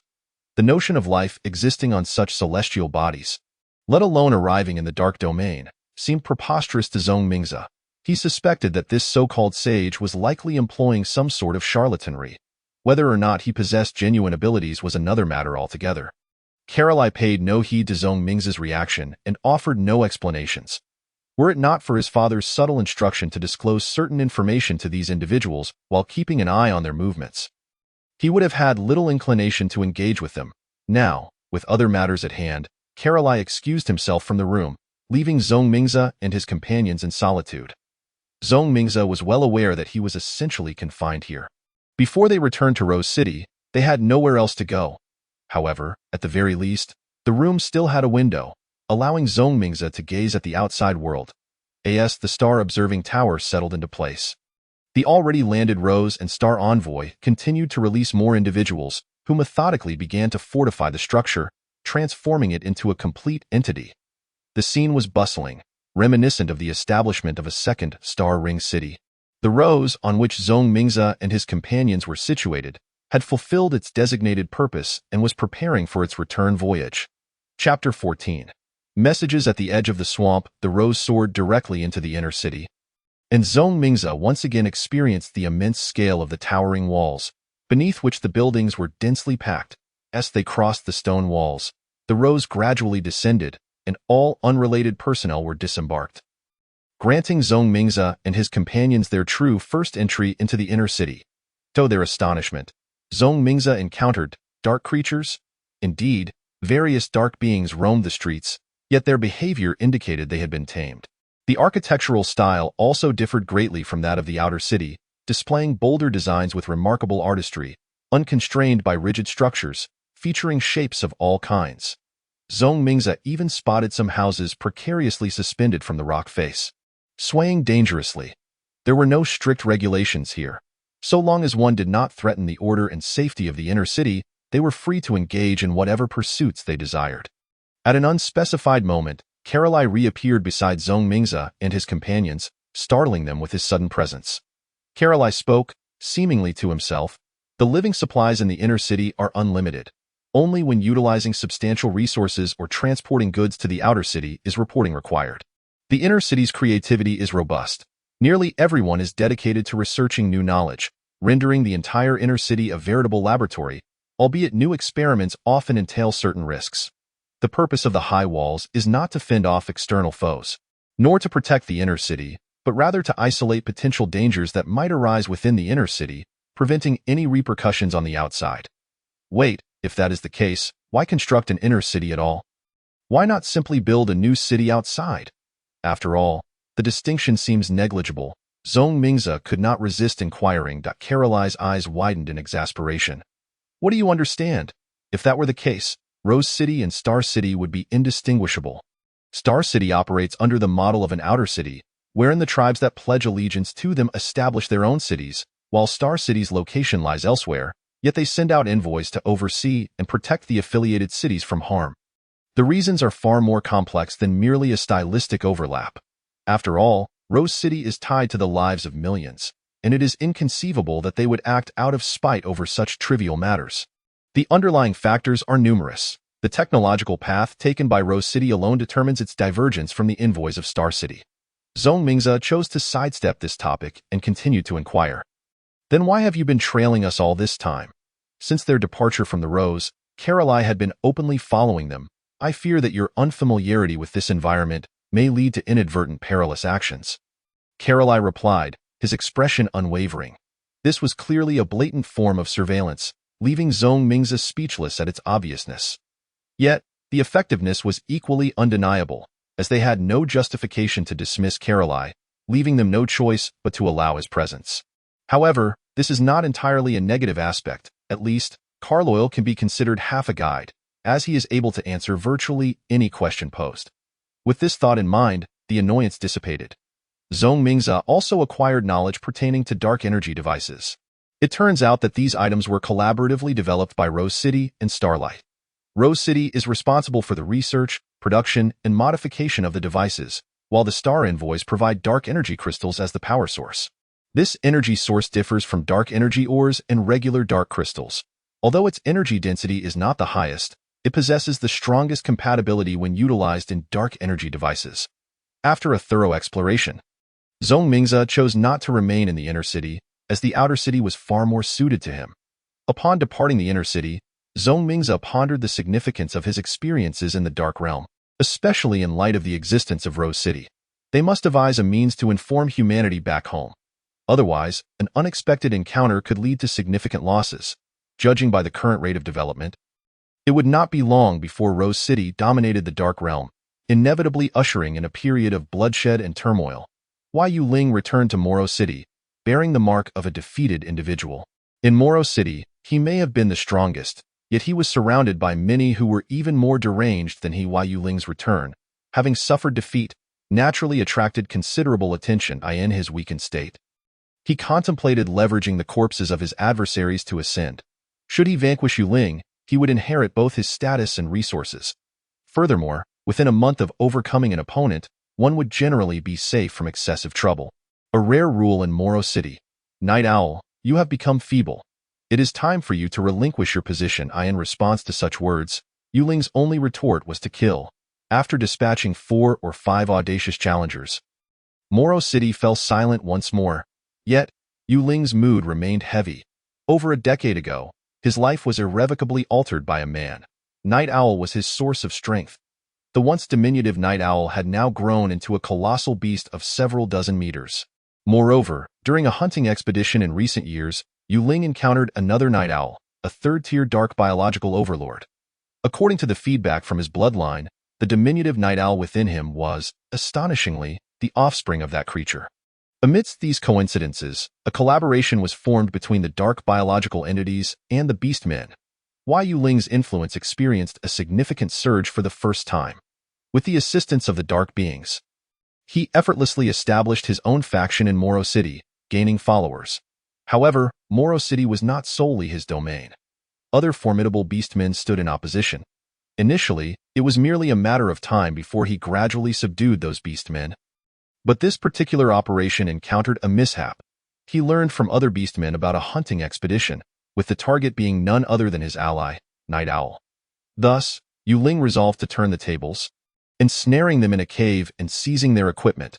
Although he held disdain for the Star Envoys and the Rose Folk hiding behind stone walls, he could not deny the utility of their gear.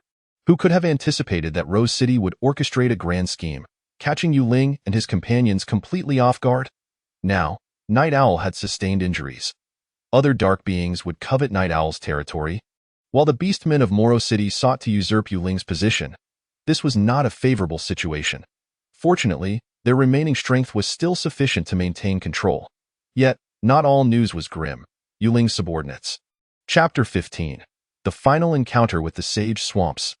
This place is fraught with peril, to the extent that even powerful dark beings prefer not to linger for long. Ironically, it is also the most densely populated area of life within the Dark Realm. Insects, plants, animals, a multitude of varieties, all sharing a common trait: high toxicity. However, as Yu Ling soared above, he had no cause for concern regarding the situation below. Upon arriving at the edge of the swamp, he immediately noticed an anomaly. A tree had taken root here. A colossal tree was growing rampantly in the center of the swamp, its gnarled and robust trunk adorned with lush foliage, remarkably covering half of the swamp. From a distance, in the shadows, the winding branches resembled colossal serpents entwining the tree. This was a serpentwood. Why Yu Ling was certain this gigantic tree had not existed before. Given the surrounding swamp's environment, it could not have been there long, exhibiting clear signs of environmental disruption. There could only be one explanation. This serpentwood had been transplanted by external forces, and the individual responsible was none other than the man who had bestowed Night Owl upon him. Yu Ling had no doubt of the man's capability, yet he found no trace of the individual within the swamp. Had he arrived too late? Undeterred, Yu Ling circled the swamp several times, and indeed, he discovered something unusual. Among the canopy of the serpentwood, a faint glimmer of light flickered, as if something were concealed within. While Yu Ling pried apart the resilient branches at the tree's summit and finally discerned the object's appearance. It was a floral wreath, radiating the rare white light within the dark realm. Regardless of its utility, Yu Ling decided to collect it. That moment, he was startled by the sudden cacophony of cracking sounds surrounding him. Akin to the sound of wood bending and breaking. In the next instant, Yu Ling comprehended that it was not merely a semblance. It was indeed the sound of wood bending. He was currently ensconced in the canopy of the serpentwood. Yet the tree had come to life, its branches converging in an attempt to ensnare him. Yu Ling would not remain passive. His fingers swiftly morphed into the sharp claws of Night Owl, slashing at the encroaching branches. Although the serpentwood was formidable, it had only recently been planted and had not yet matured fully. Thus, it proved somewhat inadequate against his razor-sharp claws, resulting in the branches snapping one by one. Yu Ling persistently tore through the branches, ascending further. Within the canopy, the rustling sounds resumed. It was the toxic insects from the swamp. At that moment, they had formed a preliminary symbiosis with the serpentwood. Intent on aiding in the extermination of Yu Ling, ultimately, however, Yu Ling's prowess prevailed, and he forcefully ripped open a gap in the canopy. The surrounding branches twisted and lashed out at him, but having gained aerial superiority, Yu Ling merely flapped his wings and effortlessly soared into the sky. Once he exited the range of attack, the serpentwood could only writhe its branches, resembling a devil with bared fangs and claws. Yet utterly helpless. What on earth is this? Yu Ling felt that the number of bizarre entities appearing recently was increasing, not only with the iron behemoths from Rose City and Starlight City, but now even a tree had come to life. Were it not for Yu Ling's ability to fly, had he broken free from the canopy, he would have been overwhelmed by the branches and toxic insects, ultimately succumbing. The recent battle had not yielded no rewards. Yu Ling gazed at the floral wreath on his wrist.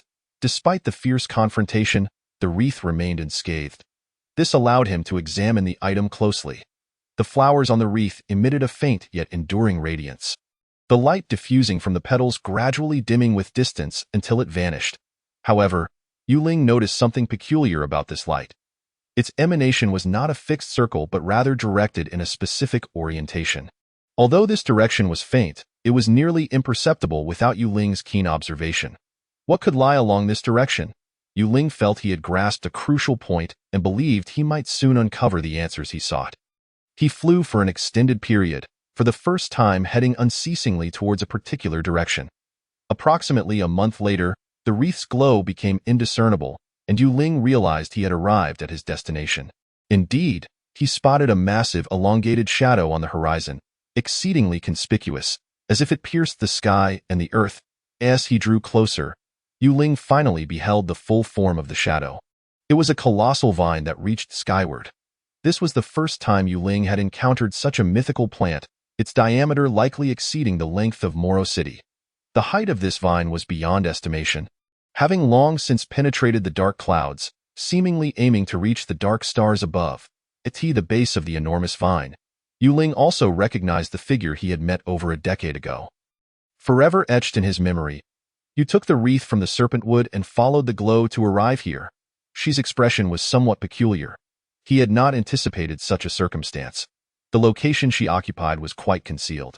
The cloud vine also possessed the ability to distort directional perception. Without a special guiding object, one could never reach the realm of the cloud vine. Clearly, the floral wreath made from cloud flowers served as one of those guiding objects. Over the years, she had cultivated numerous plant-based beings, even awakening a rudimentary consciousness within them. He planted these flora in random corners of the dark realm, allowing them to develop autonomously. The wreath contained a significant amount of the cloud vine's power, serving as sustenance for the initial development of these plants. However, who would have imagined that Yuling's subordinates would uncover Shi's presence, though he never truly intended to remain hidden. Subsequently, a powerful individual like Yuling had forcefully seized the resources he had left for the Serpentwood. Any weaker individual attempting to covet the wreath would have long since become nourishment for the Serpentwood. You may simply refer to me as the Sage. The night owl you left behind has now reached maturity. Initially, Yuling had yearned to locate him, but now that he had truly encountered him, he found himself at a loss for words. Thus, he could only observe Night Owl's transformation and fusion. The creature's massive form, several dozen meters long, was presented before them, yet it quickly shrank down, maintaining a stature of less than 1 meter, perching upon Yuling's shoulder. She smiled gently. Speak plainly. What do you seek from me? Chapter 16. A world beyond worlds. After Yuling departed, she turned his attention back to the cloud vine before him. At this moment, the cloud vines have ascended to heights unattainable by any living being. Even a third-tier night owl cannot reach them.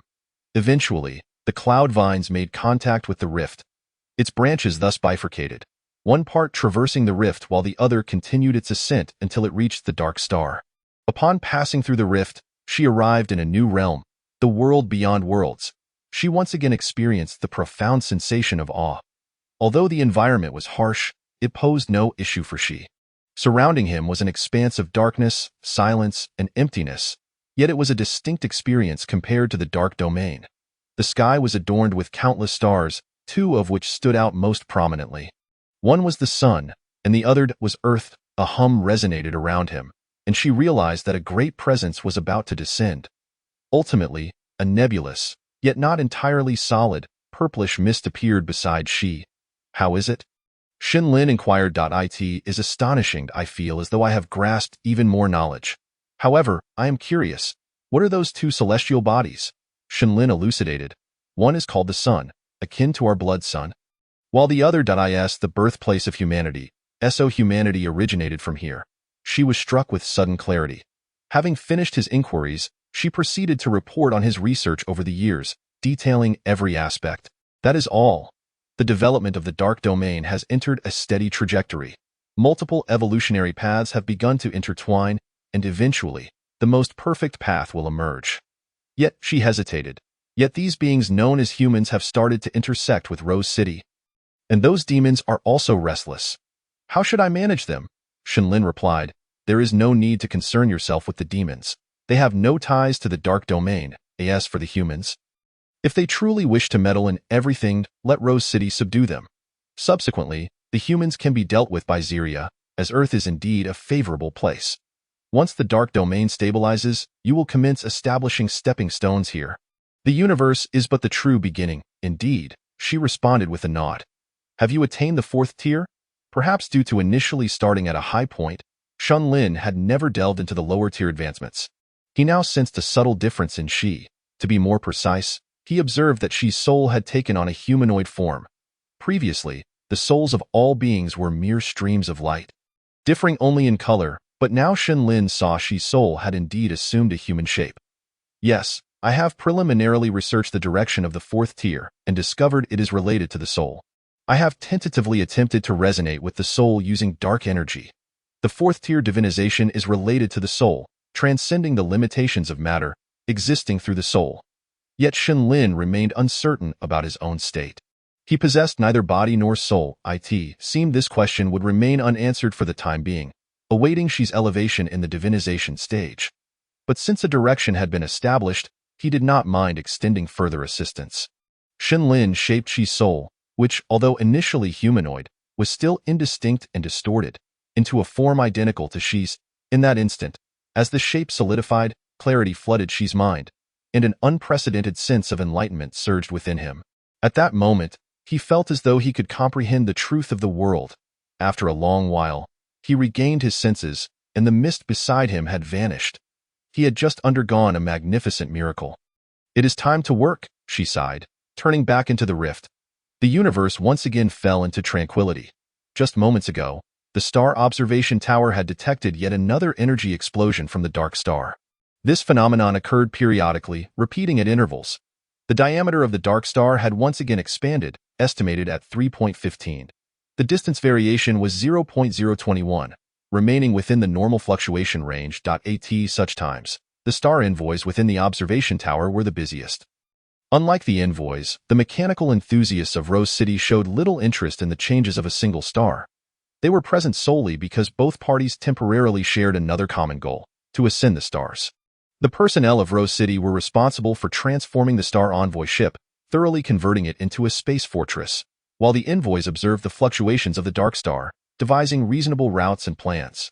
I reckon it won't be long before this Star Envoy ship takes to the skies. Forget the Star Envoy ship.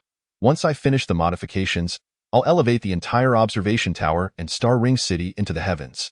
The Star Envoy ship shall be renamed the Star Ring. One Rose person, whose face had turned blue from the numerous roses atop his head, excitedly declared, Hey, don't forget our purpose. It's all to find the sage." Another Rose person interjected, "The legendary sage? Isn't that a tale from the era of our Lord Mayor? Do you genuinely believe we can find him? What else? According to the rumors, that sage resides within the Dark Star." "Surely, the words of the Mayor and the Wise Ones hold some truth. In fact, I find the claims of those envoys rather credible. The Dark Star might merely be a colossal and highly pure dark energy mine." "Nonsense. Are you doubting the decisions of the Lord Mayor? It seems you're asking for a thrashing. Let my wrench teach you a lesson today." Ouch, I was wrong. Such scenes unfolded daily. Although they often spoke boastfully, these matters were merely fodder for conversation. They were not significant individuals. Despite being Rose people residing in the inner city, they were still ranked in tiers. The Lord Mayor and the Wise Ones were clearly the highest echelon, possessing the most advanced knowledge, implementing every plan and measure. The facts bore witness that under their wise leadership, Rose City had grown increasingly formidable. Next, the second tier comprised these ordinary Rose people, who, being originally from the Rose tribe, enjoyed the dividends of knowledge, possessing certain skills to engage in basic manufacturing and invention. Below them were those who had only inner-city qualifications but lacked knowledge. Now, 30 years had passed since the establishment of Star City. Erlan had witnessed a small Star Envoy tribe gradually expand, ultimately becoming the Star City. Unlike the Rose Flower tribe of Karotes, Erlan did not fully trust individuals from other tribes. She believed only the four-eared could be considered true Star Envoys. The abilities of the Star Envoys should be passed down within their tribe. However, she soon realized this was not feasible as other Star Envoys began to emerge. Yet, their abilities and talents paled in comparison to the four-eared, and their numbers were scarce, with their methods of birth challenging. Unlike the four-eared, who could almost certainly become Star Envoys by following the process, this phenomenon only strengthened her convictions. Thus, the weaker foreign Star Envoys would be dispatched to subordinate cities, while only those slightly stronger could enter Star City. Only those with genuine talent, willing to submit, were permitted to learn the core knowledge of the Star Envoys. Erlan became a pioneer on this path, successfully achieving the third tier of dark energy. Star City gradually expanded, and they were compelled to confront another power, Rose City. Fortunately, both sides harbored no intentions of invasion and quickly reached a consensus, even embarking on preliminary cooperation. Dark energy apparatuses were manufactured during that period. The dark matter crystals produced by third-tier dark energy served as excellent energy sources. Even those at the second or first tier could extract energy from dark energy mines to enhance purity and efficiency. With the emergence of dark energy apparatuses, the two cities seemed to enter a honeymoon phase.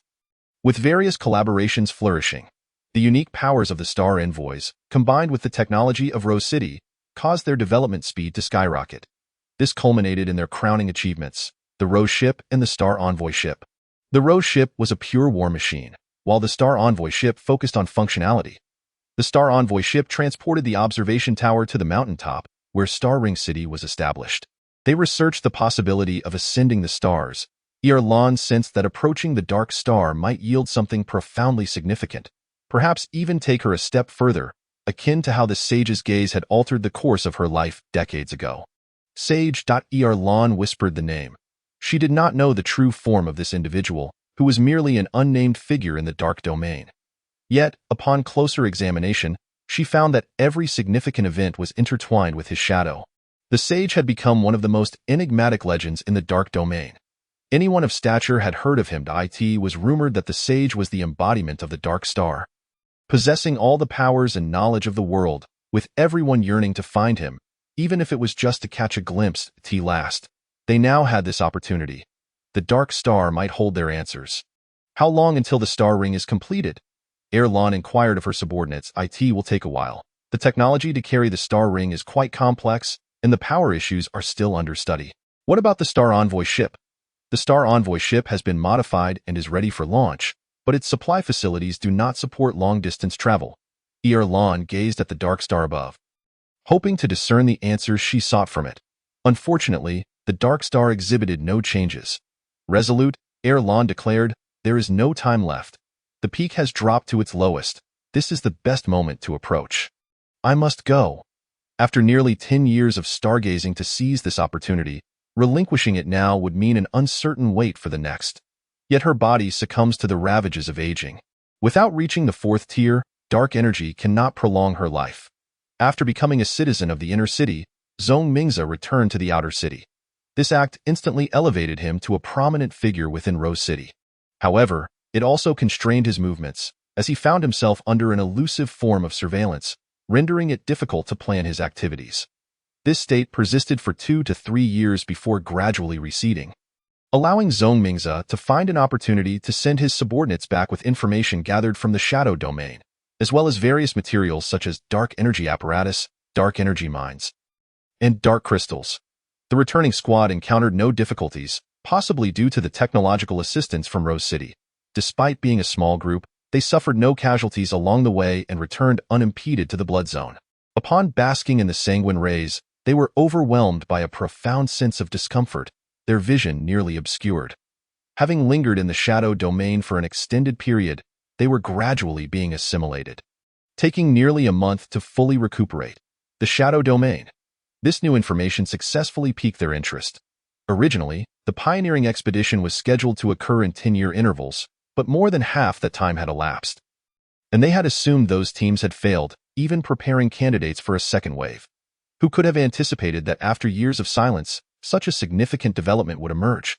The shadow domain harbored an abundance of life, and its rate of progress exceeded all expectations.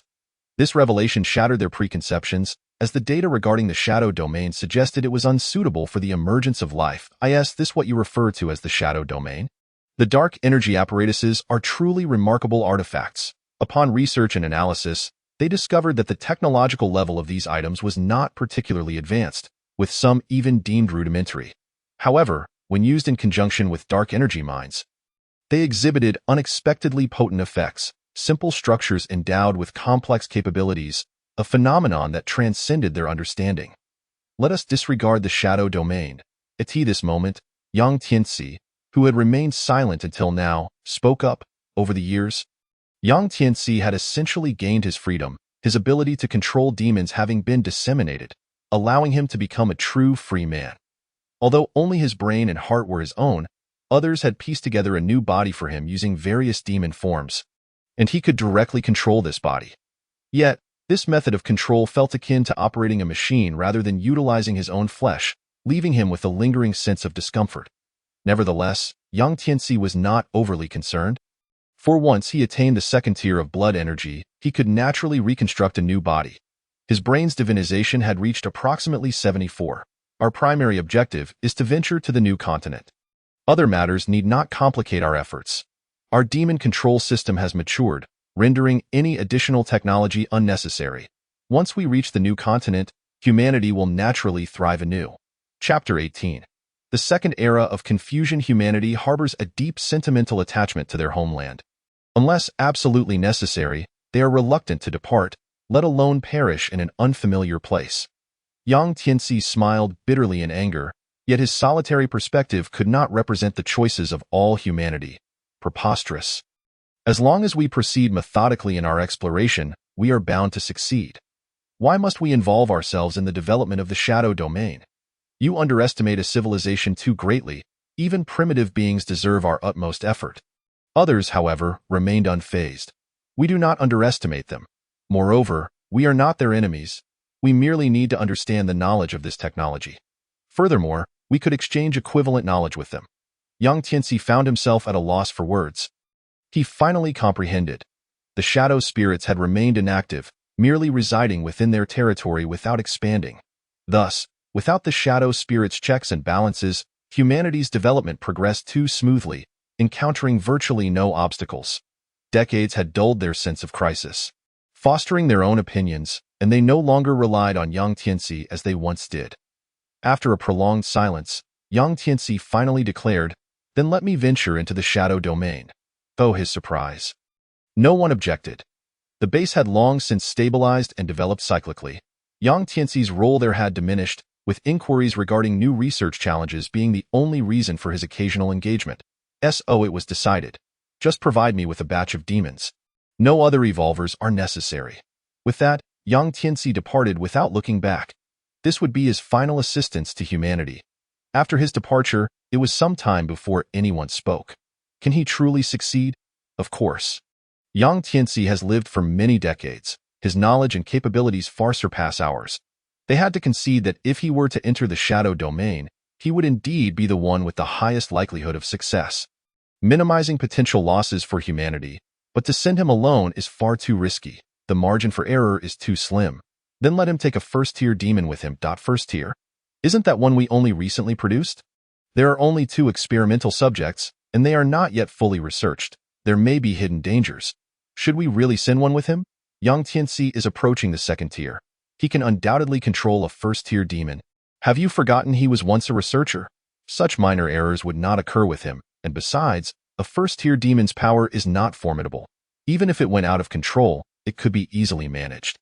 Then it is settled. Agreed. Within the territory of the shadow spirits, Ziria opened her eyes before the altar. After much perseverance, she had finally attained the 2nd tier of existence, her divinized organ mirroring that of her fatheress, a heart. The heart's divinized cells resonated as something approached. Ziria had experienced this resonance since she was at the 1st tier, as if something awaited her from afar, but she had been too engrossed in her training to pay it any heed. Yet today, the resonance was particularly intense, and she sensed a familiar yet unfamiliar presence drawing near. Having successfully broken through today, she decided to investigate. Upon returning to Moro City, Yu Ling seemed to have undergone a complete transformation. He began to recruit subordinates in droves, relying on the method imparted by the sage that allowed for rapid fusion with dark creatures, a means to exponentially enhance one's power. Moro City erupted in excitement. Who would not desire such formidable strength? The only price was to join Yu Ling's ranks and serve him. Such a minor cost was hardly a cost at all. Even dogs would willingly comply.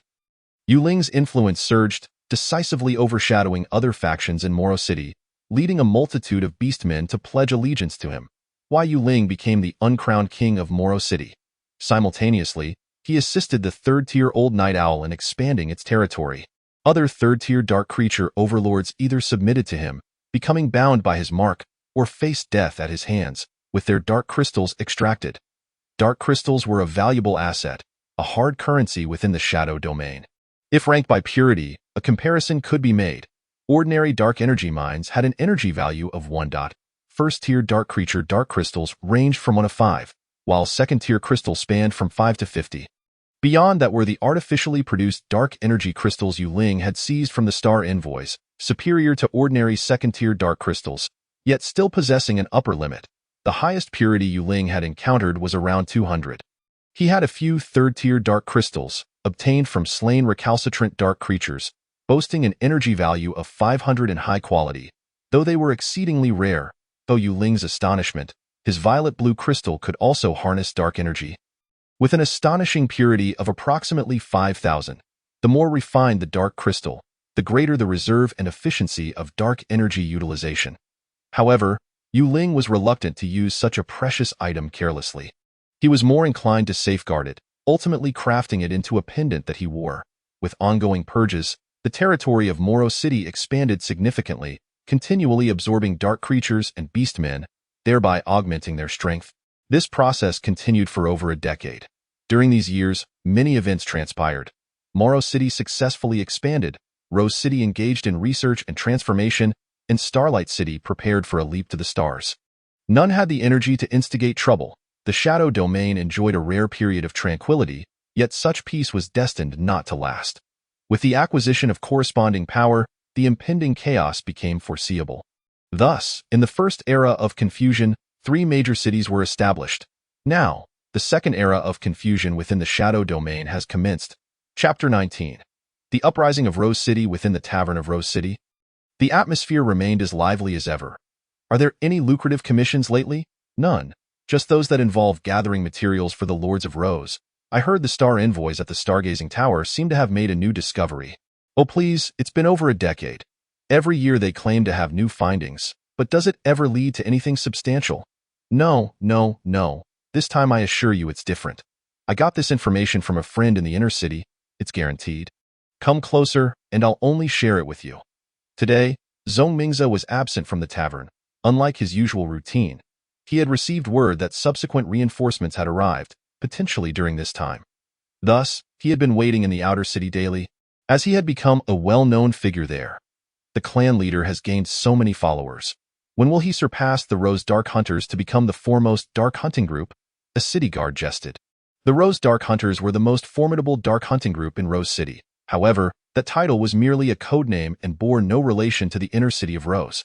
The strongest dark hunting group would always hold that name.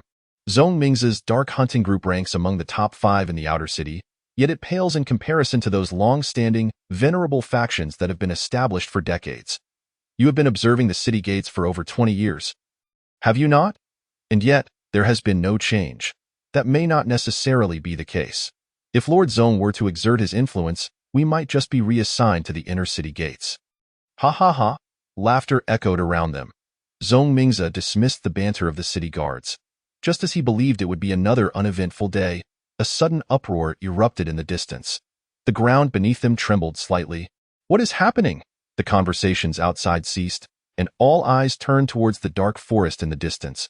A throng of dark hunters and scavengers rushed back towards Rose City as if driven mad. With a shadowy mass trailing behind them, the dark creatures are in a frenzy. They have gone mad. Those returning, gasping for breath, recounted the chaotic scene they had just witnessed.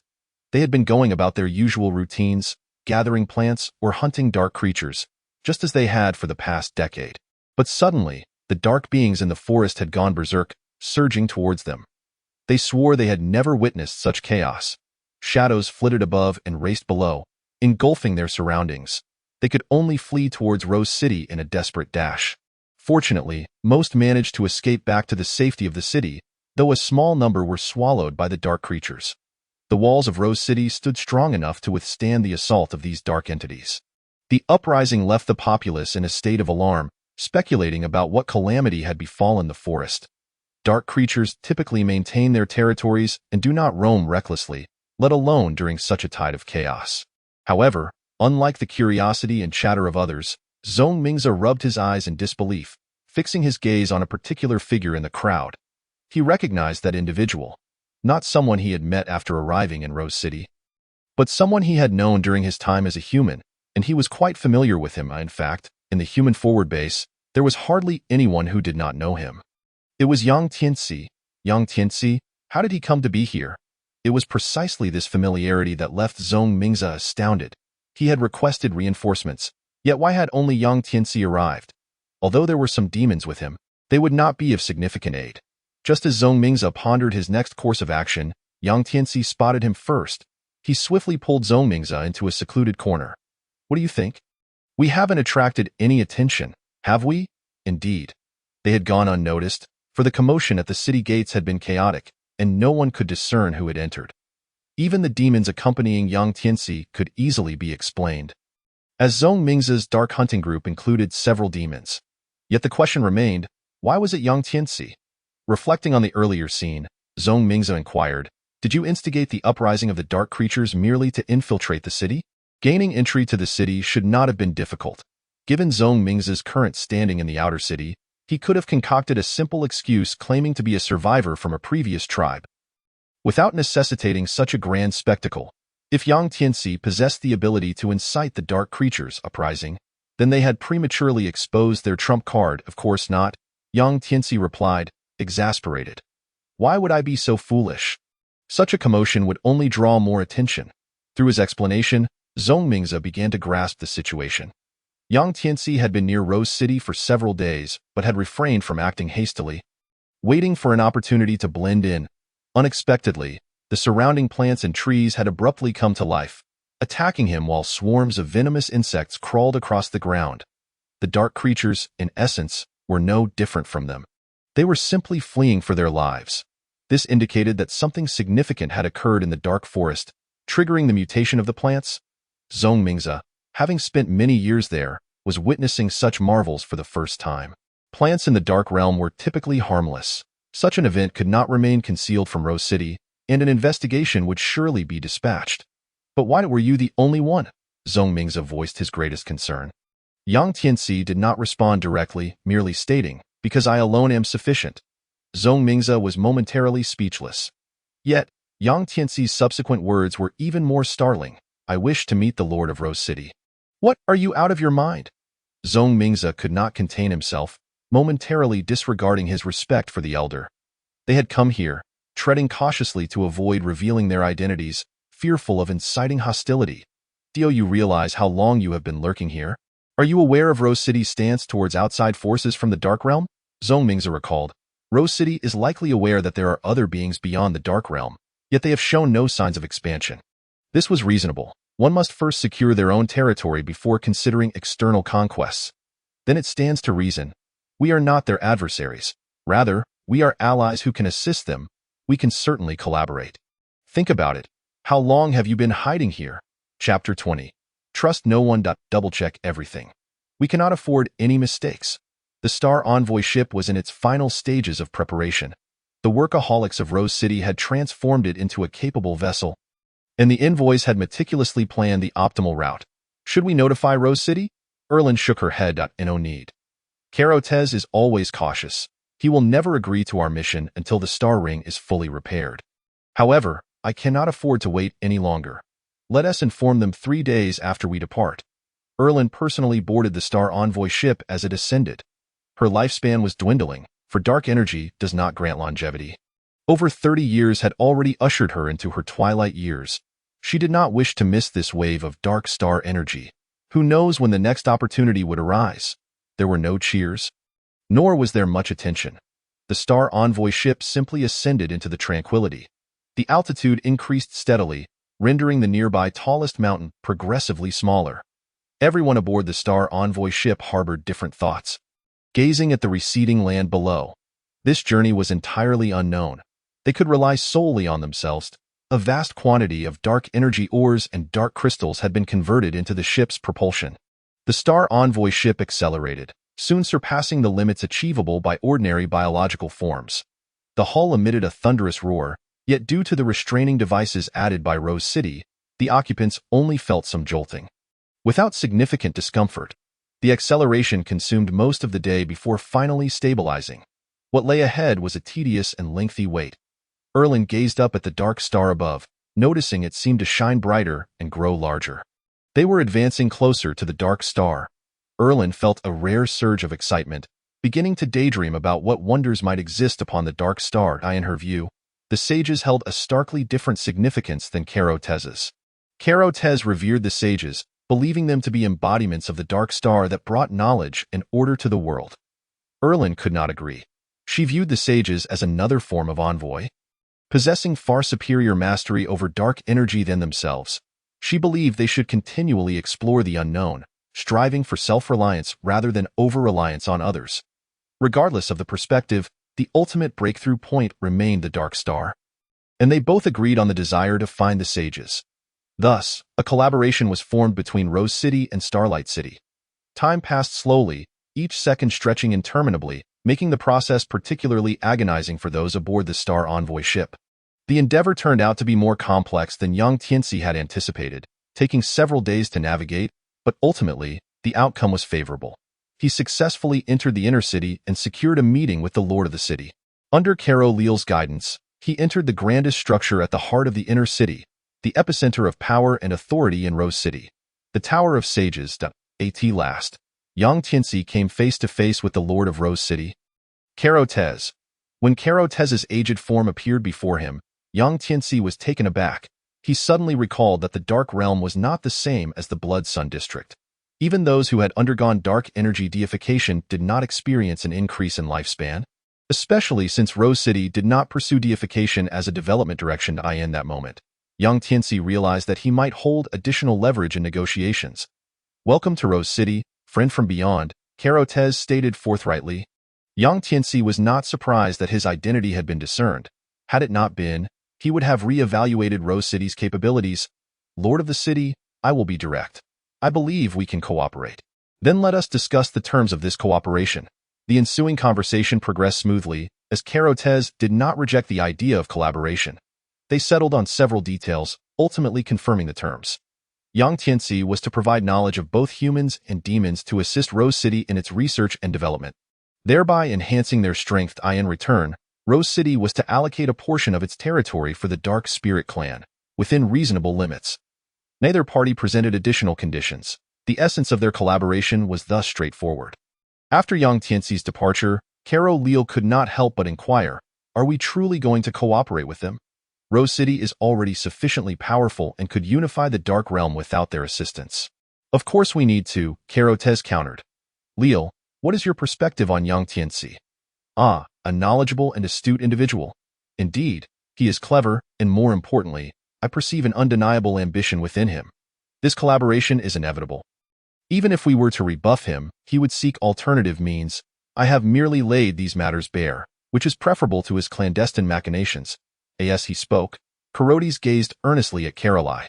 "He is far more formidable than I had anticipated." "Caroline, you cannot compete with him." Caroline wished to contest this assertion, convinced of his own intellect, yet upon reflecting on his usual efficiency in acquiring knowledge, he silently swallowed his retort. Carotes remarked somberly, "My days are numbered. Before I depart, I must eradicate all adversaries of Rose City, leaving you with a flawless realm." Caroline shook his head. "That cannot be, father. Once the star envoys locate the sage, the omnipotent sage will surely possess a method to prolong your life." "And did not Yang Tianci assert that blood could divine divinity as well?" Caroline. Carotes interrupted him. "Allow me to impart one more lesson, which I hope you will remember in the future. Aside from the knowledge you have already mastered, do not place your trust in anything else, no matter how secure or perfect it may appear. For instance, every word spoken by Yang Tianci, including those of the star envoys from Starlight City, and even the sages within our own city. You may heed their counsel, but never trust them blindly. The Lord of Rose City must possess absolute autonomy to avoid being ensnared by the darkness. Only knowledge that is truly comprehended serves as our guiding light." Carotes pointed toward the dark star in the sky. "What I require now is to truly understand all there is to know about it." Everything. Chapter 21. The truth of the world. The current situation is perilous. We have encountered a torrent of energy. The Star Envoy vessel is compromised. Erlin frowned as she scrutinized the report below. They had been ascending for over 3 days, drawing ever closer to the dark star, yet unexpectedly, a chaotic energy fluctuation erupted. After observing for over a decade and recording extensive data, they understood that this phenomenon was anomalous. Erlin speculated that their ascent had triggered this aberration. If one were to disregard it, it would remain aloft indefinitely. However, once one gazed upon it, it would inevitably change. The dark star's luminosity intensified. The energy became increasingly chaotic. The hull of the Star Envoy vessel creaked, emitting mournful cries. They could no longer endure. The entire vessel transformed into a meteor, plummeting downward. Boom! The Star Envoy vessel violently collided with an object, the tremendous backlash rendering everyone unconscious. Erlin and her companions exerted every effort to activate all emergency measures, preventing the immediate demise of those aboard. Yet even so, fewer than half of them survived, and the Star Envoy vessel was nearly rendered a total loss. "Where have we fallen?" Erlin slowly regained her senses, supported by others as she began to observe her surroundings. She quickly discerned that they were not on solid ground. The surface beneath them resembled the leaves of a plant. Her conjecture was correct. They were indeed upon a leaf, connected to the cloud vine. Above, there was a profoundly dense wave of dark energy. Soon, the star envoys shook off their despondency from the fall and began to investigate the source of the energy fluctuations. The origin of the energy was not far above their heads. After much effort, they arrived at the source of the wave. It was a vast fissure, surrounded by the enormous vines beneath them, some of which even penetrated into the fissure itself. The fissure continuously expelled nearly tangible dark energy, only to be absorbed by the adjacent vines, with scarcely any overflow. Erlen wished to approach for a closer inspection, but the overwhelming torrent of dark energy forbade them from getting near. Thus, they were compelled to search for something useful around the fissure. Remarkably, they indeed discovered something.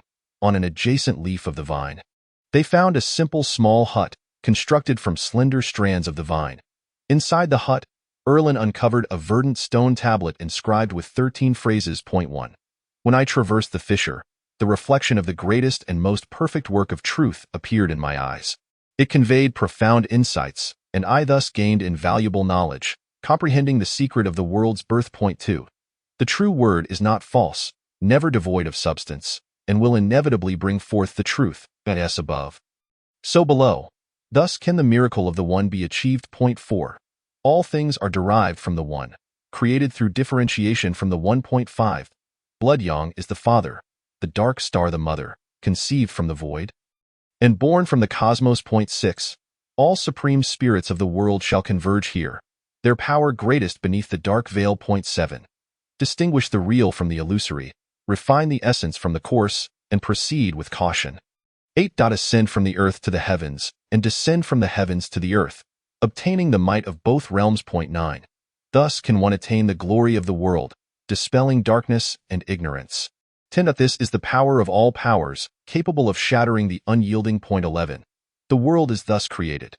By this, miracles may be achieved. 12. He is called the threefold great creator, for he possesses the might of 3 worlds. 13. This is what I refer to as the great work. This is the truth of the world. Chapter 22. The 13 forbidden fruits. For the moment, Erlen could not comprehend the significance of these words. Yet, a figure inexplicably surfaced in her mind. It was that person, 30 years ago, whose gaze shone as brightly as the dark star, observing her, and also the sage of knowledge sought by Rose City. This must be his writing, Erlen was certain. But what does it mean?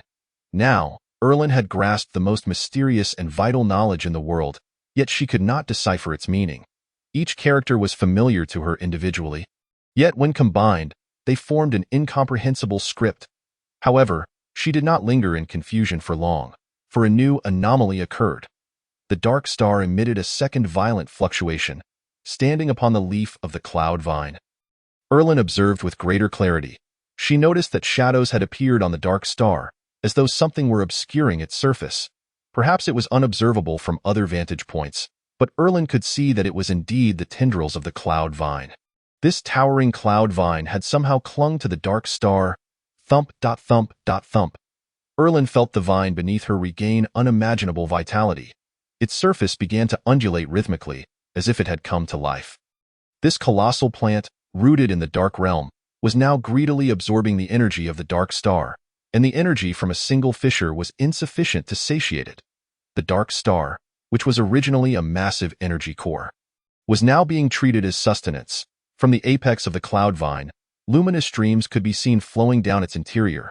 However, due to the sheer size of the cloud vine, the light dimmed before traversing even halfway, eventually vanishing within the vine's stem. The top of the cloud vine began to swell with small bulges, which continued to grow.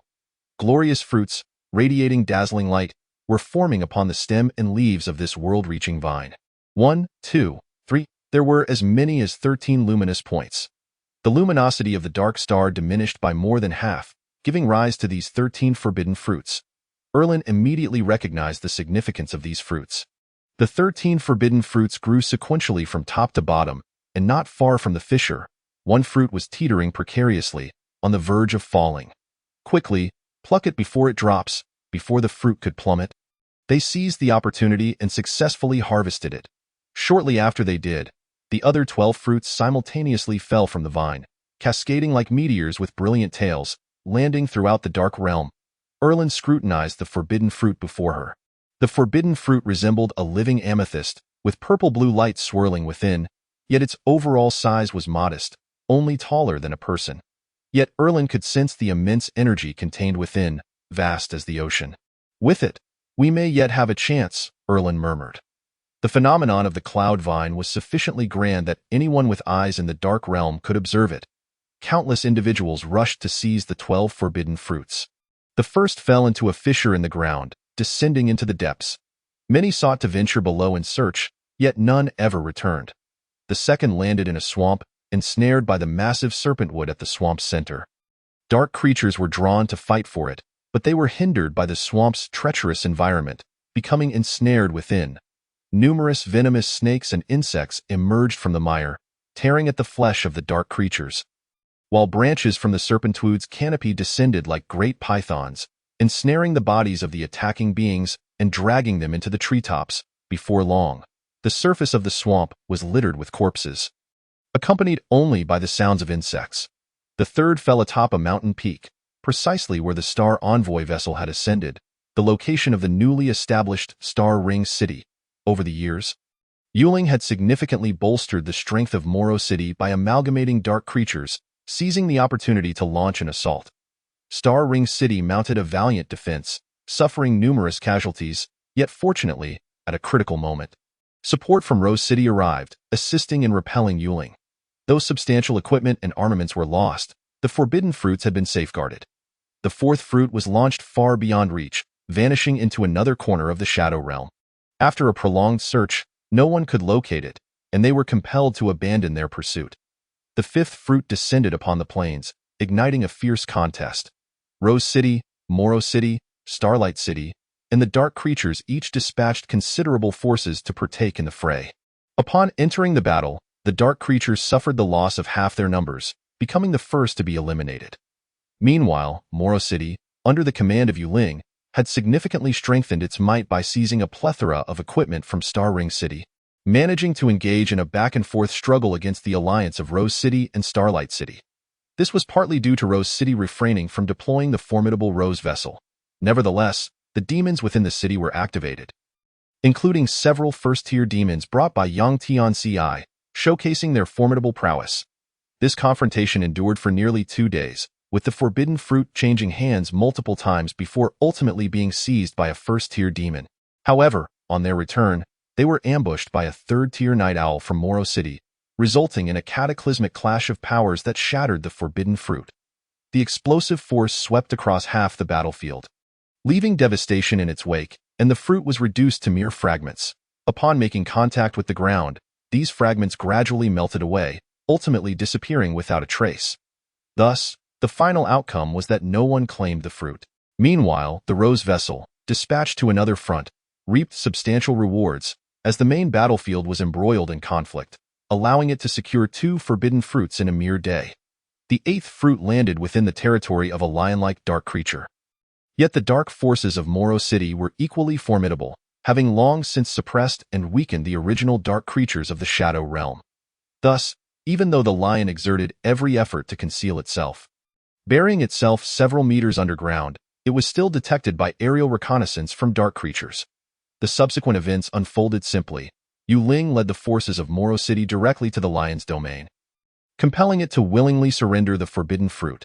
The 9th, 10th, and 11th fruits followed suit, landing within the confines of Moro City, Starlight City, and Rose City, respectively, all in precise locations, specifically at the residences of the city lords. Chapter 23. The forbidden attempt. In the wake of this competition, various factions began to explore the utilization of these forbidden fruits.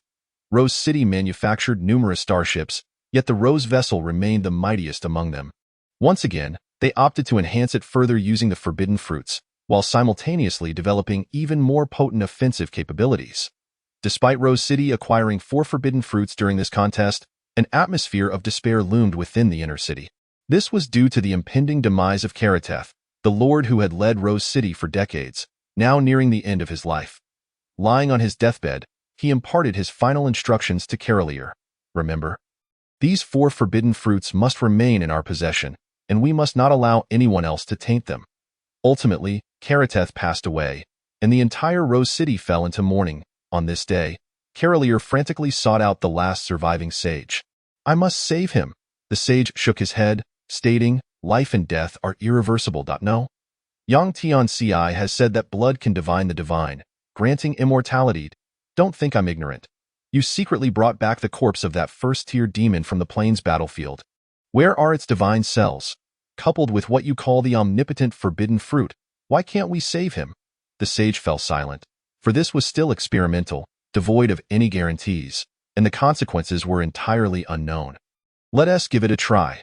The sage ultimately chose to compromise. Karateth was too crucial for Rose City.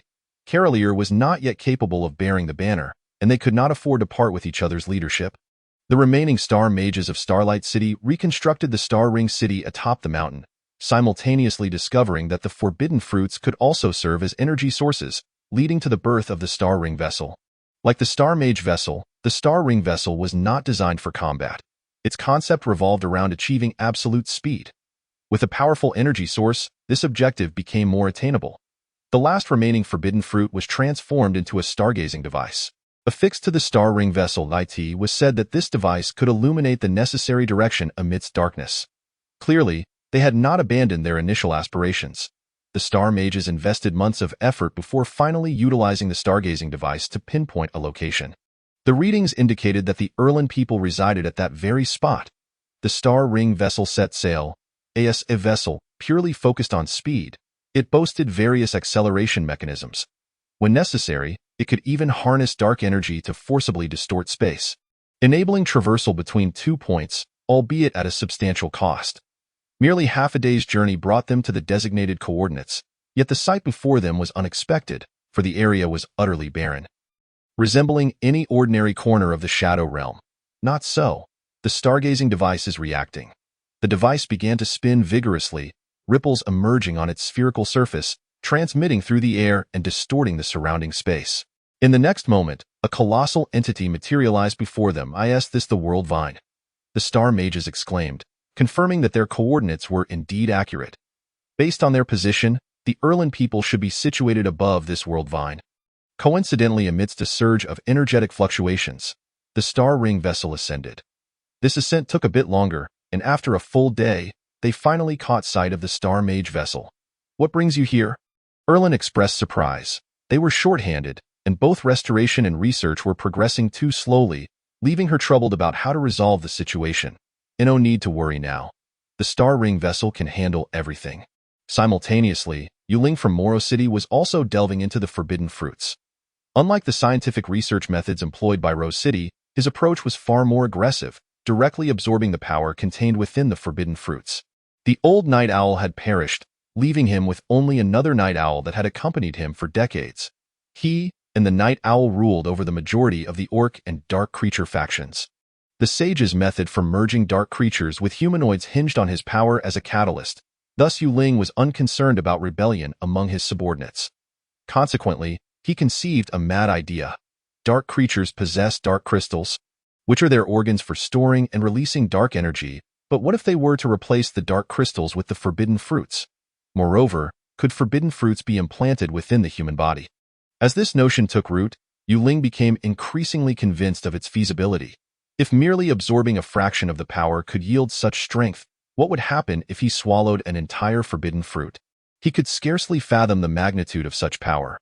Even if he could not control that power, he could disperse it among the orcs under his command. Of course, the method of utilizing the forbidden fruit would certainly not involve mere ingestion. The Night Owl could manage that, but he could not, considering the fruit stood as tall as a person. Why Yuling retrieved the gem bestowed upon him by the sage.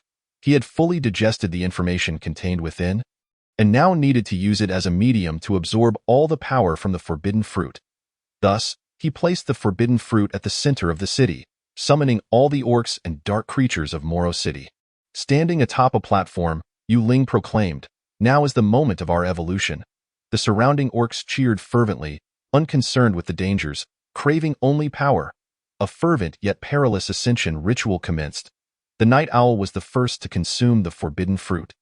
And mere moments later, its surface began to crystallize.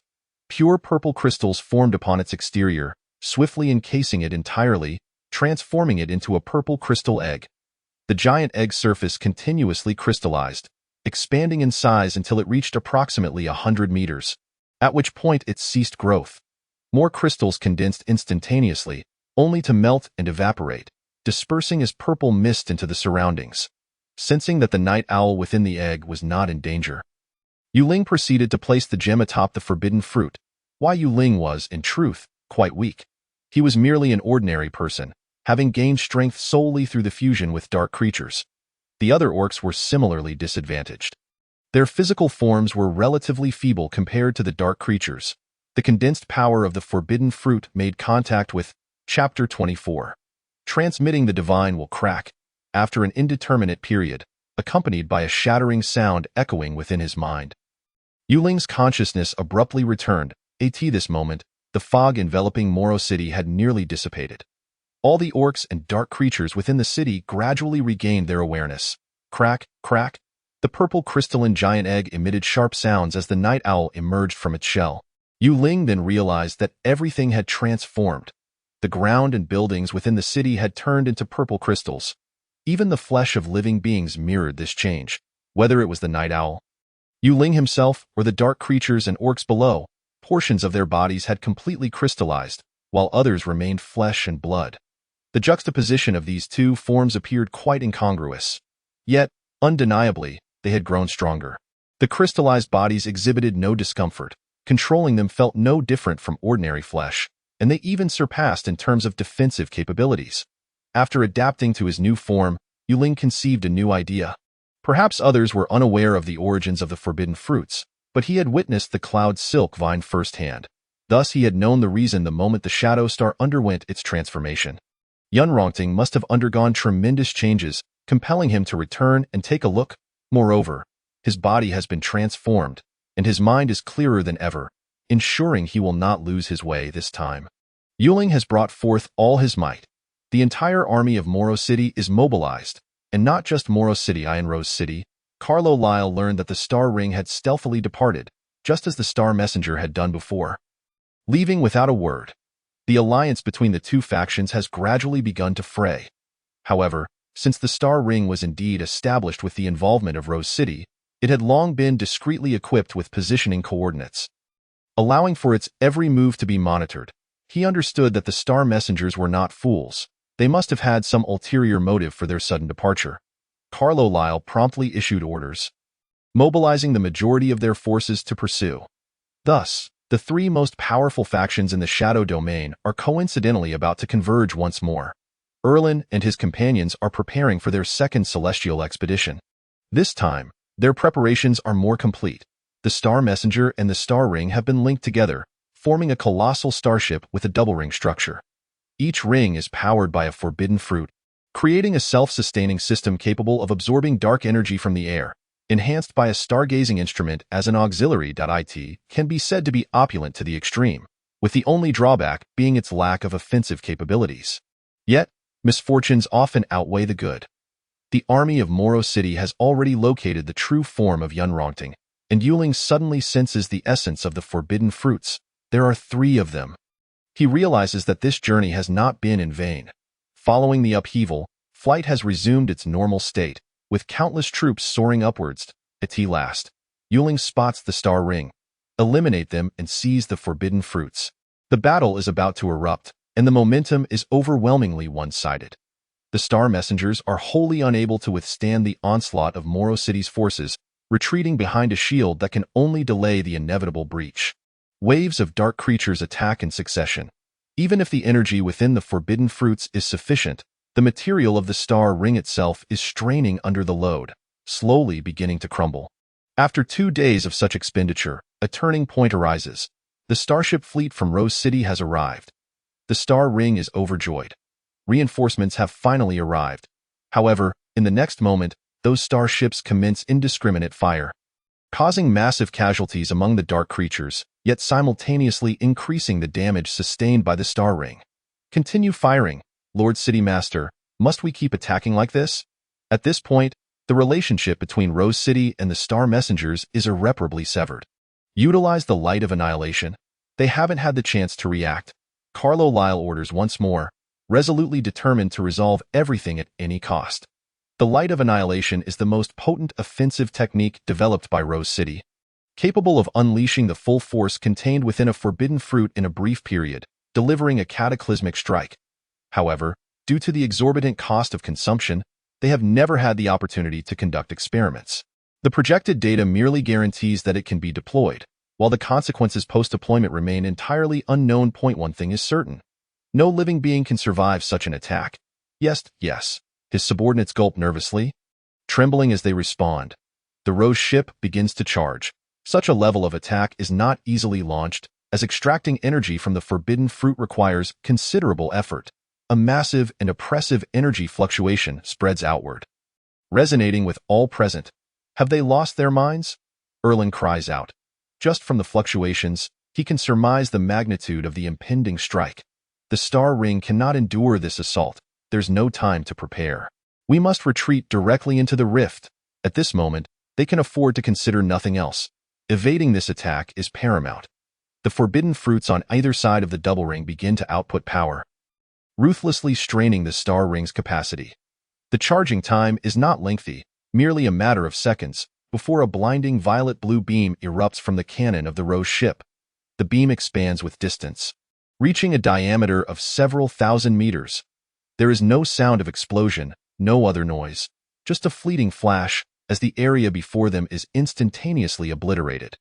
The colossal beam vaporizes countless dark creatures, even piercing through Yunrongting's roots, creating a gaping hole several thousand meters wide. The destructive power of the beam does not end there. Within a radius of several hundred kilometers, devastation ensues. Were it not for Yunrongting's own massive size, this strike would have cleaved it in two. The blinding light gradually dissipates. Only a small remnant of Moro City's creatures remains, aside from the starships from Rose City. The space here has instantaneously become a vacuum, devoid of anything but emptiness. Yuling, too, senses the impending crisis. Upon feeling the surge of charging energy, he realizes the dire situation and swiftly dodges to the side, narrowly avoiding a direct hit. Yet, even so, the residual wave from the Light of Annihilation leaves him grievously wounded, his body racked with excruciating pain. Everything has come to an end. Carlyle has witnessed the emergence of Chapter 25, Friendly Civilizational Exchange. Yang Tianxi has also taken action. He moved during Carlyle's departure. Exploiting the moment of vulnerability within Rose City, he rallied the demons to seize control. Armed with the fortifications and research within the city, he is confident in restraining Carlyle's escape. Indeed, given enough time, a counterattack is not out of the question. Moreover, having acquired all the assets of Rose City, their developmental pace will not be slowed. It can be said that Yang Tianxi's operation has been remarkably successful. However, he remains unaware that in a hidden corner of Rose City lies a secret unknown to him. Here, the last sage has brought the resurrection experiment to its final phase. At this moment, Karo Taith's condition is peculiar. His heart is a golden red flesh, yet his body is composed of violet-blue crystal. The sage's hands tremble. He has never undertaken such a reckless endeavor, utilizing forbidden fruit to forge a body, with the demon's heart providing life, and then transplanting Karo Taith's still active brain to resurrect him. Only the final step remains, installing his brain. Karo Taith is carefully placed into this new body. The sage, Kanti, awaits the passage of time. Each second feels like an eternity. The divine heart pulsates, circulating the purple-golden blood throughout every corner of the body. Blood intertwining with dark energy envelopes the brain. At long last, the sage observes Karo Taith's chest begin to rise and fall. He has begun to breathe. Karo Taith has returned to life. Karo Taith, still disoriented, opens his eyes, his memories frozen at the moment of death. Lyle, sage. He sees the sage nearby, his face flushed with excitement, as if he might faint from exhilaration at any moment. Karo Taith realizes his predicament. So, I have come back to life. He feels the strength coursing through his new body, more resilient than his previous form.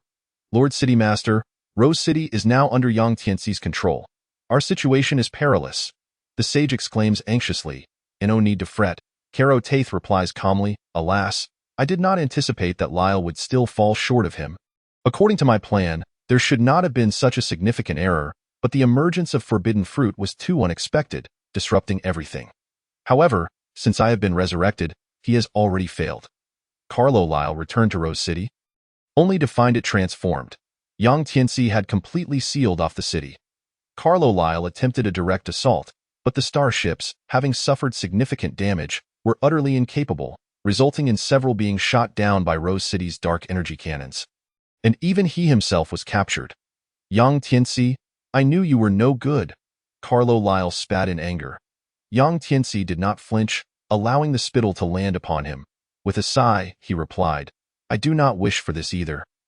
But I am human. We are destined to be enemies. Clap, clap, clap. The sound of applause rang out, causing Yang Tianxi's expression to change abruptly. Indeed, we are destined to be adversaries. The appearance of Caro Taith caused the dark energy devices within the city to lose control, beginning to fire upon the demons. Even without those dark energy devices, Caro Taith himself is formidable now. Yang Tianxi, ultimately only at the first tier of blood energy, finds himself easily subdued under the pressure of Caro Taith's might. Rose City has returned to the hands of the Rose people.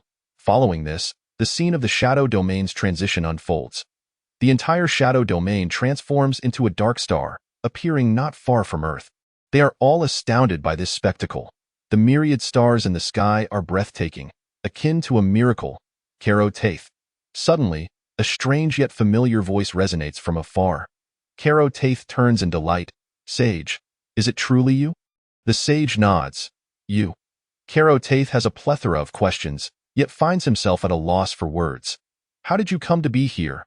Naturally, I have come to collect my reward. Have you forgotten our pact? The sage smiles, producing a familiar contract. Of course I haven't forgotten. Lyle, quickly fetch the contract. He has preserved this document for decades. The knowledge bestowed upon them by the sage is invaluable. Without it, there would be no Rose City as it stands today. He cannot fathom what reward could possibly equate to such worth. So, what do you require? Caro Taith inquires earnestly. Nothing much, just a small favor. Ah, what sort of favor? A very simple task. She pointed towards the stars twinkling in the sky, as well as the distant Cerulean planet. Oh, you see this world? I wish for its brilliance to be conveyed here, encompassing every place thereafter. In the ensuing time, Rose City began to delve into a groundbreaking technology, the long-distance transference function of dark energy fissures. Though dark energy remains unseen, it permeates every corner of the cosmos, enabling them to create dark energy fissures for traversing through space. The space between two fissures would be warped, compressing the distance infinitely.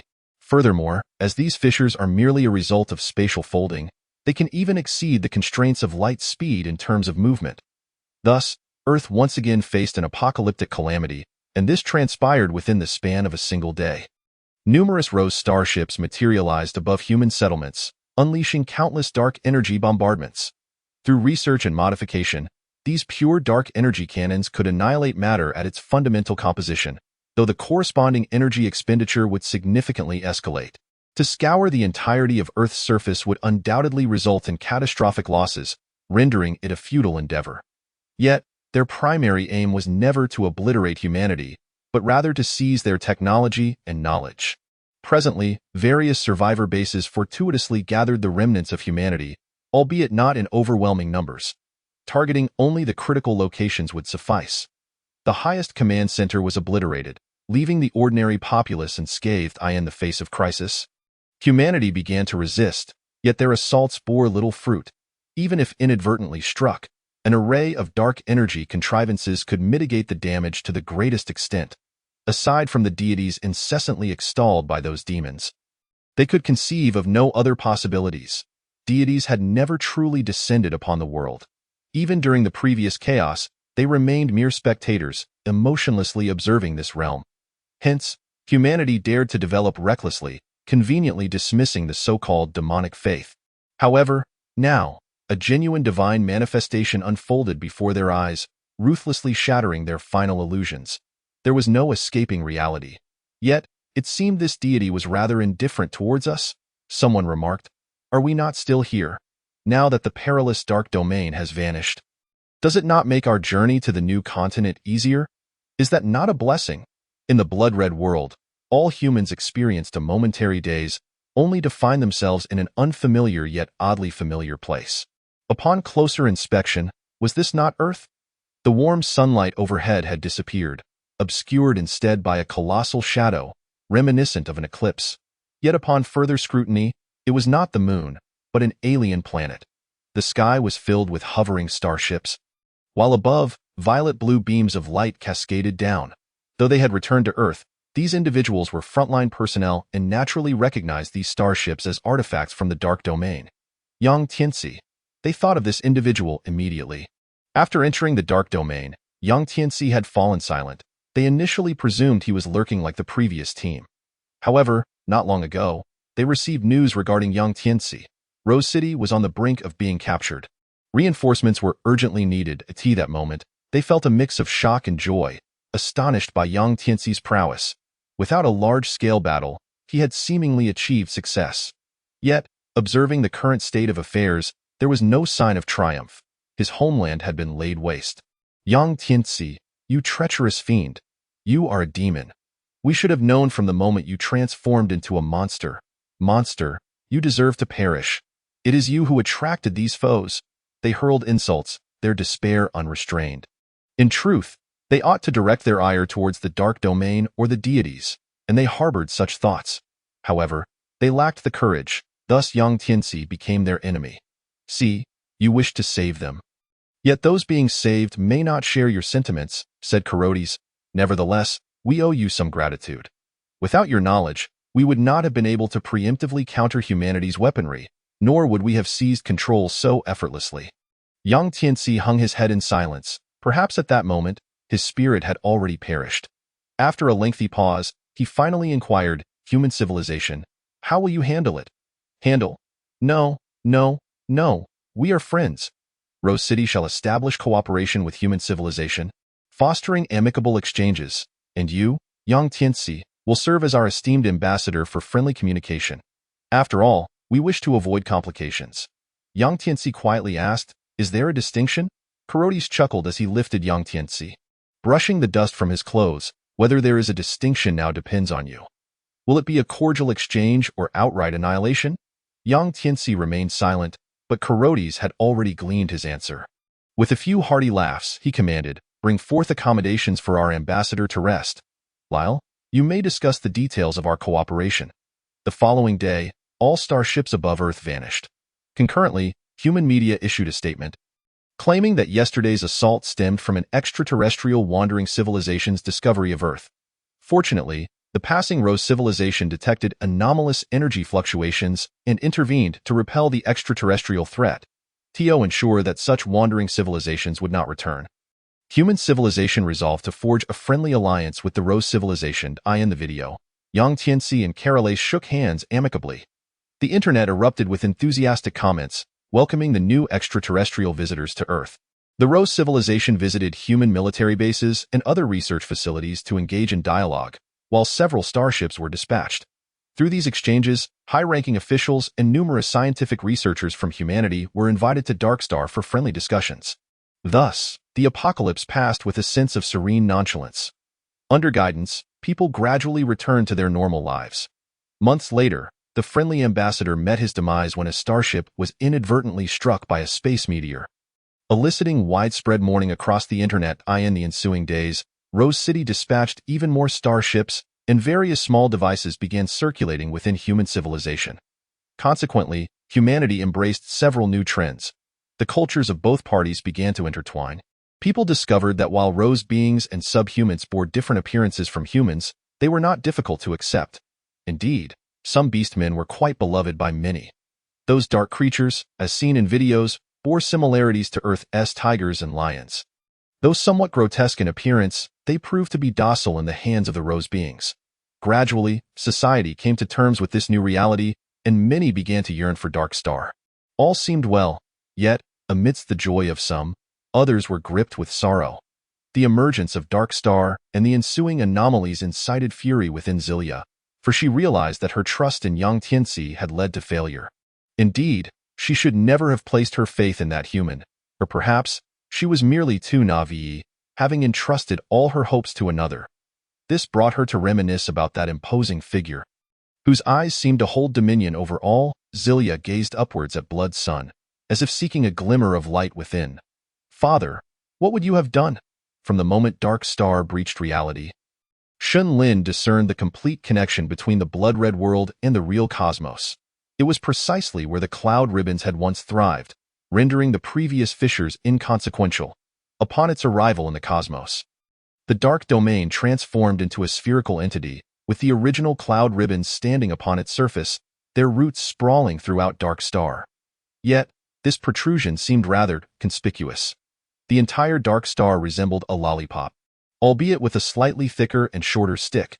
Nevertheless, this was inconsequential as Shun Lin began to contemplate future plans. He could not remain confined within the solar system indefinitely.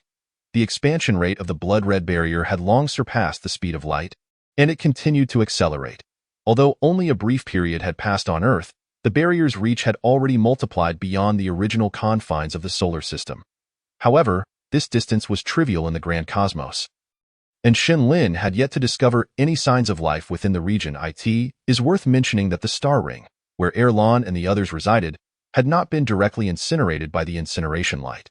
They had sacrificed a forbidden fruit explosion to gain speed, successfully navigating through the fissure as the crisis unfolded. Yet, the consequences were equally severe. Upon entering the cosmos, their energy became exceedingly unstable, resulting in the birth of equally unstable dark energy fissures, which randomly transported them to some corner of the universe. Shun Lin briefly sensed the location and realized it could no longer be described merely by distance. If one were to search using conventional human methods, they would be lost for a lifetime. However, with dark energy positioning, he no longer feared becoming disoriented in the cosmos. Even beyond the barrier, he possessed dark energy coordinates to guide him back. Thus, Shun Lin ventured to the site where the star ring had fallen. It was a sizable asteroid planet. Yet, the star ring was damaged, and no signs of life were present. The forbidden fruit had also vanished. Observing his surroundings, the starry sky lay barren, devoid of any celestial bodies that appeared capable of sustaining life. However, as this was an unfamiliar territory and he lacked omniscient abilities, Shun Lin had no knowledge of the external conditions and had to abandon his inquiries. Mastering the sanguine energy within the realm enveloped by it, known as the barrier zone, Shun Lin becomes an omniscient and omnipotent entity, capable of effortlessly transforming it at will. It stands to reason that dark energy must possess a corresponding ability, and this possibility suddenly dawned on Shun Lin. Indeed, as he began to attune himself to the dark energy, a vague sensation washed over him, as if he momentarily sensed the entirety of the universe's dark energy. However, due to the overwhelming magnitude of the dark energy, the feedback he received was exceedingly nebulous. Only by narrowing his focus could he enhance the acuity of his perception. The distribution of dark energy throughout the cosmos is uniform, resembling a vast canvas spread across the celestial plane. Yet, Shun Lin discerned numerous protrusions upon this canvas, countless and densely packed. The position of the Xinghuan ship was one such point. Shun Lin realized that these protrusions could indicate areas of heightened dark energy density or anomalies, prompting the question of what could cause such irregularities: the presence of life. This possibility was far from negligible. Thus, Shun Lin set forth to one of the coordinates of these protrusions, only to find himself rather disappointed. This was not a habitat of life but rather a graveyard for a dying star. Upon his arrival, he witnessed the star continually expanding, drastically influencing the surrounding dark energy. Most of the other protrusions were similarly desolate. Yet, through his unwavering efforts, having traversed countless locations, he finally stumbled upon the first anomalous site. It was a gas giant, enveloped in toxic and scalding gases. However, amidst these vapors, Shun Lin discovered some clouds. These clouds exhibited a vibrancy far surpassing that of ordinary gases, often clustering in pairs or trios. After observing for an extended period, even delving into the interior of the clouds to examine their structure, he arrived at a tentative conclusion. Could this be a different form of life? Clearly, this was not the conventional carbon-based life. Yet, after such prolonged scrutiny, Shun Lin could not shake the feeling that these clouds were unlikely to be mere clouds, likely possessing consciousness. For instance, before him were 3 clouds of varying colors, adhering to one another and rubbing against each other. Before long, parts of their mass began to slowly shed and subsequently coalesce into a new, albeit smaller, cloud. After the emergence of this diminutive cloud, They parted ways once more, seeking new companions to repeat their previous actions. The quantity was unpredictable. Sometimes there were 2, other times 3, 4, or 5 on one occasion. Shun Lin observed a staggering 105 clouds encircling 3 clouds, ultimately rubbing them out of existence. This phenomenon occurred because, with repeated interactions, their mass diminished rapidly, to the point where they could no longer produce new smaller clouds, fading instead and ultimately becoming part of the gas giant. Conversely, some clouds exhibited no such inclination towards interaction, opting instead to merely consume gases and increase their volume, while many others sought to engage with them, only to be evaded. Moreover, as their mass increased, they drew closer to the core of the planet. The deeper one ventured, the greater the pressure became. Those smaller clouds could not descend at all, while only the larger clouds could manage a precarious descent, yet still fell short of reaching the depths. Shun Lin ventured down to investigate, discovering that the gases below had nearly condensed into liquid, with the very bottom approaching a solid state. Unfortunately, there was no sanguine energy here, rendering him unable to glean any information about these life forms. The environment was far too hostile. Neither demons nor dark beings could possibly survive here, let alone thrive. Only when they grew stronger in the future could they explore this realm. Thus, Shun Lin could only temporarily record the coordinates and continue his search for new protrusion coordinates. Remarkably, this time fortune smiled upon him. After merely sampling several tens of thousands of coordinates, he indeed located a life-bearing planet. Astonishingly, the life forms there bore a striking resemblance to humans. The starlit sky above was somewhat peculiar, with a distant star serving as the sun, while this planet resided at a distance beyond the optimal environmental range. However, in an unusual twist, 8 other stars orbited in the far reaches. These 8 stars, similar to the planet, revolved around the central sun, albeit at considerably greater speeds and distances. Although the masses of these stars were not particularly large, their bizarre orbital paths created a delicate balance, causing the originally frigid planet to warm, thus forming a habitable environment. The inhabitants of this planet were remarkably similar to humans on Earth, albeit more robust, with some retaining bestial traits. Their developmental trajectory was intriguingly unique, relying on the simultaneous absorption of stellar radiation and dark energy to establish a balance, which further augmented their strength. You shall be the one. Shun Lin concluded that this would serve as an excellent target for practice, especially for the demons, as their current evolution had become somewhat monotonous.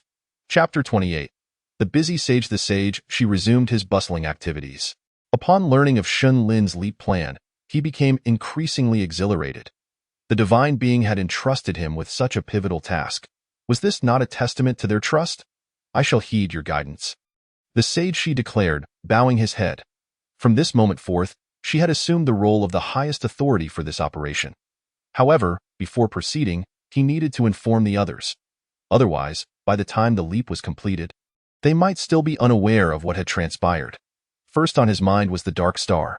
Rose City had recently become engrossed in technological research, prompting she to borrow divine power to establish a special zone. Its purpose was straightforward: to accelerate time, effectively returning to the sanguine world.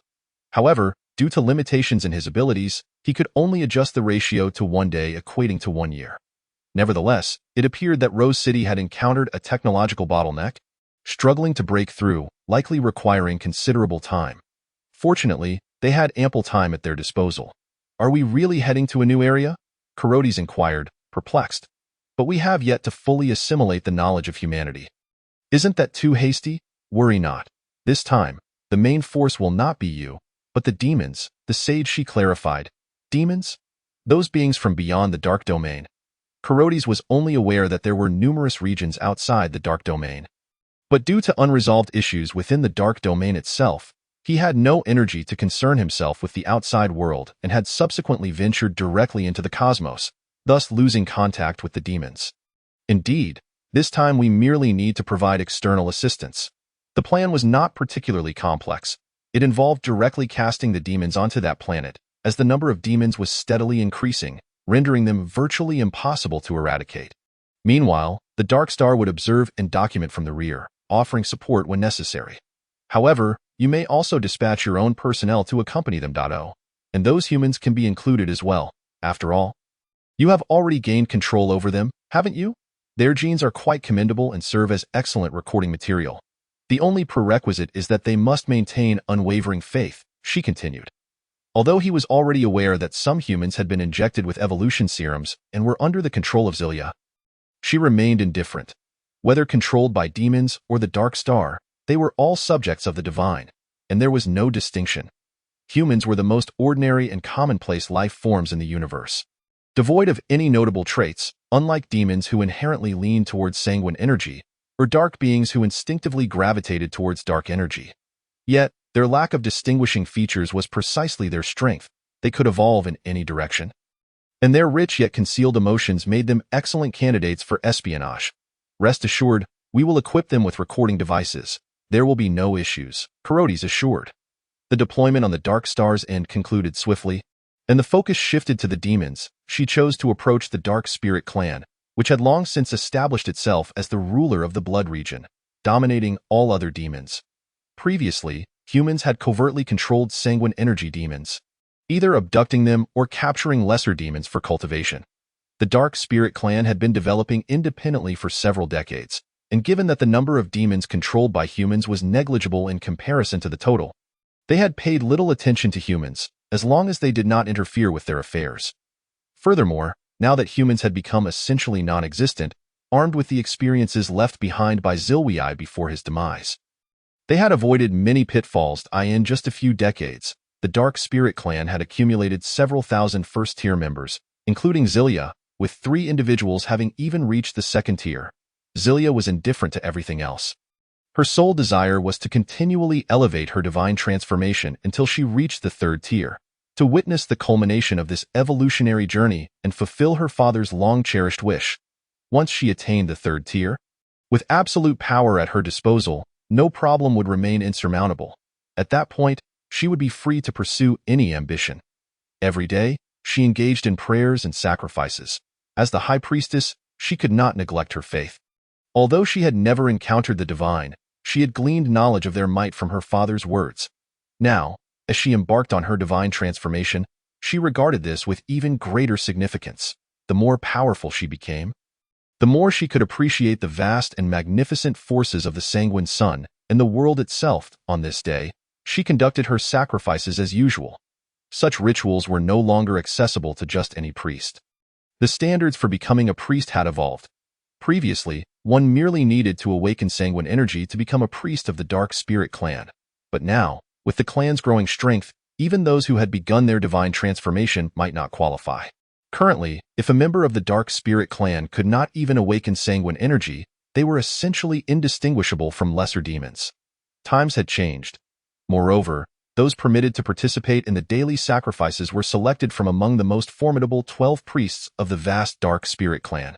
Only these 12 could enter the temple alongside Xillia. However, these 12 priests were not fixed, as opportunities needed to be shared with other equally outstanding priests.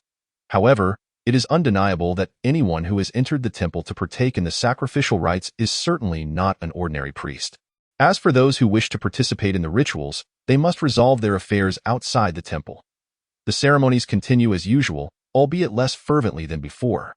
These sacrifices are no longer made out of desperation but have merely become a ritualistic formality. And Xillia does not anticipate receiving a divine response. After all, throughout the entire history of demons, deities have only manifested once, and who was the supplicant? It was Zerwei. He is the most significant presence among the Dark Spirit clan and even among the higher demons. Without exception, within the temple of the Dark Spirit clan, aside from the idol, there exists another statue representing Zerwei. Yet, amidst this seemingly ordinary sacrifice, a second miracle descends. Xillia gazes in disbelief at the changes upon the altar. She quickly recalls the saying, "Gods cannot be gazed upon directly." A figure materializes upon the altar. While the aura it exudes is formidable, it lacks the maddening allure she had anticipated. A deity? No, I am not a deity. I am the servant beneath the left hand of a deity, the sage who wields truth and wisdom, the divine envoy. Though not the deity itself, the mere presence of a divine envoy is enough to astonish. The deity will guide the Blood Sun to a new world, and you may command humanity to accompany you. Xillia receives a brief explanation from Sheet. I understand. She responds, bowing her head. Chapter 1. The meteor above the firmament, Gao Yao sits upon the steps, sighing heavily. There is no remedy. After all, this time's academy test was a debacle. As a member of the Gao family, he feels a tinge of embarrassment, even though neither his family nor the academy particularly cares about his performance. Failed the test? Oh, no matter, go play instead. His parents convey such sentiments, not perceiving any negativity in his failure. After all, there exists a distinction between the mediocre and the prodigious, and it is evident that Gao Yao does not possess the latter's talent. In terms of cultivation, Gao Yao is lackluster, unable even to sense the power of the stars. Meanwhile, other students in the academy have, to varying degrees, identified their fated stars, with some geniuses even reaching the glimmering stage. In terms of scholarly pursuits, Gao Yao fares even worse. He is incompetent in iron forging and talisman crafting, perpetually failing and causing explosions, and his alchemical attempts yield nothing but a cauldron of fragrant ash. With a stroke of luck, he might concoct a pot of poison. Alas, such a life feels like a failure. Gao Yao idly fiddles with the weeds beneath him, watching ants traverse the ground, lost in thought. Entirely devoid of motivation to cultivate today, to be frank, the Gao family is not particularly powerful. They are not a prestigious family. The strongest among them barely reaches the Flame Realm. Compared to other prominent families, a Flame Realm practitioner would be lucky to serve as an elder. Brother Yao, going out to play? A familiar voice interrupts his reverie, and Gao Yao looks up to see his companion, Dan Yuan. Like Gao Yao, he is a member of another family in the town, lacking in talent and strength.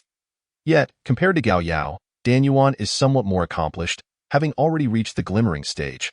However, they are still on a par, merely at the initial stage of sensing and awakening their spirits.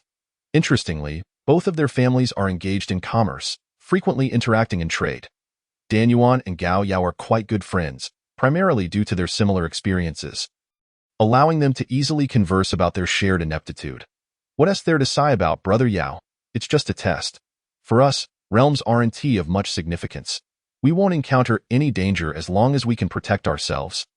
Dan Yuan remarks, raising an eyebrow, as if failing the test were something to celebrate. Fair point. Well then, let today be a day of leisure, and let Brother Yuan take you into the city for some fun. By the way, some new dancers have arrived at the tavern. Dan Yuan gives a knowing glance. Gao Yao follows Dan Yuan into the city, which is merely a town governed by their respective families. After all, as cultivators, managing a few mortals is quite manageable. While they cannot compare to the other disciples in the academy, in the realm of mortals, they are indeed considered top-tier experts. Entering a tavern with Dan Yuan, they are immediately surrounded by a throng of individuals adorned with makeup, one of whom eagerly approaches them. Young Master Dan, you've finally arrived. The two newcomers have been saving spots for you. Had you arrived any later, they would have been taken by others. Enough of that, quickly make arrangements. Can't you see that young Master Gao is still waiting? Dan Yuan responds, pulling out 2 spirit stones from his pocket and handing them to her, causing the others to gaze with envy, regretting not having approached first. They know that this young Master Dan hails from a family of cultivators and is a valued customer of the tavern. Known for his generous spending, I'll arrange a private room immediately. Young Master Dan, please proceed upstairs. Upon reaching the upper floor, they are served tea. How is it? Dan Yuan inquires. Not bad, the tea is quite good. Gao Yao replies. The tavern is situated by the banks of the Jiujing River, with the endless river view beside it. Sipping tea while enjoying the scenery is indeed a pleasant affair. What is this? The real highlight is yet to come, Dan Yuan cryptically declares. After a while, the woman from earlier returns to the upper floor, accompanied by 2 dancers clad in silk garments. Gao Yao notices an aura of starlight surrounding the 2 dancers, indicating they are already half immersed in cultivation. These 2 dancers are quite renowned in the city. Having embarked on the path of cultivation, their movements are imbued with an ethereal grace, unlike those of ordinary mortals. We are indeed fortunate this time, Dan Yuan explains. The woman departs, leaving behind the 2 dancers. As the musicians begin to play, the dancers commence their performance. Dressed in white with clear features, their dark hair flowing, and colorful fans fluttering, they appear both celestial and ethereal. Occasionally lowering their brows and lifting their wrists, or gracefully extending their hands, petals fall around them, swirling in a dance that highlights their enchanting forms. What do you think? Don't they resemble celestial maidens? Celestial maidens, like the celestial dancer? The celestial dancer.it is said that among the stars in the firmament reside many celestial beings, and the celestial dancer is one of them. She dances for the heavens, embodying the essence of the sky. This celestial dancer became immortal through her dance, creating the path of dance, thus attaining her celestial status. Yet, the path of dance is a niche discipline, lacking offensive capabilities, and is a newly emerging direction of cultivation, only suited for women, making practitioners exceedingly rare. The most renowned practitioner of the dance path in the world is merely at the spiritual rhythm stage. Haha, how could that be? Moreover, the existence of immortals cannot even be clearly defined, let alone a legendary figure like the celestial dancer. Could it be that if I call her now, she would descend from the heavens for me? Boom! A deafening roar erupts outside the city, interrupting Dan Yuan's words, and the crowd turns to look. Though they cannot see the spectacle outside the city, they behold a colossal crack appearing in the sky, with luminous points trailing fiery tails descending. What is this? Could it truly be the celestial dancer descending? Stop it! Who do you think you are to attract her attention? Gao Yao dismisses Dan Yuan. Yet what could these phenomena signify? Gao Yao is equally perplexed. The streets of the town are now filled with throngs of people, some of whom have already begun to kneel and pray. This is a celestial manifestation. Could it be that an immortal has revealed themselves? Wait, is there a beam of light coming towards us? Damn, it really is. Run. This is a demon star. A demon star has descended. The crowd of supplicants scatters in a panic, fearing to be caught in the celestial manifestation's wake. Boom. That beam of light swiftly crashes to the ground, fortuitously striking a spot just outside the city. Chapter 2. The lingering celestial continent Shun Lin must now initiate damage control. Initially considering the distance of the starry sky, Shun Lin had relocated the demon planet to the reality of the universe, planning to find a means for the demons to land. However, that is no longer necessary, as the demons have already set foot on this planet. Well, one might consider it the same planet, at this moment. These two planets have merged into one. Fortunately, the entire solar system and the blood world have been brought along, with blood energy permeating the surrounding cosmic space, allowing Shun Lin to proceed with modifications. The first step is undoubtedly to stabilize the planet's structure. Otherwise, when the two planets collide, all life upon them will perish. Through Shun Lin's efforts, the two vastly different planets begin to fuse. The first change is an increase in size. The original landmass has expanded several-fold. Shun Lin endeavors to maintain the original continental structure. This planet contained only two landmasses, but following the transformation, an additional one has emerged, along with a sea of blood. The planet gradually stabilizes. Moreover, the solar system remains unaffected. Upon arriving in this celestial realm, although the original stellar positions conflict, the situation is not particularly severe. Thus, the number of stars within this stellar system increases anew. The most radiant starlight on the planet shifts from 9 to 10. The dark stars, having established a dark energy barrier, remain undetectable, concealed within the starry sky. Observing this planet from afar, notably, Shun Lin discovers living beings on a nearby planet, not far from the original 9 stars, albeit in limited numbers. Shun Lin observes these beings as they continuously absorb stellar energy to enhance themselves. From their biological characteristics, they appear to be the inhabitants of this planet, and likely represent its most formidable life forms. It appears that although they possess the capability to depart from the surface of the planet, they are unable to endure for extended periods in the vastness of space, nor can they approach the stars. They can only linger on the nearby asteroids and meteoroids. Consequently, Shun Lin chose to disregard them, viewing them as mere targets for the demons to practice their skills. However, to his surprise, a few of these beings, undeterred by fear, ventured toward him. As a result, Shun Lin did not even need to intervene. The explosive crimson energy from the merging of planets and the dark energy surged forth, causing the creature to plummet down, disappearing into an unknown corner of the ground. Lingxian continent, as the inhabitants of the planet named their domain, signifies a land where immortals have descended. The so-called immortals are clearly those beings Shun Lin observed residing beyond the planet. The cultivation methods across the entire continent are quite unique, relying on the 9 great stars in the heavens for their practice. The levels of cultivation can generally be divided into 3 ranks: Weiguang, Huaao, and Lingxing, with each level further subdivided into several stages: Kailan, Tonggan, and Naxing, Randang, Ranhua, and Ranxin, Lingyun, Tianguang, and Dianqing.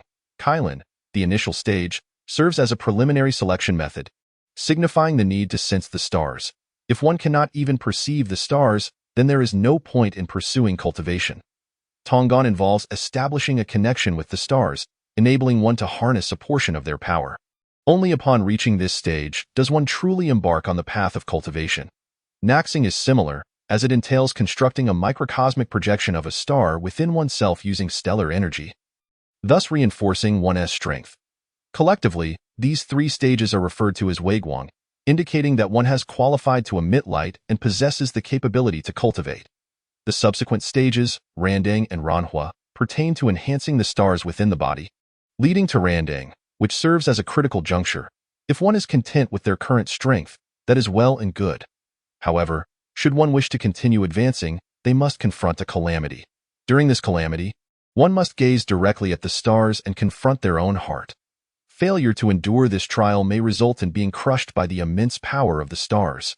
If fortunate, one's internal star may shatter, causing their cultivation level to regress to Weiguang. If one is less fortunate, they may face immediate death, beyond the aid of those immortals beyond the planet. Once one has overcome Randang, they successfully enter the Lingxing stage. At this point, the stars within the cultivator have largely taken form, but they remain merely imitations, relying on the power of the celestial bodies above. Lingyun requires the cultivator to imbue their life star with a unique essence, thereby allowing for differentiation from the original star and ascending to greater heights. At the Tianguang stage, the life star within has become sufficiently potent, capable of illuminating a vast region in an exaggerated fashion. Finally, Dianqing represents a true metamorphosis, wherein one's life star is transformed into an actual star, destined to exist eternally within the cosmos. Upon reaching such a level, one is regarded as an immortal. At least, Shun Lin has not witnessed any of those beings giving birth to a star. The most formidable among them could merely suspend their life star above the planet, yet it still pales in comparison to authentic celestial bodies. Thus, it is evident that the beings on this planet cultivate through the stars. While the universe boasts a multitude of stars, the number visible from the planet is relatively limited. To cultivate, one must at least be able to perceive their life star with the naked eye. Consequently, a single star can be bound to many individuals.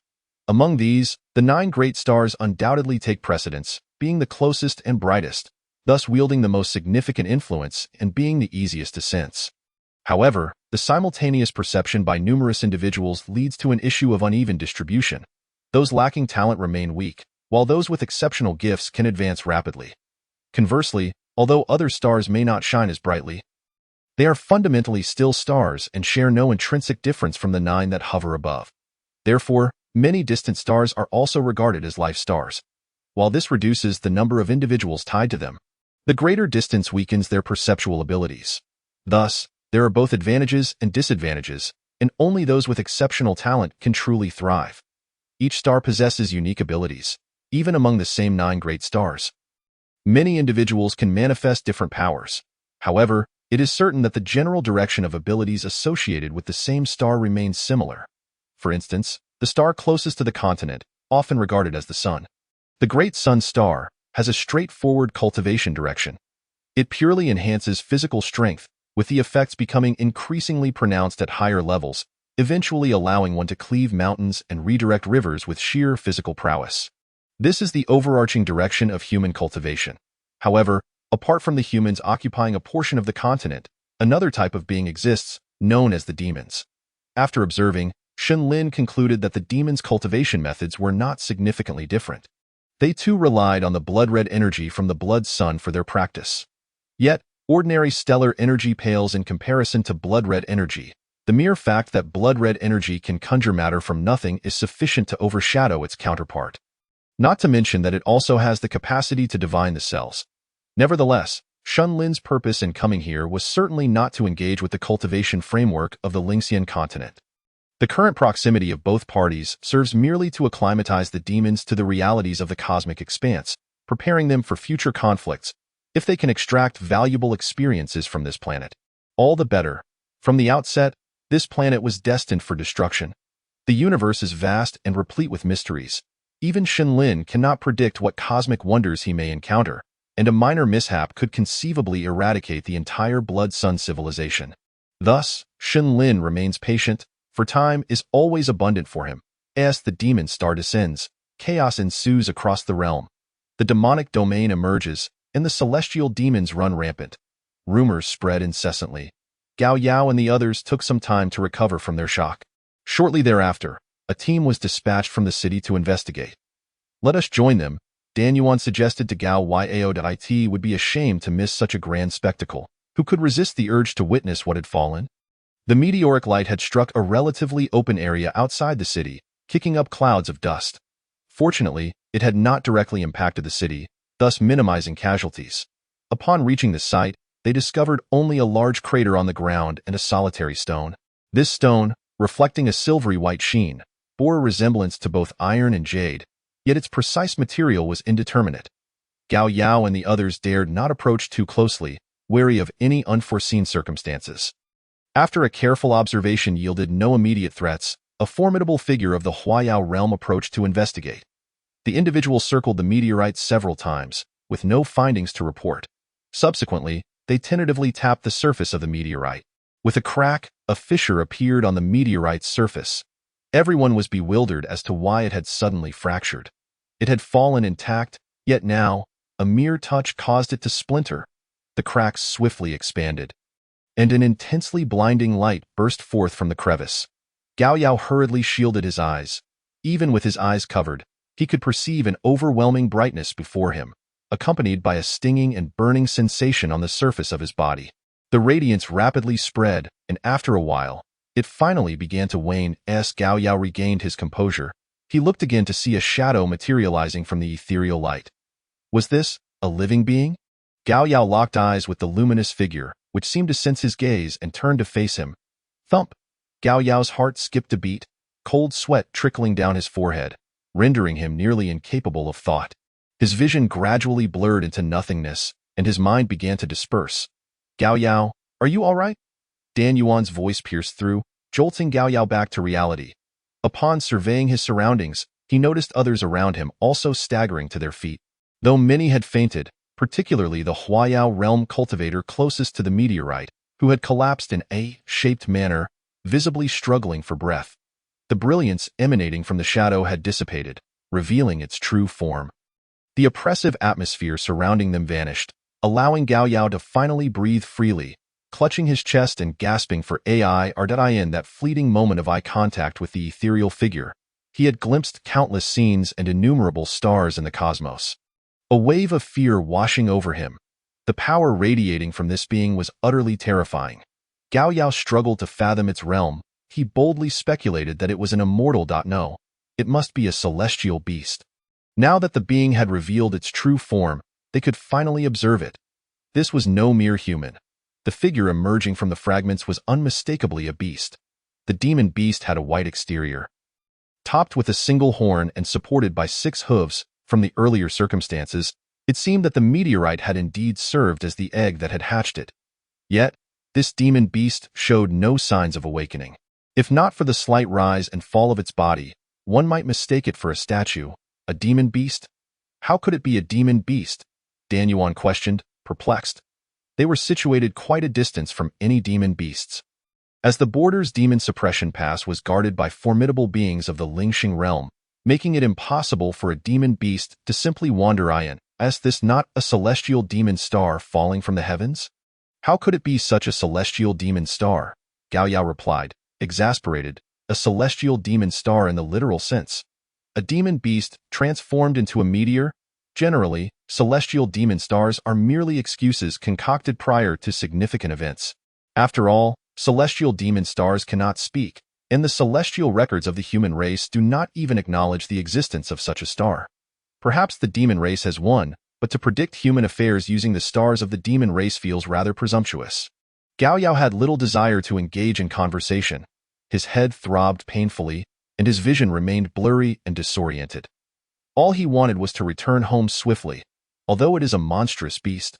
The spectacle before them clearly indicates that it is no ordinary creature. They are unable to handle it alone and must instead transport it back to report to a higher authority. Awaiting their intervention, the process of moving the beast proves to be quite convoluted. This time, They have learned their lesson and dare not directly touch the creature. Instead, they summon others to assist in the endeavor. After all, given their lack of innate talent, they are destined to remain at their current level for the rest of their lives. They might as well seize this opportunity now, as it could ensure a lifetime of comfort within the city. The officials have laid down their terms. After all, supporting an ordinary household is a trivial matter, and life can easily pass by in such a manner. Many, upon hearing this rationale, agree. After all, toiling endlessly is merely a means to attain a better life. Now that the opportunity is at hand, a mere touch could lead to wealth and prosperity. What a gamble! Subsequently, they even enlisted the city's monstrous mounts for experimentation, ensuring that contact with the beast would pose no risk. The results were favorable. No one or creature sustained injuries or fatalities. The individual involved was rewarded as promised, securing a life free from worry, while the captured beast was transported back in a vehicle. Chapter 4. The Crimson Star of Gao Yao. Gao Yao returned to his family, utterly exhausted, longing for rest, ideally to lie in bed for several days without moving. Yet, upon his return, he found it impossible to calm his mind. Each time he closed his eyes, strange visions would materialize, reminiscent of the moments spent gazing at the light and shadows. After a considerable duration, the fatigue of his body finally overpowered his mental excitement, and he fell into a deep slumber. In this slumber, he experienced a dream, existing at the intersection of reality and illusion. He could sense that the surroundings were fabricated, yet the sensory feedback was astonishingly vivid. As if he were truly there. In the dream, he discovered himself in an unfamiliar place, where the temperature was frigid. The area was shrouded in darkness, yet illuminated by the brilliance of stars. In the distance, 9 colossal stars loomed, far larger than any Gao Yao had seen on the continent. In the more distant darkness, countless dazzling stars twinkled, and for the first time, Gao Yao witnessed such a breathtaking spectacle. The immense stars weighed heavily upon him, almost rendering him breathless, causing his heart to nearly cease its rhythm, prompting an instinctive retreat. However, he soon realized that his body seemed beyond his control, immobile. Furthermore, from the periphery of his vision, he discerned that he was no longer in human form. Beneath him, he found hooves instead of legs. In the midst of this realistic sensory feedback, he could not feel his hands, but rather sensed 6 legs. This familiar sensation instantly brought to mind the 6-legged monstrous beast. Had he become a beast himself? No, it was more accurate to say he was witnessing the world through its eyes. This perspective persisted for a prolonged period, with the beast remaining still, gazing at the starry sky. Gradually, Gao Yao adapted to this sensation, losing track of time. Until, in a sudden moment, the beast rose abruptly, its gaze shifting toward a massive celestial body, the very realm of the Lincian continent. In an instant, its appearance transformed dramatically, as an even larger celestial body materialized and collided, both entities disintegrating momentarily before being restrained by an unseen force, gradually merging once more. The beast turned its head again, spotting a purple-blue planet, as the surrounding space was instantly consumed by a crimson hue, revealing a radiant blood sun deeper within the scarlet realm. The beast traversed the void, soaring toward the purple-blue planet, and the scenery around it shifted rapidly. Gao Yao could even feel a tremendous power surging within him, unparalleled and overwhelming, as if it could annihilate worlds. Simultaneously, in other parts of the starry expanse, brilliant beams of light flared, all converging toward the same destination. As they drew nearer, Gao Yao discerned that those streaks of light were human figures or other monstrous beasts. Observing their approach toward the purple-blue planet, he began to grasp their intentions. An assault was imminent. Yet, in the next instant, the crimson star deep within the cosmos erupted with a wave of energy, an invisible ripple disturbing the surrounding space. Spreading rapidly, the wave shattered the nearby environment, obliterating space and matter in its path. The beast's body disintegrated in the blink of an eye, a piercing pain that reached his very soul, engulfing Gao Yao's consciousness, making him feel as if he were in the realm of reality. However, just before its demise, the energy within the beast surged, forcibly locking in its vitality, as a shell formed around it, enveloping its exterior in a substance neither iron nor jade.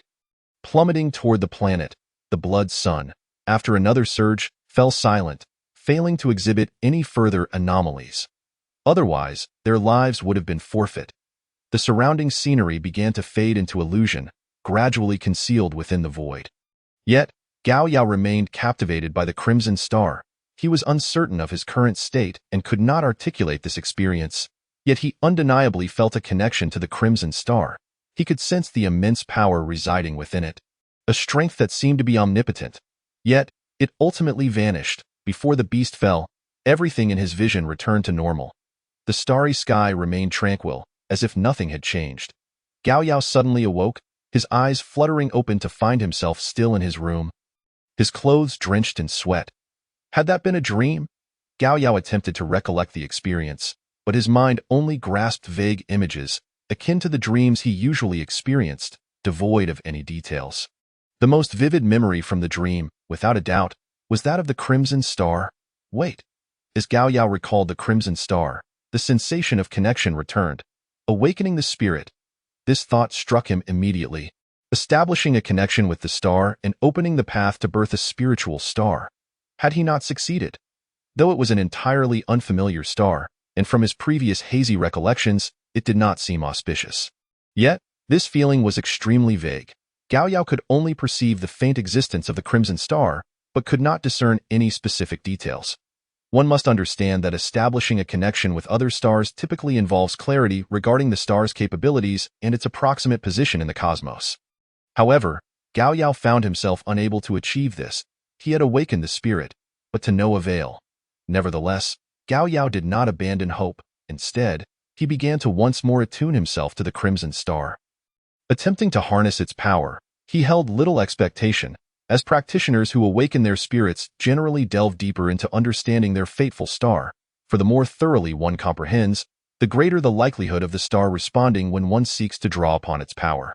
Thus, practitioners of the 9 major stars were often the most numerous, as they could engage with all other stars on equal footing, primarily due to humanity's profound understanding of them.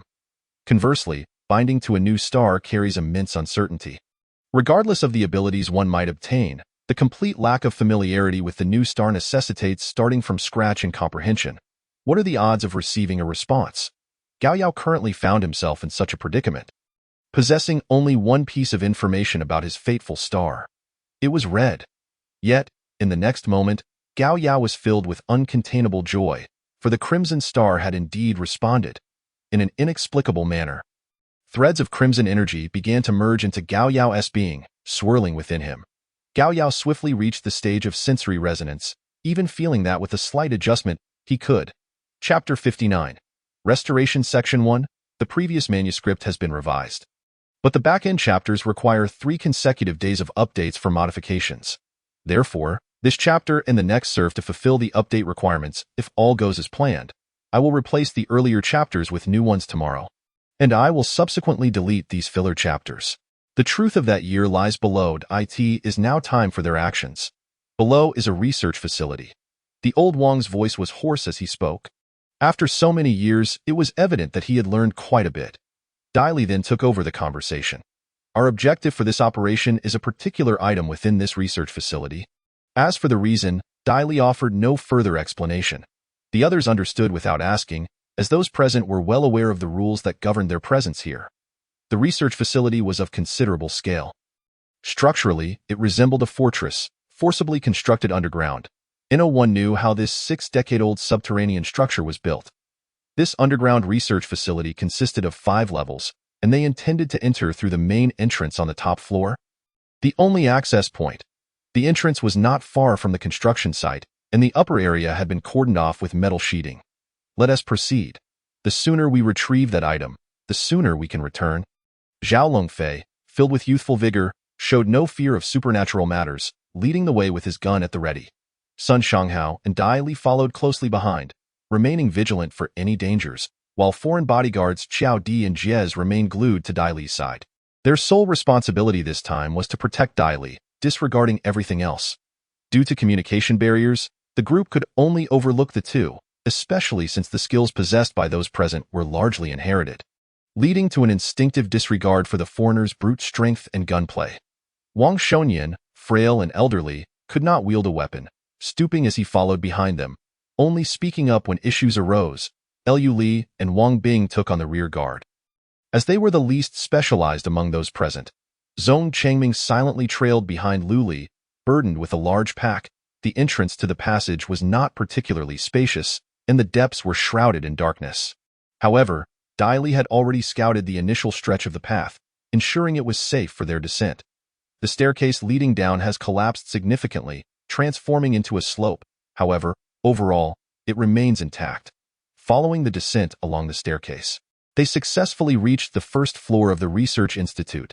No sooner had their feet touched the ground than they were greeted by a pungent odor. The scent in the air was acrid. But fortunately, everyone had prepared gas masks in advance, and they had also extracted samples for testing, which confirmed the absence of toxic gases. What should we do now? Since we are searching for something, we ought to be informed about what exactly we are looking for, Zhao Longfei stated bluntly. Dai Li, unable to withhold too much information, could only say, "It is a reagent, likely red in color. Just bring me anything that resembles it." Since Dai Li was reluctant to elaborate further, they ceased their inquiries. The fifth floor served as a transitional level between the ground and the underground, designated for the temporary storage of items, with warehouses flanking either side. However, the warehouses had long been emptied. What remained were merely some useless items. They pried open a few boxes, discovering only moldy, expired food and unfamiliar components. These components were presumably intended for research on some machinery below. Given their substantial size, which indicated that they were part of a large machine, this sort of machinery would not be small, and as the underground structure was not particularly robust, relocating it to the surface would be cumbersome and perilous, suggesting a pressing need for it. Sun Shanghao glanced around and voiced his speculation. After circling the area, they noticed that some walls had already begun to crack due to the pressure from the surrounding earth. It was important to note that this was merely the uppermost level, and the pressure from the surrounding soil was not excessive. Thus, the damage below was likely far more severe. Nonetheless, this indicated that those who constructed the Research Institute had not intended for it to be a long-term establishment. At most, it was a temporary structure. They quickly reached the end of the fifth floor, where a staircase descended before them. This staircase, situated near the edge of the Research Institute, had succumbed to even greater pressure from the earth. With many steps nearly destroyed, and much of the stairwell was filled with soil that had surged in from outside the walls. Chapter 6. A proactive strike in the darkened space. A young man suddenly cried out as he sat up. His movement stirred the thick, ink-like mist swirling around him, as if it were alive, desperately seeking to invade the young man's mouth and nose. The youth surveyed his surroundings, a look of confusion crossing his face, and then began to pound his head with his hands, emitting a low, anguished growl. "Where is this place? Who am I? I remember now. I must become an immortal." The young man recalled his origins. He was a cultivator from the Lincian continent, named Wenzhou, with the Taoist title of Su. After enduring countless trials, he had finally discovered the fabled Immortal Gate. Yet, achieving immortality is fraught with challenges.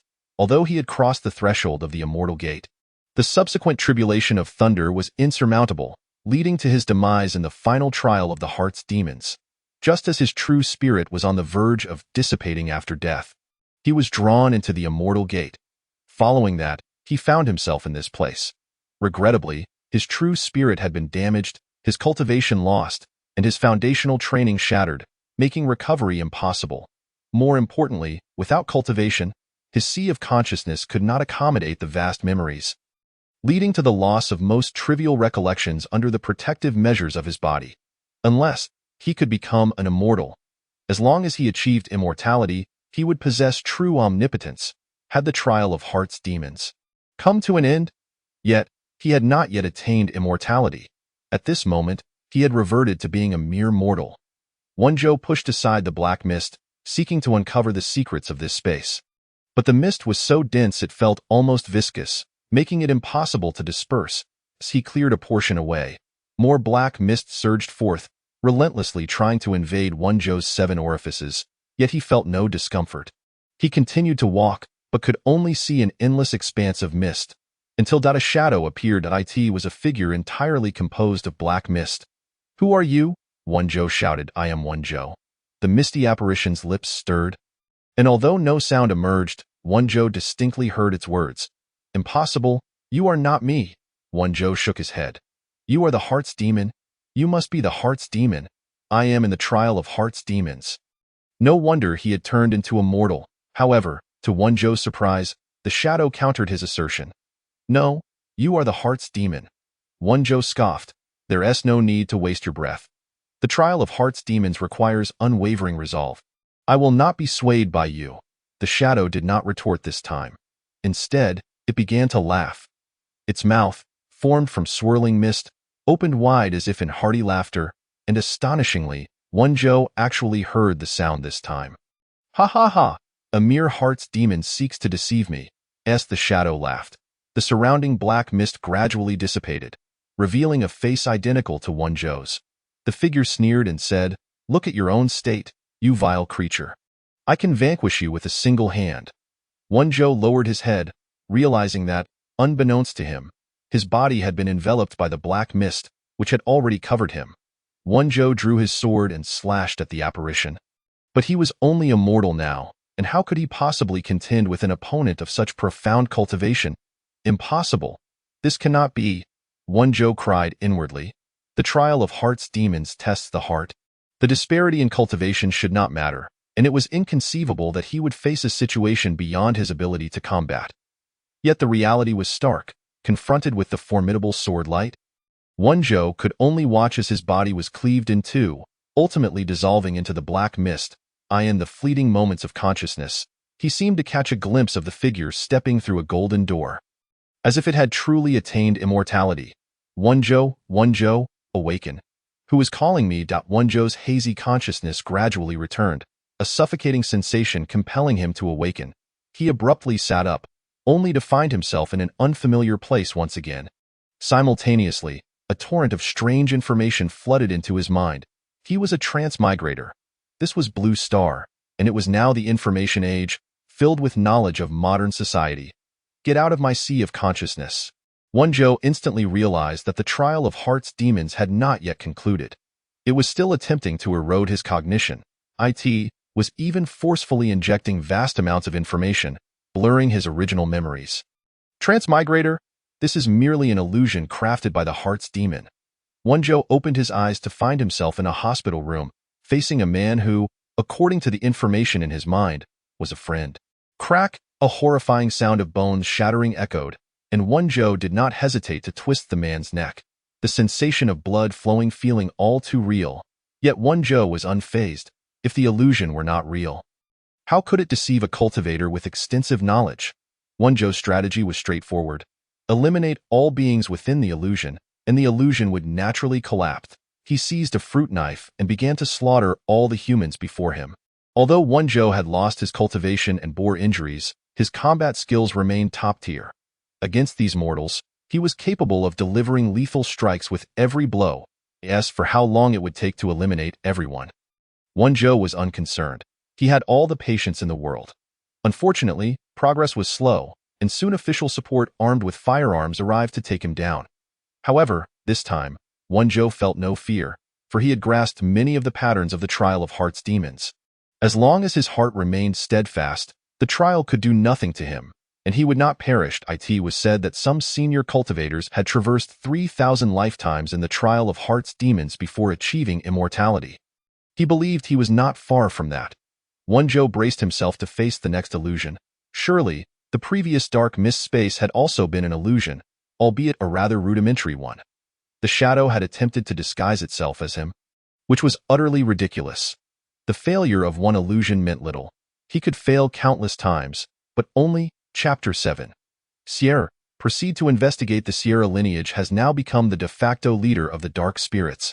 Both Sierra Wei and Sierra Ya are exceptionally gifted individuals, and their influence within the dark spirit race is unparalleled. Furthermore, the other members of the Sierra lineage possess commendable strength, living up to their prestigious reputation.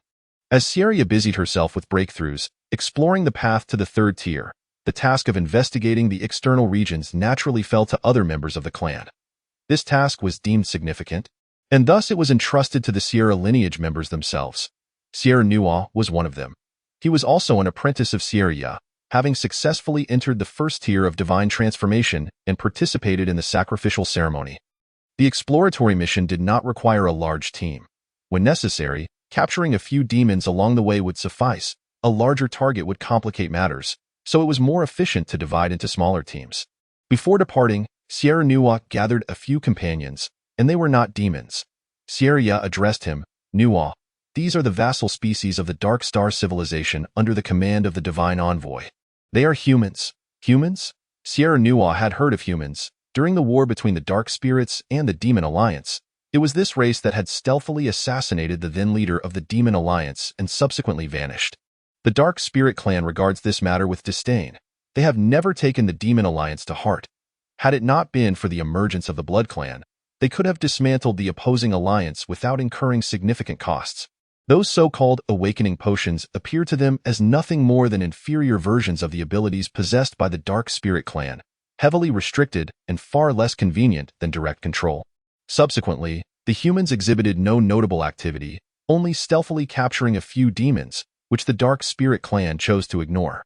Now, with Xillia possessing the ability to dominate those injected with the evolution potion, humanity has effectively become a subordinate race. Although the Dark Star would provide support from behind, the Rose City ultimately refrained from sending anyone down, as they were preoccupied with advancing the scientific fervor of the Dark Star, thus delegating the task of information gathering to these humans. However, the inherent weakness of humanity rendered them untrustworthy, leading to the decision to allow them to approach the demons equipped with Dark Star technology, including some biological technology, such as the ability to control animals that once made Moro City proud. Despite their disdain for humanity, the Dark Spirit clan did not harbor excessive animosity, having had no genuine direct contact with them. Previous encounters were mere fleeting moments. Thus, Zilno and another member of the Dark Spirit clan set off with a human named Zong Chang'an, whose brother, Zong Mingze, was among the first batch of advanced exploratory personnel in the Dark Domain. Regrettably, Zong Mingze was executed during the Rose City Rebellion and did not survive. In fact, none of the personnel involved in that rebellion survived, except for Yang Tianxi, who lived a few months longer. Meanwhile, the human researchers and high-ranking officials at the front lines had long been controlled by the Dark Star, leaving the remaining humans with only a fragmented understanding of the Dark Star, relying solely on information disseminated by the latter and the official accounts from their own kind. Most humans do not perceive the Dark Star as an enemy. Rather, they see it as an ally.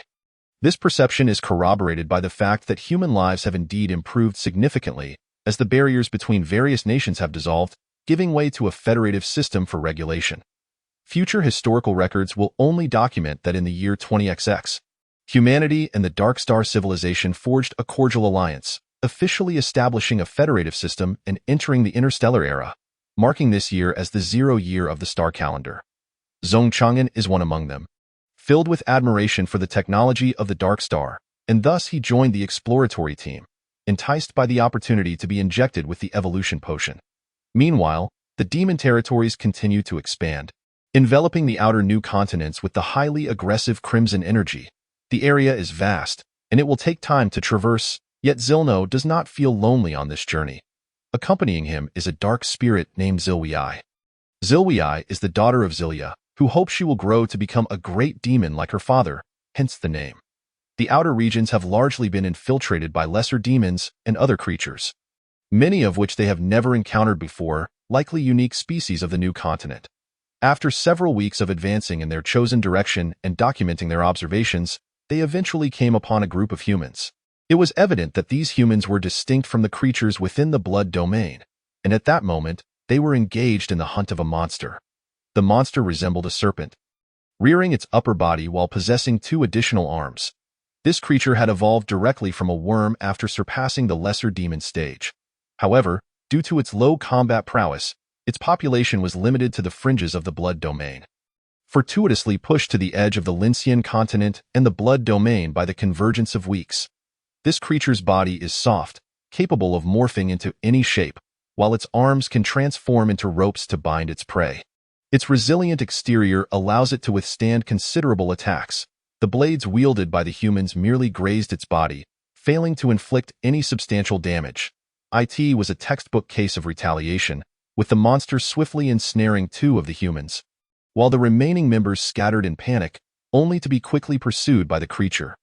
Zilno and his companions, having finally encountered a group of humans, could not allow them to perish so easily. The aura of divinity emanated from them, instantly suppressing the monster. For such a creature, lacking significant intelligence, this invoked a primal fear, particularly effective against beings born in the sanguine energy environment. However, for the other humans, the effect was less potent, coupled with the fact that Zilno and his companions were of a lower tier, only first tier.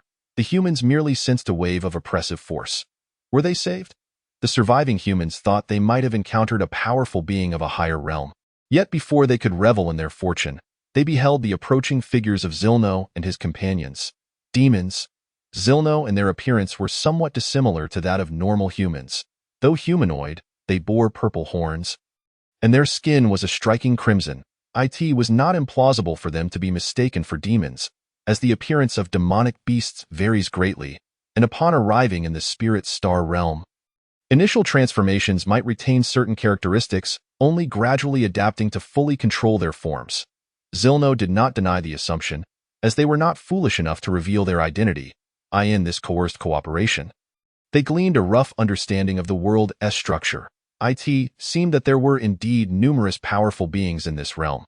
The ability to cleave mountains was not a formidable feat, achievable at the second tier of sanguine energy. However, they also spoke of celestial bodies and fate stars, along with various abilities, where only a third tier could ensure success. Zilia's vision, ascending to the third tier of divinity, represented a pivotal transformation, the outcome of which could overturn all their previous cognitions. Only upon reaching the third tier could one claim to have taken the first step towards divinity, acquiring near-divine power. Thus, those of the first tier could not forcefully attack. The most straightforward method was undoubtedly to masquerade as others to infiltrate.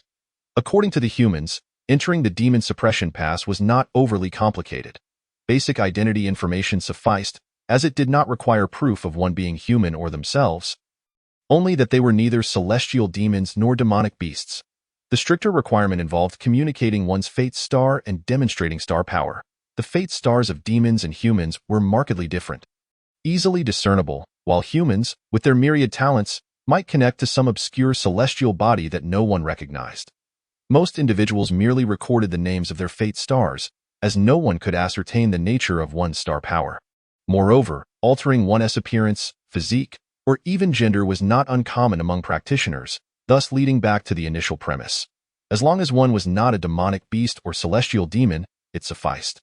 Zilno and her companions sensed the overwhelming fear emanating from these humans, and they were not lying.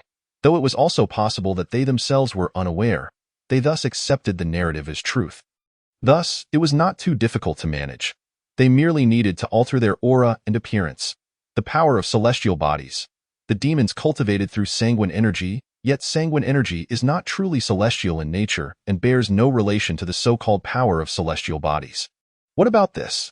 Zilwei suddenly recalled something, taking out a purple-blue crystal, an aggregation of dark matter, the essence of dark energy. How does this compare to star power? The humans hesitated, struggling to articulate their thoughts. We don't know. It feels somewhat similar, but it doesn't resemble traditional star power, making it hard to distinguish. Then that works perfectly. Zilwei tossed the crystal, which arced gracefully before landing before the humans, regardless of whether it resembled anything. It was effective as long as they couldn't discern it. The aspect of appearance was also easily resolved.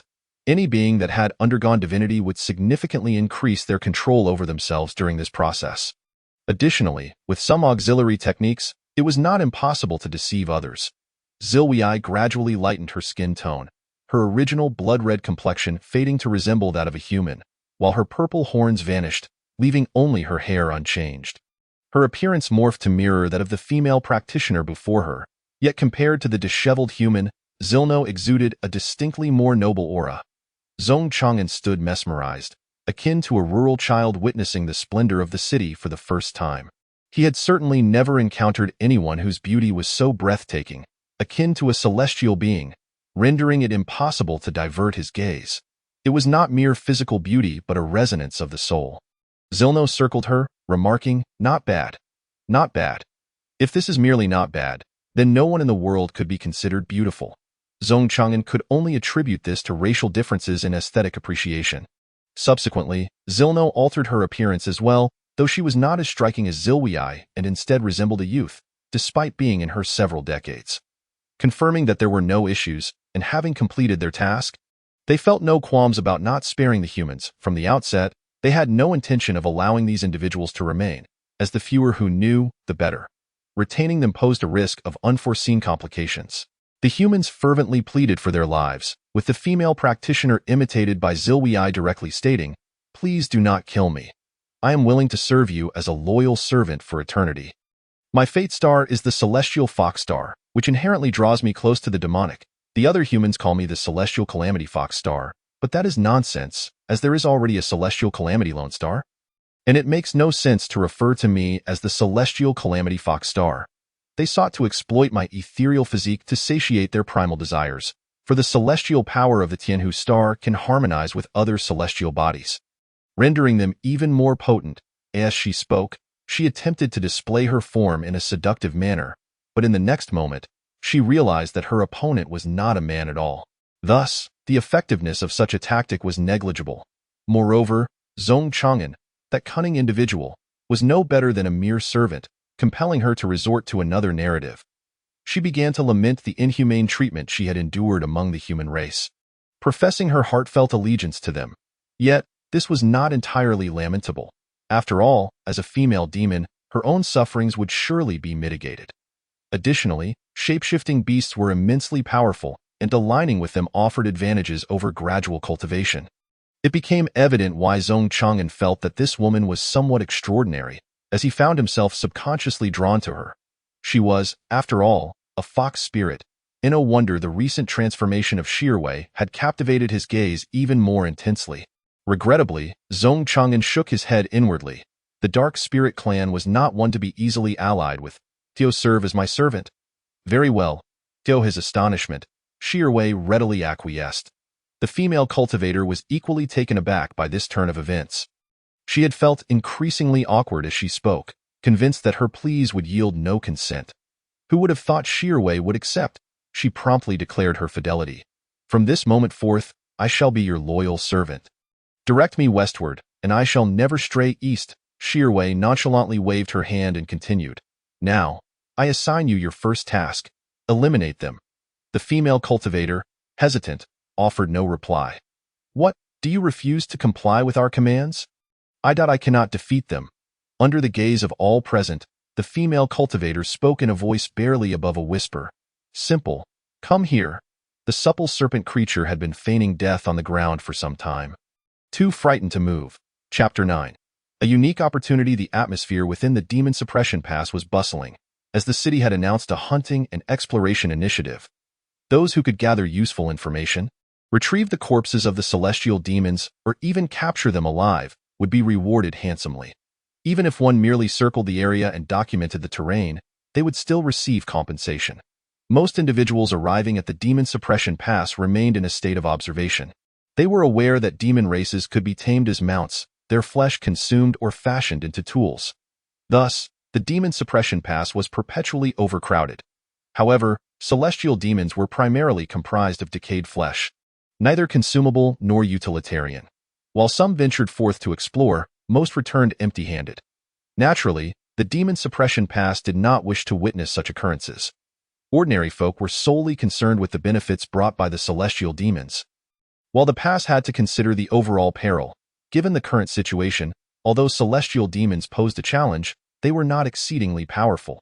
If those entering the exploration could not defeat them, surely they could evade them. Consequently, the pass announced commission tasks. With the prospect of rewards, the motivation of the populace was slightly rekindled. At this moment, Wang Yi found himself in the night forest outside the Demon Suppression Pass, the official designation for the area. Behind him trailed a cohort of over 20 cultivators. With this team, Wang Yi felt a surge of confidence. Regardless of the monsters they faced, as long as they did not possess overwhelming power, he would not be daunted.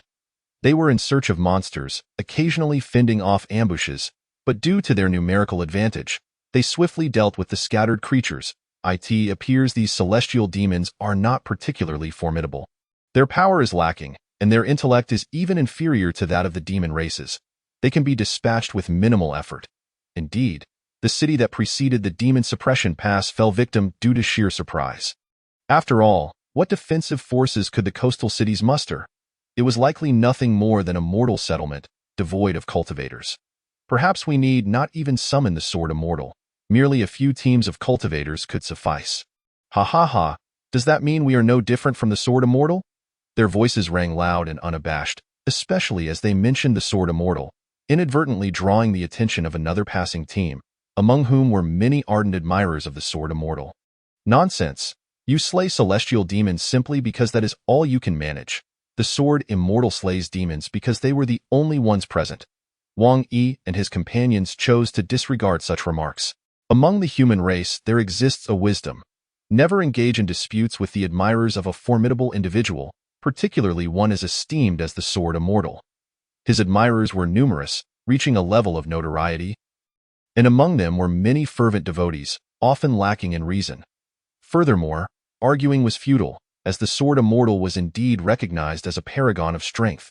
While many might contest who held the title of the strongest, his prowess was universally acknowledged. Wang Yi and his companions were here to seek fortune, not to squabble with such individuals. They intended to explore new territories and document their findings using recording stones. These recording stones were commonplace in the Lincian continent, capable of capturing celestial influences through the power of the stars, frequently utilized for archival purposes and by storytellers. The quality of the recording stones they employed was not the highest. They were merely of average grade, expending energy after a few uses. However, this presented a lucrative opportunity, as their sales would soar, much like other educational materials, which could only be viewed once. Only specialized recording stones of superior quality possessed automatic celestial recharging capabilities, providing endless energy, yet their price was exorbitantly high. One could not acquire such a stone even by selling all 20 of them. Wang Yi was the focal point of the recordings, while the other 20 individuals supported him. Before long, they encountered their first creature, a monster that was neither beast nor human, possessing 4 limbs and a tail, yet its head resembled that of a bird. Its exterior was cloaked in a multitude of bones, particularly its enormous skeletal wings, covered only by a thin membrane of grayish-white, leaving one to wonder if it could even take flight. This particular creature was unlikely to soar, as the membrane on its wings was visibly damaged. Having been ravaged by some other beast, portions of its skeletal structure were shattered, and it lay on the ground, bleeding and gasping for breath. In a moment, we will strike down that creature ahead. Prepare to witness how I dispatch it with elegance, a new monster, injured no less. What splendid material! Yet, to be prudent, they decided to test the waters. With a swift motion, over 20 cultivators surged forth, fierce and menacing, charging at the creature. For now, they would refer to it as the winged beast in the night forest. The winged beast could be deemed the apex predator. Upon reaching maturity, merely flapping its wings could generate powerful gusts. However, this particular specimen had not yet matured and, unfortunate for it, was severely wounded and beset by relentless cultivators. Though its combat strength could easily overpower each cultivator, they were undeterred, seizing the opportunity to claim its life. The foremost individual bore a shield, yet the winged beast's tail sent him sprawling, crashing against a massive tree trunk with a resounding thud. How formidable! Thank goodness we did not rush in recklessly. Wang Yi thought, concealed behind his comrades, drawing his bow to unleash a hidden arrow. Regrettably, the winged beast's hide was too resilient. Its bony exterior provided substantial defense, and his arrow merely penetrated halfway. The winged beast shook itself and fell to the ground, leaving only a minuscule wound that would likely heal on its own shortly. However, they were undeterred. Their numbers were sufficient, and through attrition, they would eventually wear it down. The creatures of the celestial demon realm are exceedingly robust. One lamented. Though they had slain numerous ordinary beasts throughout the day, this was their first encounter with such a sturdy, injured monster. Fortunately, their prior experience in slaying various creatures had imparted valuable lessons. Otherwise, they could have faced disaster. If only we could tame such a powerful creature as a mount, Wang Yi mused, recognizing a new opportunity. Alas, these celestial demon creatures were not particularly intelligent, and their erratic mental states made them difficult to tame. Under the coordinated assault of the group, the winged beast accumulated more wounds and began to slow its ability to resist waning. Chapter 10. The winged beast king. He is nearing death. You must act swiftly. The others urged Wang Yi. Their objective was to document the wonders of the celestial demon realm, with Wang Yi serving as the main protagonist. thereby enhancing his renown. "Very well, now it is my turn," Wang Yi declared, rolling up his sleeves and preparing to advance. Roar. Suddenly, the winged beast unleashed a furious roar, swinging its tail and sending several individuals flying, while a distorted radiance enveloped its form. From the perspective of those present, a pale gray aura suddenly cloaked the winged beast, and the surrounding air began to swirl with increased velocity. Zing. One individual drove their sword into the winged beast's flesh with great effort, only to encounter significant resistance. What should have been a gash now barely penetrated the surface. As the distant crossbows drew near, they too were deflected by the gale. The group speculated that this was a manifestation of wind manipulation. Yet, this was merely the creature's desperate struggle for survival. Sustaining such a wind field would deplete its strength, and soon it would succumb to exhaustion and its grievous injuries. Wang Yi retreated, directing his companions to engage in a flanking maneuver. The situation was still perilous, and he narrowly avoided a mishap that could have ruined his garments. They would have to endure until the winged beast could no longer muster the energy to resist. If no opportunity arose, he would have to forfeit the recording. A formidable practitioner of the great sun star, adorned in splendid attire, stood resolutely at the forefront. His physique abruptly expanded 2- or 3-fold, nearly matching the towering stature of the winged beast before him. Thus began a fierce exchange, a clash of fist against claw. The remaining members of the group retrieved their ranged weapons, employing bows and arrows to deplete the stamina of the winged beast. Those who were injured hastily applied herbal remedies and bandages to staunch their wounds. Although there were elixirs available, their exorbitant cost rendered them impractical for mere minor injuries. Overall, their party had suffered relatively few casualties. Only a handful had been inadvertently struck by the beast's fierce winds, sustaining several cuts. The rest bore only minor wounds, retaining most of their combat efficacy. Gradually, the winged beast's speed diminished, its strength waning, and its attacks became manageable for the great sun star practitioners to deflect. Its wind field became increasingly unstable, visibly losing its defensive capability. It was nearing its end. Everyone steeled themselves, once more advancing with blades and weapons in hand to prevent the winged beast from making a sudden escape. Numerous arrows were embedded in its body, yet it lacked the strength to shake them off. It emitted a piercing scream of agony. With a resounding thud, the winged beast collapsed completely to the ground. Wang Yi felt a twinge of regret. The suddenness of the event had rendered the recorded imagery unclear, yet it was not an outright loss, whether as a newly discovered species or as intelligence. The information they could bring back would be worth a reward or could be sold to other explorers. The potential for it to become a steed was enticing, drawing eager interest. With a sense of satisfaction, they collected the carcass. Though the body of this celestial demon was inedible, who could say it might not possess hidden properties? The corpse of a celestial demon could fetch a considerable sum in town. The more unique it was, the greater its value. Alchemists, artifact smiths, and mere curiosities would all be willing to pay handsomely, yielding significant profits. Everyone has worked hard. When we return, I shall distribute spirit stones. Hooray! Brother Wang is generous. They continued onward, encountering other hunting parties along the way, some laden with spoils, while others returned wounded. Eventually, they came across a group staggering toward them from a distance, shouting, "Run! There are monsters behind us!" Suddenly, a dreadful transformation occurred. The air was rent by a deafening roar from deep within the forest. The group hurriedly covered their ears, attempting to steady their minds, yet the sharp pain in their heads persisted, and the very fabric of their vision began to warp, as if they had spun around 100 times, leaving them disoriented and unsteady. Such power! Merely the sound of its roar could diminish their combat effectiveness. This must be a formidable creature. Its realm was undoubtedly not one that this group, at best comprised of mere lamplighting practitioners, could contend with. Wang Yi and his companions swiftly retreated, for he believed that they were ill-equipped to confront such a beast, fearing they might not even breach its defenses. Unfortunately, they did not manage to escape.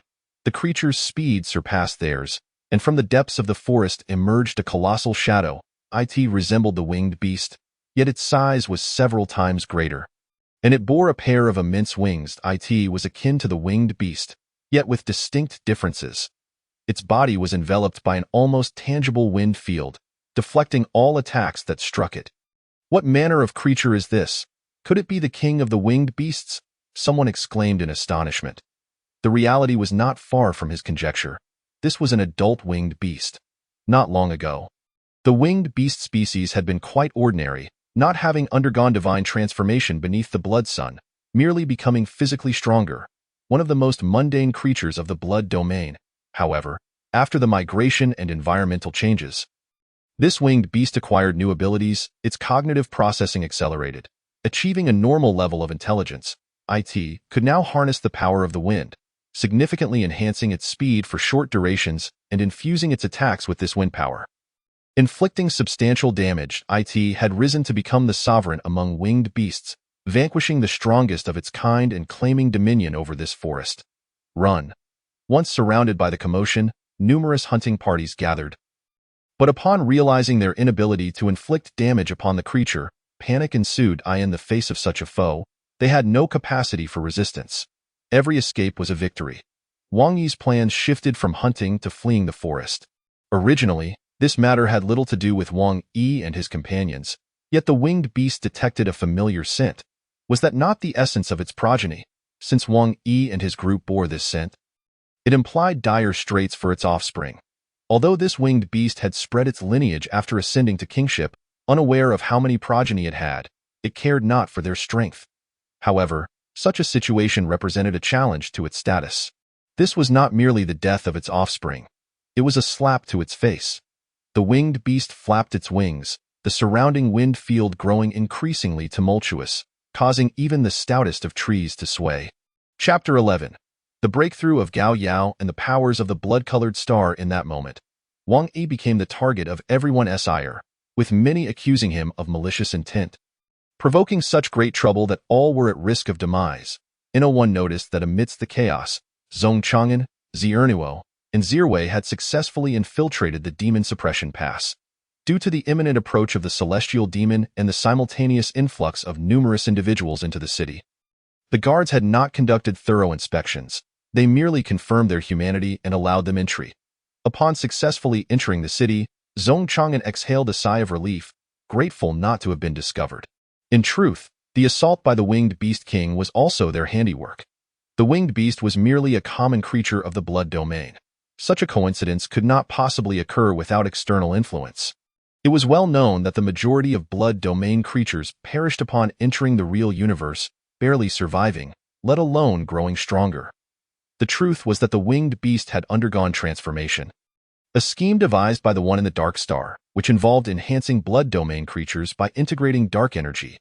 After all, dark energy originated from the real universe, significantly improving the adaptability of experimental subjects. And the winged beast tribe was one such subject. There were several other experimental races, but very few ultimately survived. After the experiment's success, the average strength of individuals reached the first stage, while the winged beast king was a second-stage existence.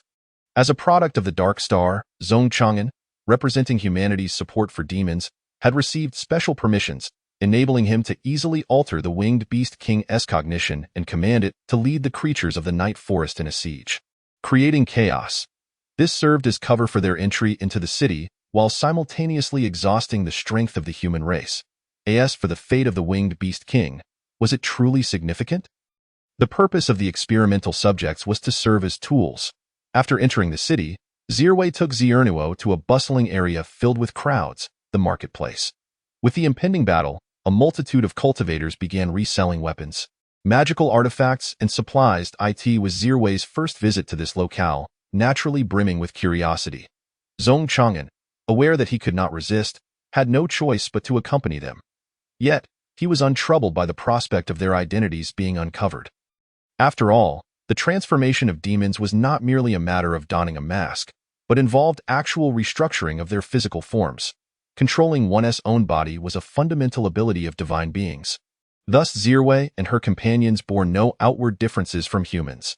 Even if they were to use their powers and someone noticed discrepancies, they could easily feign ignorance due to the obscurity of their celestial stars, which remained unknown to all. Gao Yao had been in the demon suppression pass for several days. Initially, he intended to follow the other cultivators' lead, gradually cultivating while studying the phenomena of the celestial demon domain, preparing thoroughly before setting out.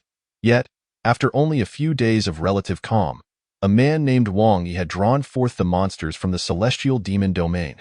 Gao Yao was taken aback. Could the blood-colored star in his mind be the cursed star?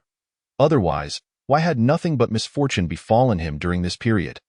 Gao Yao had also come to understand the ferocity of the celestial demons, and he now worried whether he too would fall victim to the monsters when the city was breached. No, he needed to cultivate swiftly to maximize his strength. He sought not to slay enemies, but merely to outrun the other cultivators when the city fell. Speaking of which, Gao Yao was uncertain whether it was due to his remarkable talent or the uniqueness of his star. In any case, his cultivation speed was astonishingly rapid, as if it came naturally, devoid of the difficulties others described regarding the obscurity of stars and the challenges of absorbing energy.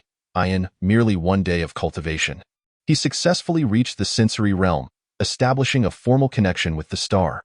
However, an unexpected challenge arose.